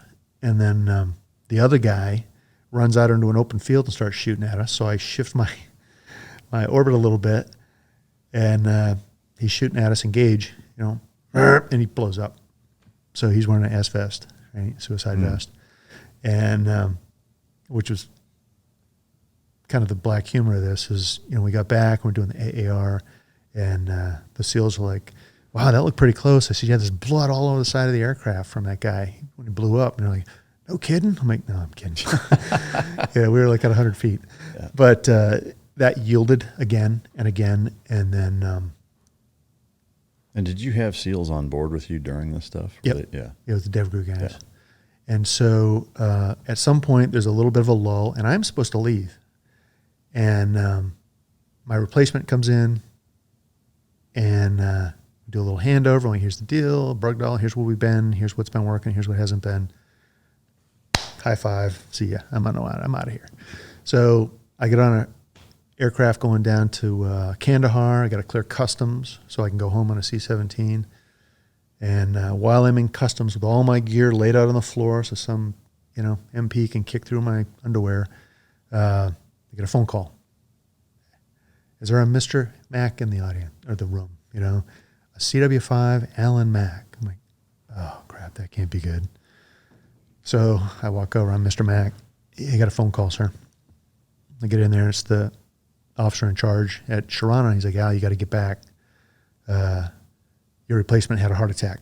Holy shit. He's a fitness nut. Sharana's about 6,000, 7,000 feet MSL.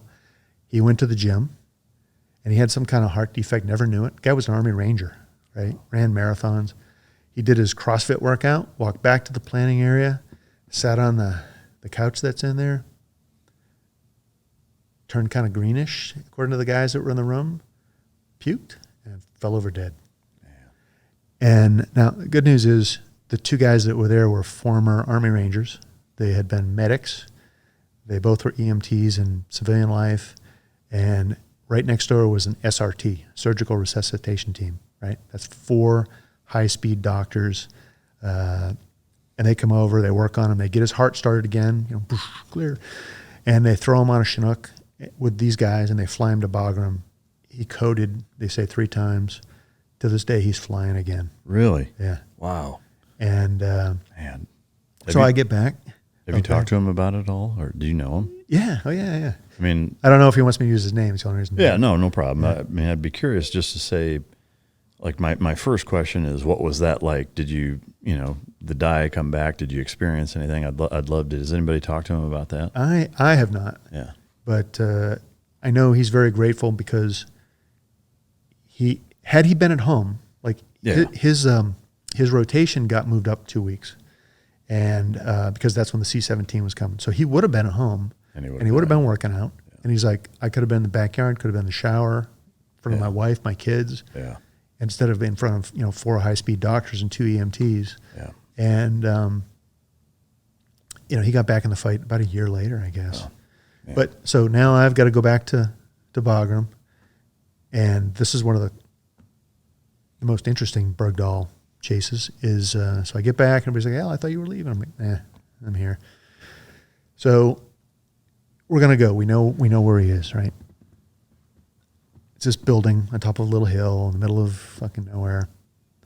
And SEALs pick their LZs. They want me to land right next to the front door. This is to the X, front door, hostage rescue, right? This isn't, as they put it, this isn't kill capture where we can take it home. We got to get in that door, right? Okay, no problem. I'm going to do that. We're going to, Chalk 2 is going to rope over here. It'll be a blocking position on some other stuff. I'm walking out the door, and the imagery analyst meets me at the door, stops me. Sir, you can't go. I'm like, what do you mean? He goes, I've relooked the LZs with some different tools. It's too steep. There's nowhere to land. And it's dusty. It's going to be talcum powder dust. There's no way you can do it. And I'm like, oh, crap. Well, where's the closest place? And he looks down the hill a little bit, and he's like, right here. And it's about, 500 meters away. And I go, all right, I'll tell the chief. So I walk out. I'm like, hey, chief. I pointed at the imagery. I said, the guy says I can't land here. I can put you here. He's like, he looks at me. He says, Al, we've known each other a long time. You got to put me at the door. This is hostage rescue. They'll kill him if I don't get in that door. Okay. I'll think of something, right? It's about a 40-minute flight. The whole way, my mind is just like, oh, what am I going to do? What am I going to do? What am I going to do? Just on the fly. And the crew knows. They're like, we can't land there, right? They heard the same thing, and they don't know what we're going to do. And 10 minutes, around the corner, 6 minutes, and I can see the laser coming, a sparkle on. I can see the IR laser pointing at the LZ, and it's on a frickin' side, like the side of a hill. There is no way I'm going to be able to land there, right? I'm like, Chief, it's not going to work. There is definitely no way to land there. And he's like, Al, you got to do it. You just hover it? No. So this is where it gets interesting, right? So I'm looking at it a little bit. We're getting a little bit closer now. It's starting to, appear to me what I can do. And what it is, there's a hill, but there's a goat trail. going up at the base of that hill, and then another hill, right? So it's like a V-shaped draw going up to the front door, and like you walk up the goat trail to the hill. And I'm like, I got it. Give me the controls. Set the brakes, right? Co-pilot sets the brakes. I have the controls. He goes, what are you going to do? There's nowhere to land. I said, you guys ever hear of Sante? Pause. Do you know what Sante is? Mm-mm. Okay. Sante was the only prisoner of war rescue attempt in Vietnam. It was a prisoner of war camp in North Vietnam. There was not any good landing zones for a helicopter, so they intentionally crashed on the objective inside the fence line so that the ground force would be inside the fence. All intentional, and they did it. There was it was a dry hole. They had been moved like the day or two before or something like that. But so the crew chief in the front door, right gun, he got him Dan, goes, wait a minute. Isn't that where they intentionally crashed on the objective because there was nowhere to land? And I said, you got the point. Hold on. And they all just shut up and let me do it. And because the brakes were set, when I came into land, the deceleration put me at the same angle as the slope. And once again, this is where years of experience comes in. I wouldn't recommend this to anybody else. And I basically flew it into the ground. And, enough cushion at the end to make it soft. It was one of the softest landings I did. But now, in order to lower the ramp and us not roll backwards, I got to take the power out, which means the rotor blades are going to go from this to this. And I have no idea how steep that V really is. And as I lower the power to make sure that we don't roll, I'm kind of wincing because I know the blades are going to hit and we're just going to go, and we'll be in the history books for, crashing a helicopter on the objective to save an American soldier. And nothing bad happened. So the ramp comes down, seals go out. It's still dusty. You can't even see the building. And I go, all right, guys, I'm going to take off backwards on the hover page with a pedal turn at about 20 feet, and I'm going to accelerate and fly out of the dust. This is insane in itself. I would kill somebody. Like, if I was the instructor and I saw someone do that, I'd have a fit. And I took off backwards, pedal turned it out, and flew out of it. It's probably one of the best. That whole thing was some of the best flying I ever did. Wow. But what was cool about it was the SEALs are talking to the ISR platform. They still can't see the door because it's all dusty. And the chief is like, I think it was Draco. Draco, I need you to sparkle the front door. He's like, sparkle on. It's on the door. Target building 10. And he's like, they moved to it, and I put them 40 feet away from the door. The rotor blades are 30 feet long. Right? So my blades were 10 feet from the building in a dust cloud on a slope, and they blew the door, went in. They found his underwear, his socks, T-shirt. But he wasn't there. That was the final move that took him into Pakistan. Man. But that story gets told today, the Sante. Yeah. Except that they changed, it's like any fish story you've ever heard. Yeah. It gets bigger. I was closer to the building. Yeah. Blades are longer. The blades are longer. And they're like, the wording I used was, we're going to Sante this bitch. But, wild. and of course, he ends up in Pakistan. Yeah. They do a prisoner trade for him eventually. But that's probably some of the best flying I ever did. And the thing about that was, I was telling that story the other day at a fundraiser I was at for some special operators that are transitioning out. And I was talking about the qualities of guys in the special operations community. And I said, I used that as an example of, okay, number one, I was trained and experienced to be able to do it. The customer was able to convey to me what he really needed, even when I didn't want to give it to him. And then using critical outside-the-box thinking, I was able to figure out how to get there because the other aircraft did rope on the side of the hill. They didn't have the V. They were on a slope, but they were able to use the hover page and rope the guys out there a little bit further away.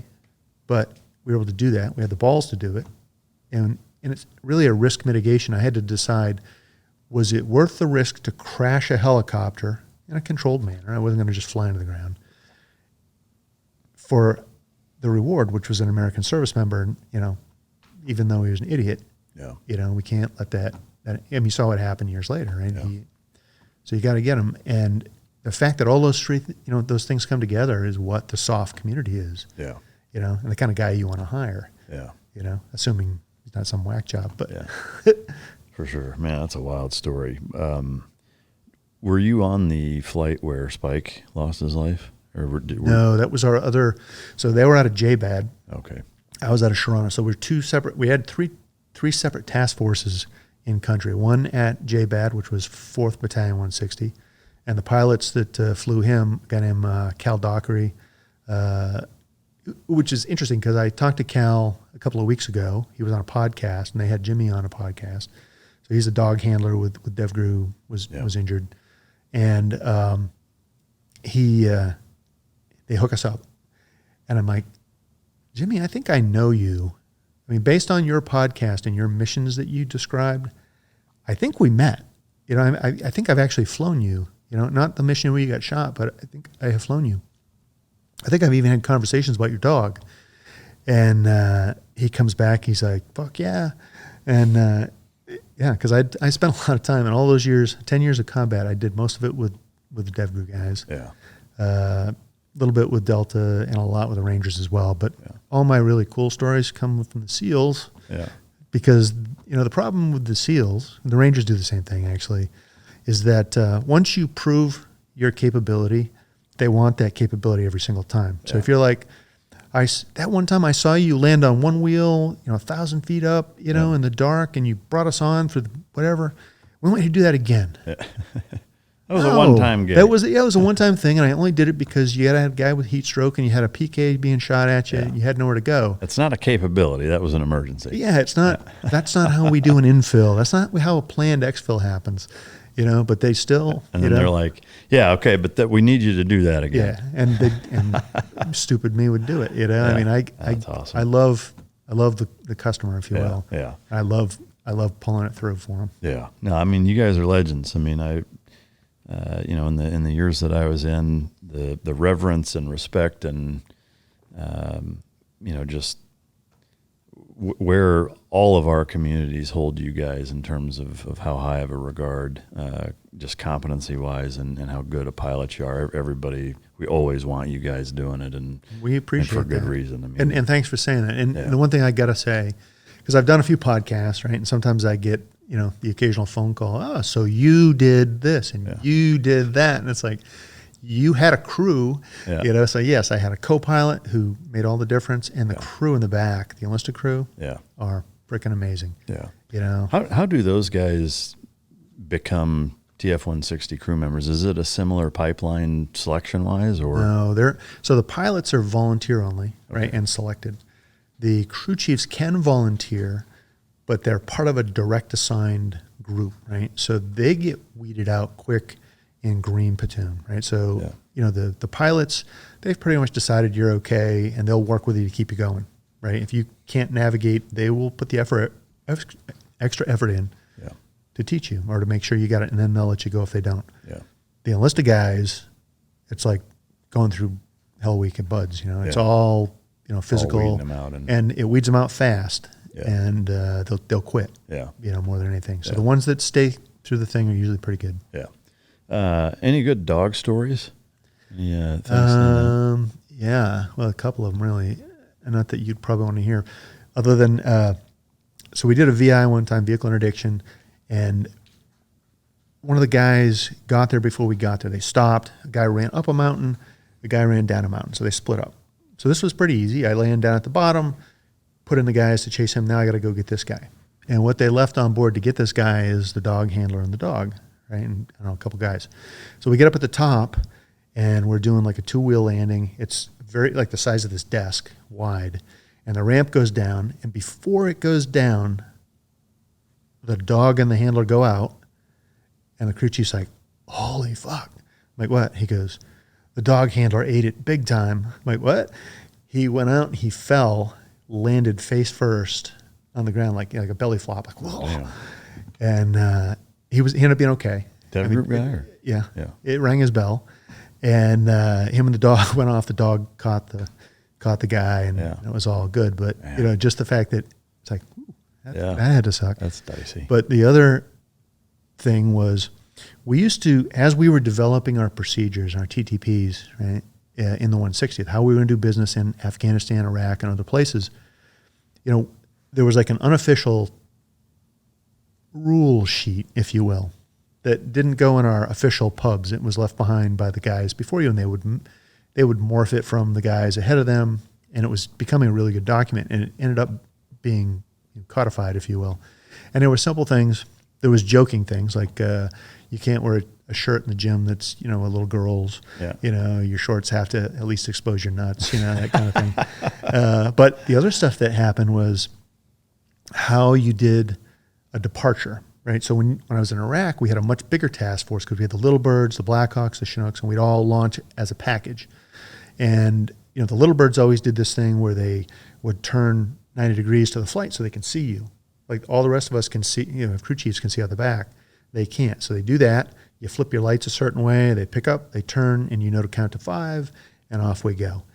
And if you were doing radio stuff, you could just say, 5-2's ready, 5-2's ready, 5-1's ready. And then, all right, pitch pull 5, and off you go. And then you'd always have, if you had the assault force on board, it was, what we call an eagle count. So you'd say, 5-1's ready to go, 25 eagles. And then somebody wrote a message, it's like, stop counting the dog in the eagle count. And I was like, bullshit. I said, we missed a dog one time, and we stayed the whole freaking night looking for that dog. He's in the eagle count, right? So now, to this day, it's, 25 eagles, 1 dog, ready to go, kind of thing. Did they find the dog? That dog now. They sent him in, this was in Iraq. They sent him in. We were on one of the rivers. There was a guy ran into the brush, the reeds and stuff. They sent the dog in, and he didn't come out. Man. And we spent the whole day, the whole rest of the night looking for the dog. I never did find him. Yeah, that's brutal.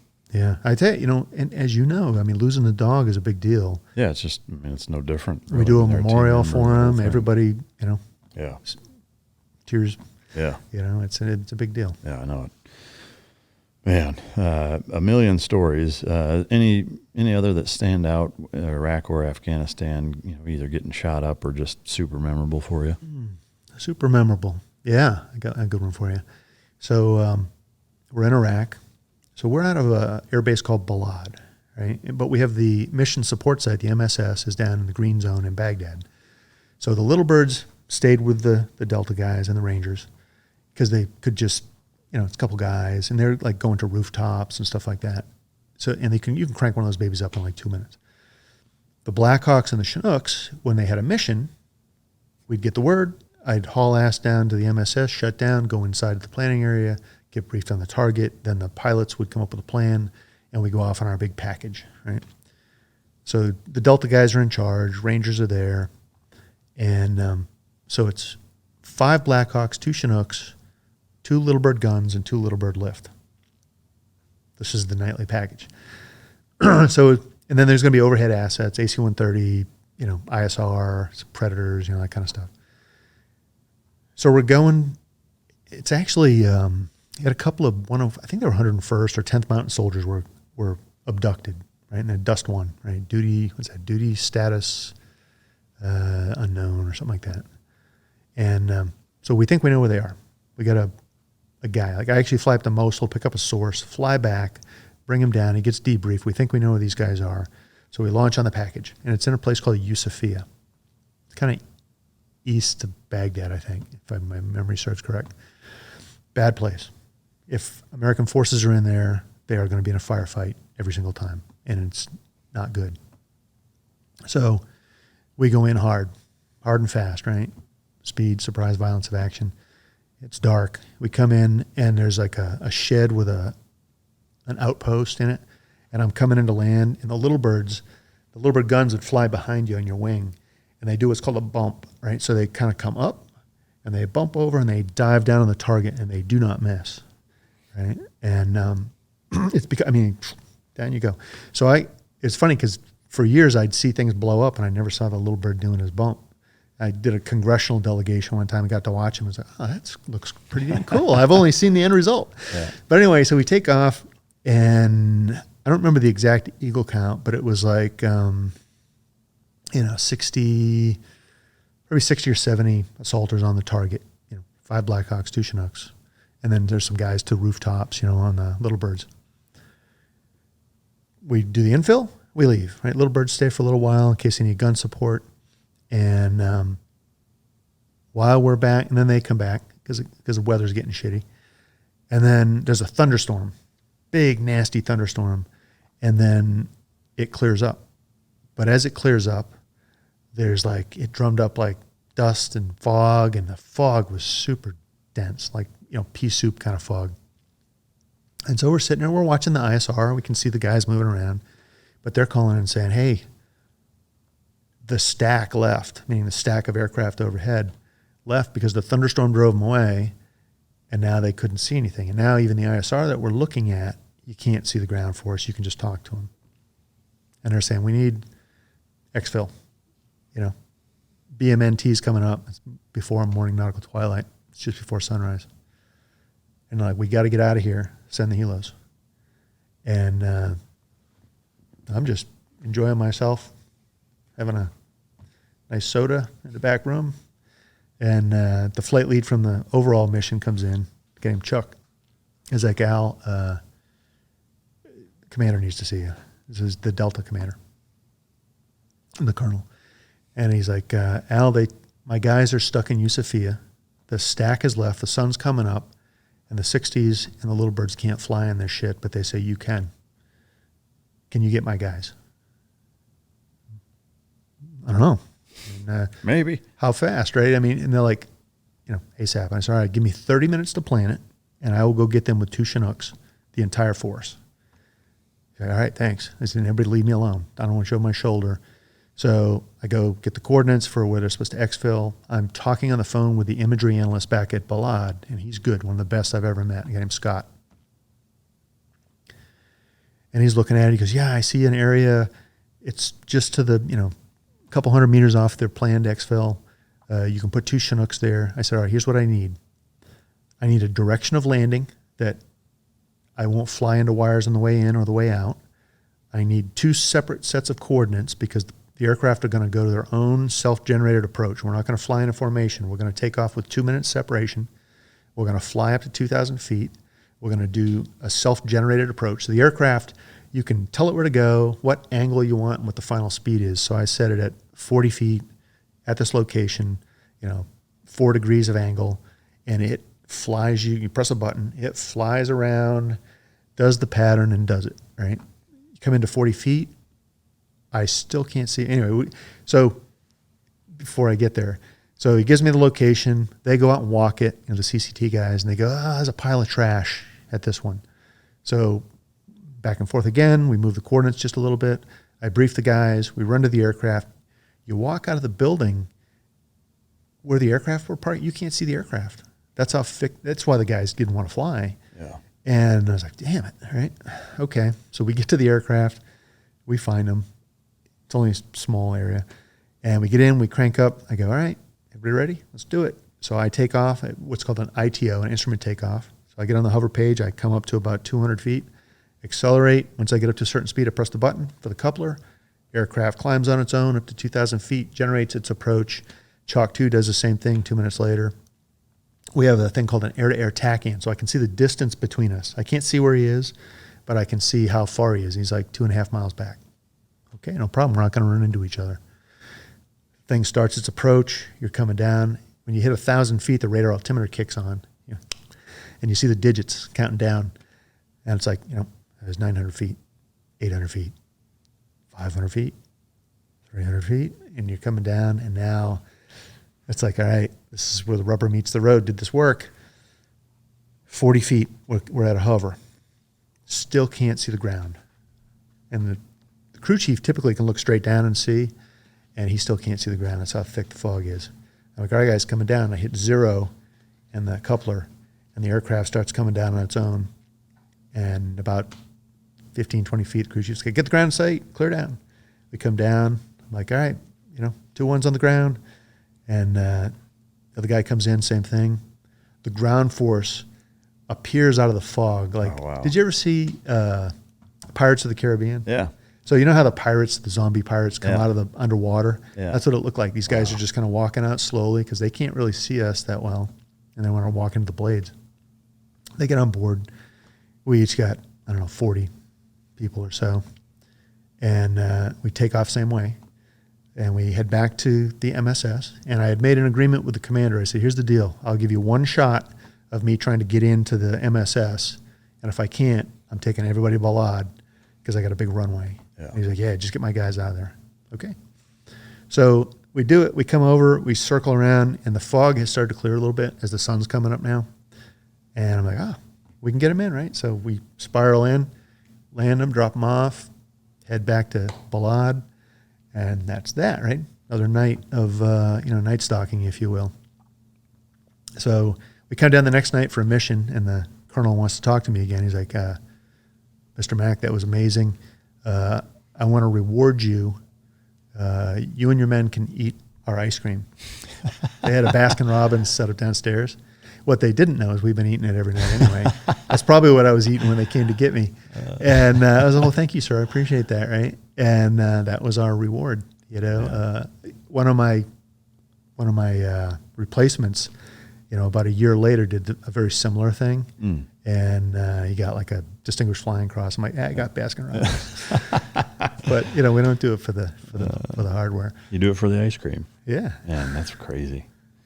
A million stories. I mean, we did the math to get, Zach got back to us. It's about 9 months of flying that you've completed in your career, which is hard to even wrap your mind around, amazing stuff.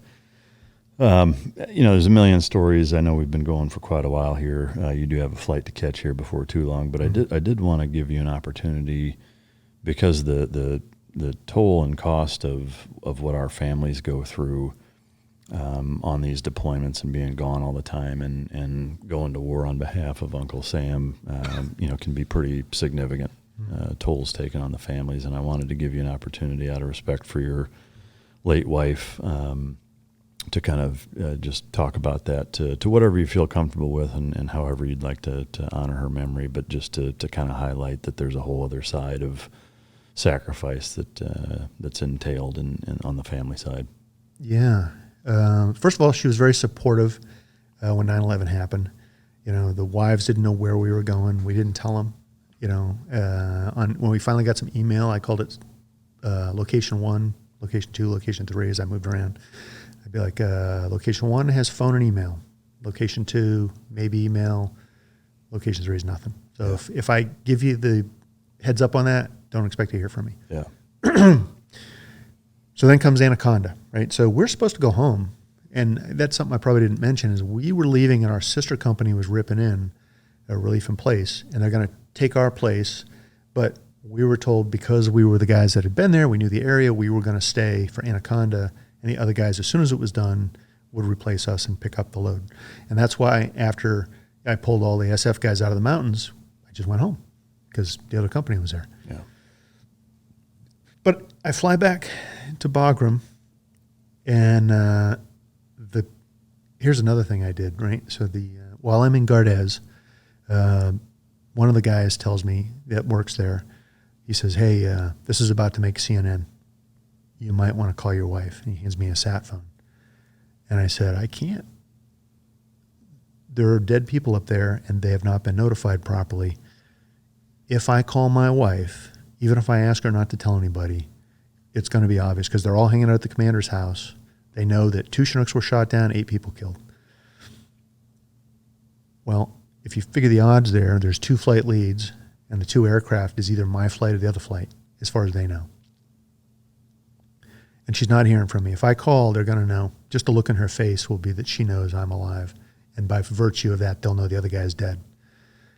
And his crew, right? Yeah. So I can't do it. I can't call. It makes CNN, exactly as I said. We get back to Bagram. I do call my wife, and she goes, I thought it was you.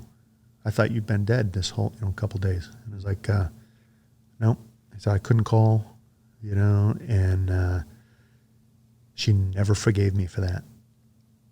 And every deployment after that, if she didn't hear from me for a period of time, and I was pretty tricky with my phone and email. I didn't do it a lot because I didn't want her to get into a pattern of, I don't hear from him. And I know a lot of guys that did. And when they got in trouble, their wives knew they were in trouble because they didn't call. So anyway, as the years went by and I continued to do things that I was getting awards for, if you will, right? She got worse. And, you know, the one thing I always say, you know, I've got a bunch of ribbons on my uniform, and I always tell people, you know, civilians that go, oh, that's a lot of ribbons. And I go, yeah, they're all for fuck-ups. I said, there's very few of these in the top rows that come from doing something well. They come from surviving either someone else's fuck-up or your own and pulling through and, you know, doing something wonderful or heroic.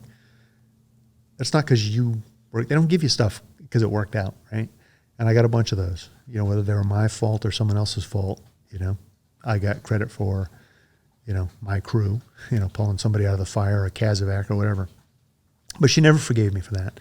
And it just got worse and worse as those things piled up. And she turned to prescription pain medicine. And then she started augmenting that with alcohol because it wasn't enough. You know, you do it long enough, you need more. And the doctors wouldn't give her more. So as I was deploying, so it's like a gradual spiral, you know, and a lot of my friends had similar situations, not quite as bad as mine, but they retired at 20, 21 years. And I was eligible. I mean, I was hitting in, you know, 30-year mark or more. I could easily have retired. And the stop loss had been released. That's why they don't let you get out. And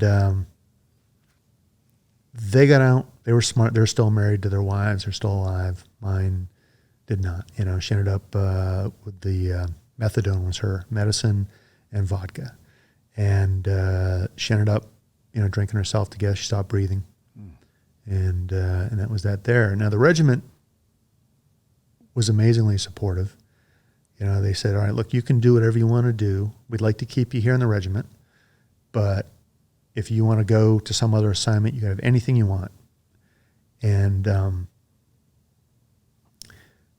I got lucky that I went up to New York City, to Manhattan, to unveil a statue called the Horse Soldier statue, or the America's Response, right? So I went up there with the horse soldiers. We unveiled this thing. And while I was up there, I found out that West Point had this commander's job open, and it was always a night stalker up until that point. And I was like, I think I want to do that. You know, I need a change of venue, because everywhere I looked in Tennessee was a memory, bad or not. If it was a bad memory, it made me sad. If it was a happy memory, it's no longer there, it made me sad. So they got me in this assignment. I was selected by the superintendent of West Point, and I went up there. And one of the things I was able to do was I was probably the most family-friendly commander many of the crew, the pilots and the enlisted guys had seen. And I was like, you know, hey, here's the deal. We may have some weekends. If the general's got to go to D.C. on a weekend, we're going on the weekend. If you have something planned, you got an event. And I told this to the wives. The husband's not present. I told the husband something similar before it, because I said, here's what I'm going to tell your wives. I said, you call me, you got my number, and you can ask me if he's got to go. And you can ask me to replace him with somebody. If I can, I will. If I can't, I'm sorry. I'm going to take him, and I'll get him back as soon as I can to help with whatever you're doing. And they loved it. We had such a family-friendly environment there. The superintendent loved us, and it was an amazing thing. And it's one of those things that as years have gone by, you know, when I talk to, you know, SEALs, Rangers, any of that any kind of problems that were similar, you know, how'd it work out? Well, in some cases it didn't. You know, they got divorced. In my case, she died, and I was able to, you know, work with the parachute team. The cadets were the most amazing joy, happiness, hope, right? And it brought all that back to me. And the job was, as I like to say, it wasn't special operations, but I was the commander, so I had responsibility. So it was just enough. It was like an off-ramp from being a special operator, right? So I get all this, you know, national level stuff to, you know, I'm flying the general to the Pentagon, you know, or the parachute team into Yankee Stadium or Citi Field or something like that. A lot of responsibility, but not like this, right? Yeah. Because a lot of guys I know, they go from, you know, that to nothing, and they do not do well. Yeah. And I did, because I had that sort of off-ramp, and I met the cadets, and I met my current wife, Patty, who's just a bundle of sunshine. Yeah. You know, so. Man, I appreciate you sharing that. I know it's probably not an easy thing to talk about. I am curious, how old were your boys at the time? Yeah, so they were both in the military. Oh, wow. Right? So I don't remember exactly without doing the math, But so I have my oldest son is an F-18 Wizzo, so he's a backseater in F-18s. He had just come back from a deployment. He'd done 3. He was on the Bush, the Truman, and I can't remember the other one. But so he was already in the States. He was in Virginia Beach, Oceana. The other one was deployed. He was an MH-47 crew chief in A Company, 2nd Battalion. So he was out near Kandahar doing the deed when I had to call and bring him home. Did they have any idea leading up to that she had a problem? Yeah. Yeah. And, anybody who's dealt with a family member who has drug and alcohol problems and maybe some other mental issues or emotional, is that you want them to succeed. You want to not believe what you see. And that's why it lasted so long, is she would tell me, it's going to be okay this time, and I would believe it because I wanted to deploy. I was selfish in that. I just wanted to do it. I wanted to go work with the guys. And if she's going to be okay, she says she's going to be okay. And my sons saw that before they would join the military. So it was already started, when they were still in high school. And then it just got worse and worse. And then that kind of pushed them into the service, I think, to get away from home. Yeah. And they still loved her. They still commuted, but they didn't want to be there to watch it happen. Yeah. And, they were very supportive. They came in. They've been great now. I mean, I got one, the Army one. He got shot down 3 times, that little bastard. Jeez. Yeah. Well, they were flying. I was so pissed at the flight leads. They were flying right up in the Goreshk area. They call it the fish hook. So you come out of Kandahar and go to the southwest. There's an early warning network that's robust as hell. And everybody gets shot at when you go down there, and they got shot down 3 times. Man. Nobody killed. But he did that, and then the Navy son, he's overseas doing a NATO assignment. Yeah. And then I have a stepson with Patty, who's in the 101st. He's in the infantry. Yeah. And a hell of a family service representation. Yeah, and I'm very proud of them. I could kick all their asses for doing it. Yeah. But I'm very proud of them. Yeah, man. I got to tell you, I want to reiterate how much of an honor it is to be able to interview you, and that you would take the time to come here for it, because the amount of respect I have for you and everything you've done is hard to explain. So I appreciate you doing that very, very much, and I hope the guests understand the gravity of who you are and what you've done for this country. And I just want to say thank you on behalf of all of us. Well, thank you. Also, thanks to John Johnston and Champion Choice Silver out of Amarillo. He has contributed to every guest a coin and a shit kicker buckle. Ooh. So appreciate like it. Yeah, appreciate you coming on, and wanted to say thank you and give you something to as a parting gift. So well, thanks. And reciprocally, for bringing me, I brought you a coin that I had made when I had the book published. Oh, nice. And for those that can't see it, it's a aircraft attitude indicator. Yeah. Right? It tells you what's up. And because in my life philosophy is attitude is everything.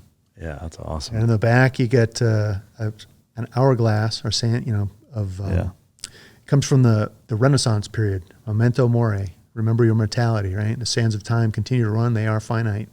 So live your life.